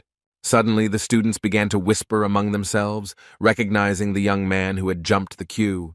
In fact, no one knew who the academy sent from itself. As it turned out, this guy was a worthy opponent for those sent by the other two top academies. Lee Doon participated from Isle, and Jin Dongmin from Gaon. They said it would be the best practice exam in history. The crowd also discussed the fact that even in Hunter Mill, Gang Chol is among the top 3 best specialists among students. The promising swordsman stopped, taking a closer look at the stranger who had passed before him. He didn't see anything interesting in the student of an unknown academy, so he simply walked by. In turn, Seo-jun understood that the rising star of Hunter Mill Academy would certainly cause him problems. As the crowd began to discuss the favorites, Seo-jun decided to slow down to hear who else he would face. Some very noisy guy was talking about how Kim Gang-chul is undoubtedly superior to everyone else in terms of skills, although Lee Do-yoon and Jin Dong-min are far from weaklings. He even mentioned rumors that he was supported by the Order of Truth. Naturally, the exam was conducted by his own academy. The eccentric suspected that there was a place for a conspiracy here, because the academy probably shared with him valuable information regarding the training exam. And yet there were those who tried to reassure him, saying that even if he was a student of Hunter Mill, one of the best academies would keep its face and would not go against the rules. Meanwhile, the discussion was interrupted by the appearance of a strange, noisy guy who was also trying to get past the line. It only took one glance for Seo-jun to become interested in the identity of this eccentric. The fact that this disciple brought so many types of weapons with him raised questions. Sword, spear, bow, daggers. It was hard to believe that he used all the weapons at the same time. The strange guy began to poke the inspector with the application form, saying that he also needed to be let in, but the man patiently continued to ask him to get in line. The young man was very persistent, and asked why he was worse than the guy who was skipped in line. Meanwhile, the crowd had already begun to get angry with him, and the impatient guys began to shout that the eccentric should return to the end of the line. In order not to detain anyone, 2 disgruntled inspectors grabbed this guy by the arms and dragged him to the end of the line. This was the first time Seo-jun had seen such strange behavior from the members. Students from all over the country actually flocked to this place, and each of them wanted to start the exam as quickly as possible. Meanwhile, the first stage began, at which the physical strength of the participants was tested. Park Do-seok, an unremarkable guy, was preparing to become a hunter at the 2nd Division Academy. He believed that he could be placed on a par with the talents of such giants as Hunter Mill, Isle, and Gaon. However, the reason he was forced to choose the 2nd Division was money. The annual payment for one of the top 3 academies in Korea more than exceeds 100 million. Therefore, he could only go to a 2nd Division Academy, where he could receive a scholarship. People consoled him that it was better to become the head of a snake than the tail of a dragon, but he did not agree with them. After all, becoming the tail of a dragon, he would have the opportunity to compete with dragons, but becoming the head of a snake, he would have to compete with other snakes that would be no match for him. With such problems, this guy took part in the practice exam, plunging into the world of real professionals, being completely satisfied with his own choice. The Hunter Meal training exam, excluding the test portion, includes the 5 disciplines of a professional hunter, including basic stamina, mana usage, fighting monsters, and dungeon raids. Basic endurance was measured by a simple and straightforward task in which you need to run 3 kilometers in 5 minutes, repeating this several times. After successfully running 3 kilometers in 5 minutes, you must run 3 kilometers again, and if suddenly you fail, then the assessment will be completed. To put it simply, the main criterion for assessing endurance is how many times you have run the standard. At first, Park Do-seok did not see any competitors, and so June seemed to him like a stupid weakling, but in the end, they were already running the 15th lap, and there was no one left except them. From the very beginning, the guy with red hair put himself on par with the best students of the 3 academies. So when he saw a stranger running alongside him, he decided that it was worth recognizing his efforts. However, no matter how hard he tried, his stamina was not enough to stand on par with Sojun. At one point, a guy from an unknown academy took the lead. Park Do-seok could no longer keep up with him because his breathing was already knocked out. And yet he did not despair, because even this result suited him. Yet, as promised, he overcame himself, entering into battle with dragons, not snakes. When he saw Seojun approaching, he extended his hand forward to give him a high five, saying that he recognized him as his true comrade. However, to his disappointment, Seojun did not feel that he was finished at all and ran past him altogether. He didn't even have time to notice Park Do-seok's sincerity, because the stage of testing his endurance was surprisingly easy for him. As expected, the rest of the tasks aimed at testing physical indicators were given to him just as easily. All the students present were shocked that an inconspicuous guy could perform exercises with a huge amount of weight with such ease. It was hard to believe that he was a person like them, because from the enormous amount of weight his barbell began to bend right on his back. While everyone was surprised, Seojun continued to practice, thinking that the tasks of the practice exam were very easy. Although the daily tasks had strengthened his stamina, he was more confident that Xiang Yu's course had given him the ability to instinctively use enormous strength. When he came to this conclusion, he began to dream about what would happen when he completed the Hercules course, which promised an S-rank skill of divine power.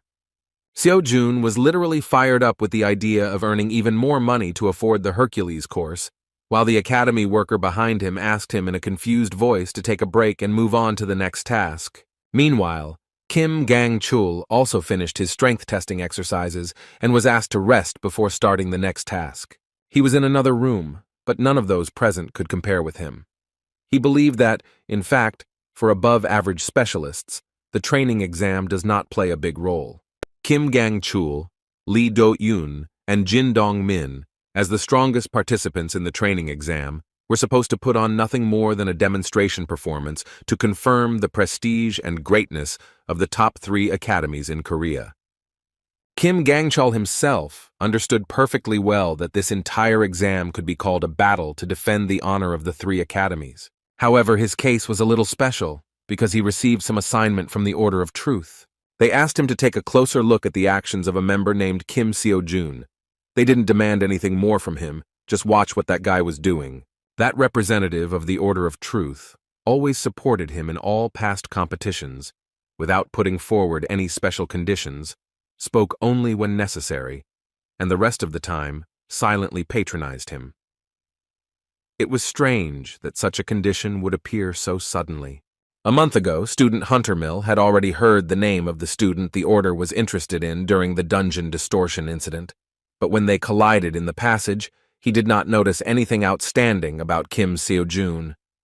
When Gang-chul walked inside the waiting room, he saw that all the students couldn't believe the results. The scores were posted, and he himself wanted to look at the scoreboard, although he didn't think that there would be anything unexpected there. As it turned out, he not only did not take first place, but even ended up third. He couldn't believe how it happened that there were 2 whole people in front of him. Kim Sojun and Lee Min-yul were ahead by as much as 11 points. Gang-chul could not understand how this happened, because he did not know by name a single specialist who could defeat him. Sighing heavily, he calmed himself with the thought that there are simply students who succeed in only one thing. He was sure that this would not happen again in the next competition. However, when the battle strength testing stage against the monsters ended, he was shocked to find himself in third place again. Seeing this, he remembered the words of the observer from the Order of Truth, who said that he only had to watch what Kim Seo-jun was doing. The third discipline was testing the use of mana. Students had to hit the shield to count and evaluate the impulse of their power. Academy representatives assured that students should not hold back, using mana to the limit of their capabilities to break the shield. Mana was actually something Seo-jun wasn't sure about. Although, thanks to Merlin's course, he generally understood the principle of its operation, he could not say that he knew how to operate it, so he doubted that he would be able to get first place again. Meanwhile, the turn came to the student, from whom the best result of this stage was expected. Lee Dun, a student at Isle Academy, has long gained an incredible number of fans due to her unique magic skills. No one even doubted that she would take first place in the mana test. The level of her magical abilities was so great that at such a young age she could use energy transformation without any problems. Among her range of attacks, fire magic had the most destructive power. Using a fire arrow attack, she easily destroyed the magic shield, which no one had ever been able to do before.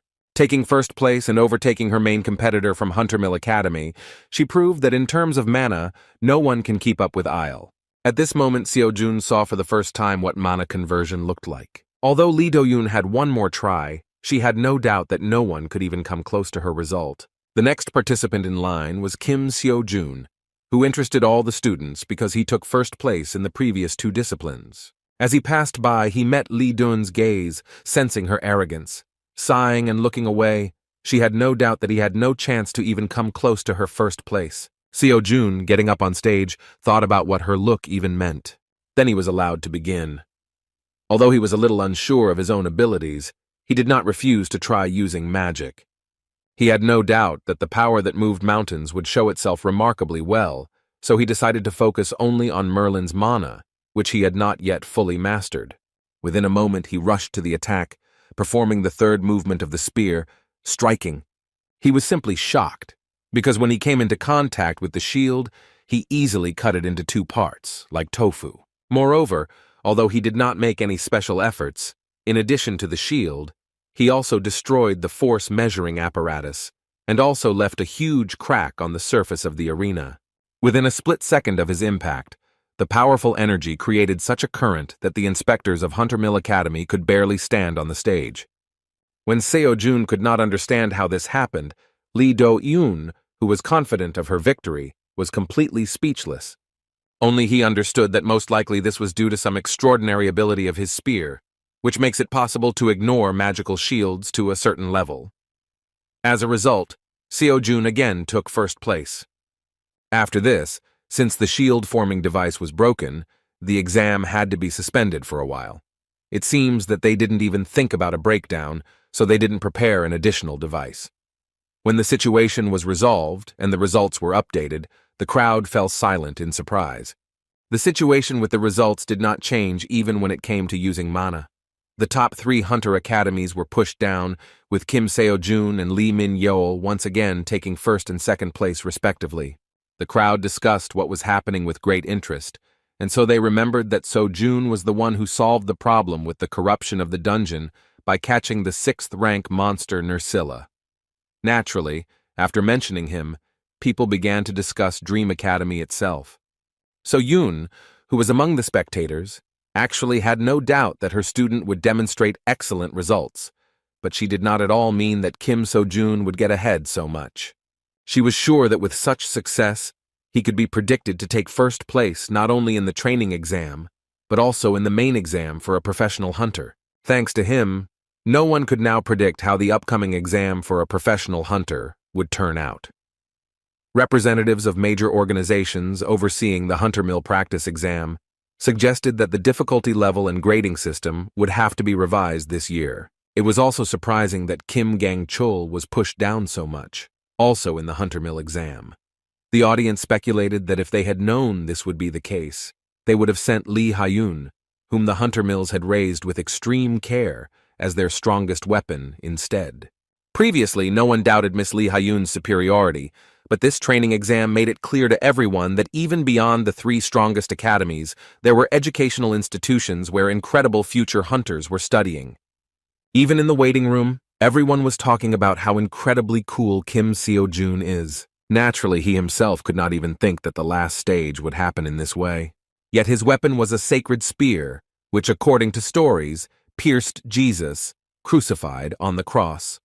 Judging only by this legend, one can judge that it has extraordinary functionality. The problem was that it was necessary to first find out what this spear was. All he knew was the legend passed down without any explanation of the weapon's properties. After this stage, it could be assumed that the holy spear has the power to ignore a mana shield, or it is able to overcome a specific defense value without being enhanced by mana. Even after the tests, it was impossible to find peace, because some idiot began loudly singing ridiculous songs, not giving anyone peace. As it turned out, the noise was made by a guy with an entire arsenal behind his back, who had previously caused a conflict with the administration of the exam at the entrance. As soon as Seo-jun and this guy made eye contact, he stopped the song and froze. After that, he joyfully rushed towards Seo-jun, and he regretted that he was looking at him. This guy, like all the other exam participants, was well aware that in front of him was the superstar of the training exam, Kim Seo-jun, from Dream Academy. As it turned out, he himself was not just an absurd young man with an arsenal behind him, but the one who took second place in all previous stages. It was Lee Min-yul, an incredible guy who also managed to easily show more outstanding results than the students of the 3 strongest academies in Korea. His results and his behavior could hardly form a harmonious picture, because he himself was not serious, and the large number of weapons in his arsenal gave no rest, because it was hard to believe that someone could cope with so many martial arts. Lee Min-yul was very restless, because Seo-jun began to remain silent. He thought that he had done something wrong, and began to apologize for his intrusiveness, and for starting the dialogue in such an informal tone.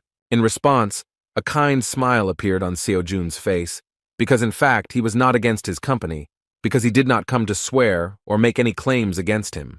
A few minutes after they met, the raid on the dungeon began. The surprising thing was that it was almost no different from the real thing, even though it was created by augmented reality. The main criterion for assessing the 4th discipline of the Huntermill training exam was the time spent in the raid. The monsters that had to be destroyed were the 10 Nursils. Seo-jun was surprised by this coincidence, but still overcame the test with ease. What was unusual was that even though the augmented reality monsters were 2 stars weaker than the real ones, it was still a pretty tough difficulty level. This time, everything was different. With an incredible weapon in his hands and enough experience behind him, Seo-jun easily destroyed them one by one. He felt great that he was now on a different level, both in terms of intuition and awareness of what was happening on the battlefield, and in terms of strength and endurance. Just 3 months ago, he was nothing of himself. He worked every day to survive, being an ordinary person who fought for life. However, after becoming a student at the Transcendence Academy and meeting So-yun, he felt his life begin to change. Completing this stage as quickly as possible turned out to be a rather grueling task, but this only confirmed that his path to transcendence was still long and thorny. And yet, after overcoming yet another challenge and taking first place in dungeon raids, he even began to think that a future in which he would become the world's best hunter might even be entirely feasible. Having once again taken first place, Seo-jun, while in the waiting room, again became the victim of many envious glances. Representatives of the 3 strongest academies in Korea looked at him with incredible anger because he became the one who took all their glory for himself. Jin Dongmin and Lee Do-yoon took 5th and 4th place respectively, although they should have been in the top 3 if not for the appearance of Seo-jun and Lee Min-yul. Academy student Dream couldn't help but notice the hostility on their part. This was not strange for him, because now he was guaranteed first place unless he was disqualified or personally refused to vote. Naturally, all the contenders for victory lost their desire to participate in the competition because Seo-jun was significantly ahead. The only unexpected reaction was the behavior of Lee Min-yul, the strange guy who came in 2nd place. He spoke with cheerful emotions about how he could win this time. Unlike the others, Kim Gang-chul was strangely quiet, although at first he seemed quite confident. Like most of the previous stages, he finished the dungeon raid in 3rd place. It was not possible to look around at the other participants because Lee Min-yul, with his obsessive manner of speaking, began to get right into Seo-jun's soul. He proposed to become friends and was sincerely glad that the Dream Academy student did not object. When the dialogue improved, Seo-jun inquired about the arsenal behind his new friend's back and whether he really uses all this variety of weapons. As it turns out, this is indeed the case. Lee Min-yul was not trained in a specific art of battle, so he tried everything, mastering every possible weapon. When Seo-jun heard this, he couldn't help but feel surprised, realizing that Lee Min-yul was actually self-taught. Indeed, he achieved such a level only through independent training, which amazed everyone present in the waiting room. Self-taught, we are talking about students who study independently and do not belong to any academy. In fact, there are many such cases, and usually these are those who have neither money nor talent. However, sometimes, very rarely, there are such extraordinary personalities among the students. Seo-jun couldn't help but recognize his talent, because this guy turned out to be so talented that he was able to defeat the rising stars of the top 3 hunter academies in Korea by training on his own. Of course, he still wondered why such an incredible candidate for hunter did not go to the academy, having the opportunity to get anywhere. Lee Min-yul replied that he actually didn't want to get involved with anyone himself. As it turned out, he did not consider himself literally self-taught. He still admitted that he has a teacher, but he does not know that he has a student. The phrase sounded very mysterious, and Seo-jun demonstrated that he really did not understand how this was possible, although he still had some suspicions. Suddenly, their conversation was interrupted by one of the representatives of Hunter Mill Academy. He immediately apologized, saying that they had an unexpected problem. No one understood what was happening. Only a student close to the Hunter Mill Academy itself expected something similar. An academy employee said that the people appointed as the jury were unable to arrive due to unforeseen circumstances. Professors Hunter Mill, who were assigned to evaluate combat abilities in the battle, were just on their way here when the dungeon rift occurred. According to him, unexpectedly it turned out to be a 10-star dungeon. The professors had no choice but to intervene personally. Naturally, Kim Gang-chul was reluctant to believe these words, while the rest of the participants began to worry about what would happen to the exam in this case. The academy representative replied that due to these unforeseen events, an urgent meeting was currently being held, so it would have to wait until the results were available. Kim Gang-chul was sure that what was happening was the work of the Order of Truth. He didn't know how they managed to create such a dungeon, but he had no doubt that the Order was more than capable of pulling it off. The problem was that this jeopardized the continuation of the practice exam. Although he was only asked to observe, he was haunted by the knowledge that Kim So-jun would emerge victorious if the exam was simply abandoned. Therefore, he decided to come up with a proposal to change the method of conducting the last stage of the exam. The remaining discipline was testing combat strength in battle, so he proposed keeping the goal and holding this stage in the format of a tournament between students. After these words, the students began to whisper, and it was clear that they were not against improving their results in this way. The academy representative admitted that his words made sense, but he warned that it would be difficult to implement, since there are many people participating in the training exam, and it would take a long time to hold such a tournament. He was even more worried that they would definitely have a problem with the assessment method, since they had not practiced this format before. Understanding what was going on, Kim Gang-chul quickly found a solution and, saying that A-rank hunters were needed for the evaluation, said that Hunter Mill would not have any difficulty in finding a worthy replacement for the jury. No one wanted to just sit and wait, but the academy employee was insistent on stopping without the final step. Kim Gang-chul still did not give up and came up with another proposal. He proposed holding this tournament in an event format so that not everyone would participate, but only those who wanted to apply. This significantly reduced the time it took to complete it, because those who have already tested their strength enough will most likely not bother themselves with the final. In addition, the student mentioned that at this time the exam is broadcast throughout the country, and among the waiting spectators there are people from the association and government officials. He believed that it would make the organizers look bad if they interrupted the exam over such a small matter. The academy employee could not but agree with his words and thought about the question, realizing that if everything ends without a finale, then a crack will appear in the reputation of Hunter Mill, which is among the top 3 academies. There had already been talk of the exam being delayed, and Gang-chul understood that even though Kim Seo-jun was the real reason, From the perspective of others, it would look like Huntermill's lack of preparation. The self-confident student decided that since this happened, it was worth switching the viewer's attention and providing them with new content. He believed that now he would have the opportunity to defeat Kim So-jun, because in this case, all his recent achievements would go to him.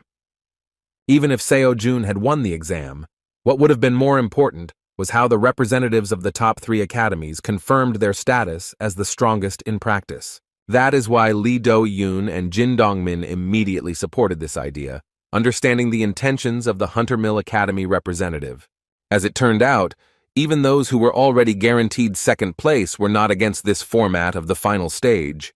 Lee Min-yul was looking forward to the tournament among the best, so he happily asked what Seo-jun would do. Many eyes were directed towards the first place of the tournament. It was worth considering here, because even without participating in the tournament, he had already secured a monetary reward for himself. Taking this opportunity, Kim So-jun, confident of his advantage, decided to ask for an additional reward for the victory. However, the tournament was confirmed, and the public was delighted when they learned that the top 15 students would participate, which meant they would see 3 students from Korea's top academies in action. Of course, they were also happy that even Kim So-jun and Lee Min-yoon, who trampled all the other participants, would appear on stage.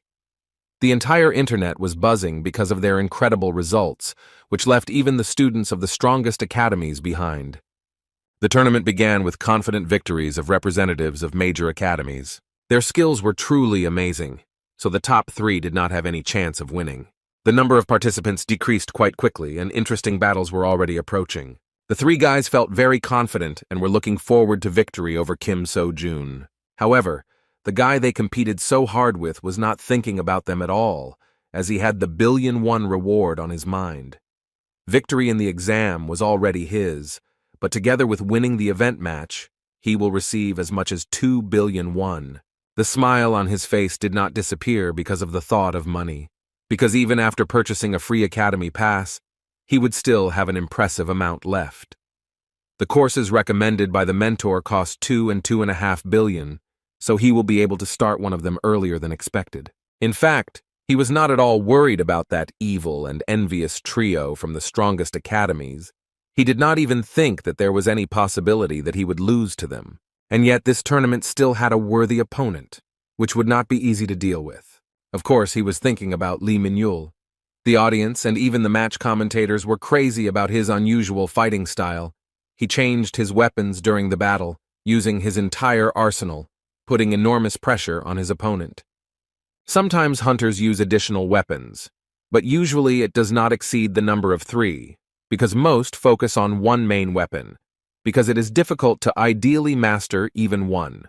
But Lee Min-yul had at least 8 guns on his back, and it was hard to believe that he could use all of them. His unusual fighting style embarrassed everyone who encountered him. The sudden use of a bow during a battle caused enemies to go on the defensive, doubting what this guy's main weapon was. A fairly good swordsman, whom Lee Min-yul encountered in the first battle, was not going to give in, and having repelled the next arrows, he shortened the distance in order to fight the battle himself. However, he was greatly mistaken when he thought that this strange guy with an arsenal on his back was a bow user. He wielded 2 swords no less skillfully, with which he easily stopped his opponent's attack. Moreover, he threw the poor guy aside without much difficulty, even though he was initially on defense. Watching the battle, Seo-jun only confirmed his suspicions that the battle with him would not be easy. This is not Kim Gang-chul or the rest of the 3, from whom you know what to expect. This guy is not limited by form and template. This is free space in which there is room to roam. Due to the fact that he is self-taught, the battle with him turns from sparring into a real fight, because this is the style that is formed in those who have not received a standard hunter education.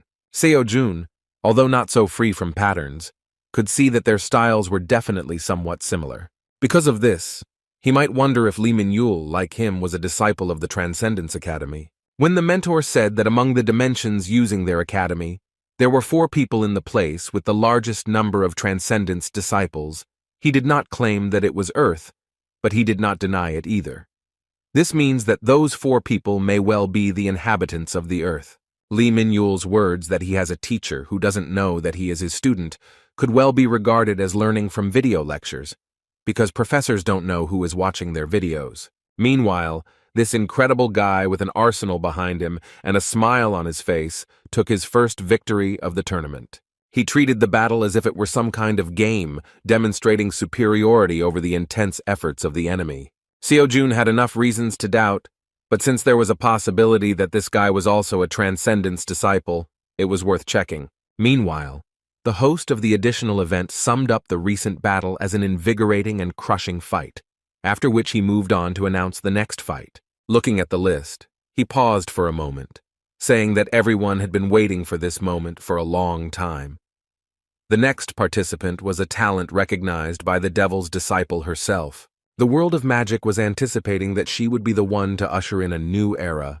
Of course, all these words described Lee Dun from Isle Academy. Her opponent was described as a student who shone like a supernova, the first competitor in the history of the training exam to score 100 points in each discipline. Of course, we were talking about Dream Academy student Kim Seo-jun. It is no exaggeration to say that Lee Do-yoon is a true genius. She has abilities that even go beyond the definition of genius. She is one of the 5 strongest students at Isle Academy, which is the top 3 best hunter academies. Her talent was recognized by the Devil's successor, Young Jamin, a genius magician and professor of witchcraft. There was nothing impossible in Lee Do-yoon's life up to this point, so she was anticipating her victory, thinking that the Hunter Mill training exam was simply drowning the magicians, which is why she dropped in the rankings. Starting the battle with her powerful fire magic, she thought that if this was a training or professional exam for the Isle Academy, the results would be different, and she would have no equal. However, her confident smirk soon disappeared from her face as she aimed her attack at her opponent. She was simply shocked by what happened, because she was anticipating a quick victory in an instant. It was hard to believe that Seo-jun, whom she considered overrated by some miracle, without even taking an extra step, was able to dispel her technique with one light swing of his spear. Of course, he didn't even feel any danger from her magic after fighting the Dragon of Destruction Fanfur 10 times. Seeing her reaction, he was a little confused, realizing that he shouldn't have dealt with her attack so easily. With her whole body trembling and her eyes wide open, Lee Do-yoon shouted that this was simply impossible. As it turned out, in her understanding, it was impossible to simply cut the magic. Studying with the best magicians, she learned that magic can be destroyed in 2 ways.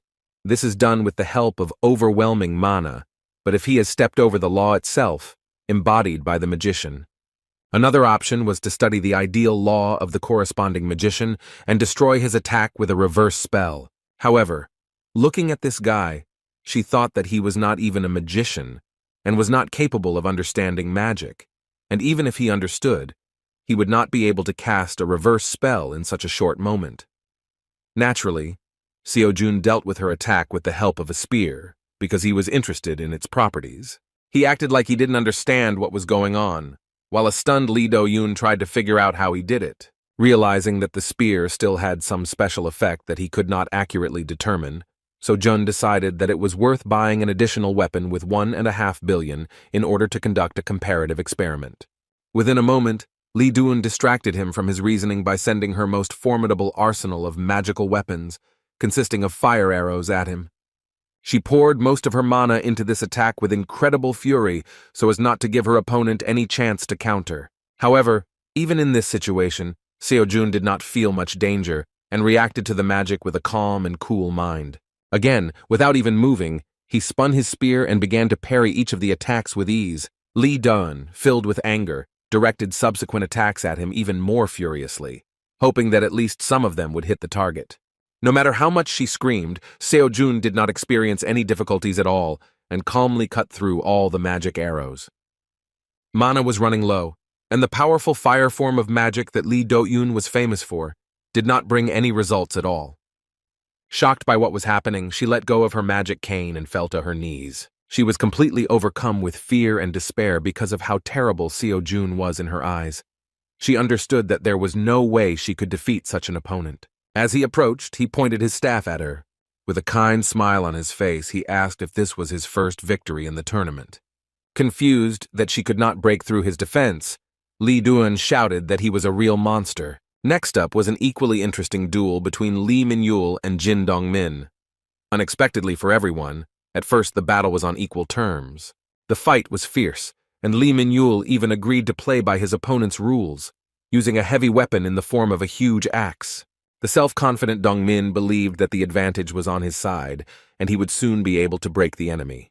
However, from Lee Min-yul's smile, it was easy to understand that in fact he was just playing around, trying to assess the level of his opponent. Within a moment, he reached for his leg, making his opponent nervous. As it turned out, he wanted to change the distance of their battle, and by throwing his dagger, he was able to throw the enemy further away. Dong Min was seriously angry, because he barely had time to react to this unexpected attack. However, at the moment when he thought about when his opponent managed to take out the dagger, Lee Min-yul had already managed to close the distance and was right above him. With a cheerful laugh, he struck with his sharp claws. His opponent barely had time to cope with such incredible speed, and in defense shouted that Lee Min-yul was using dirty tricks.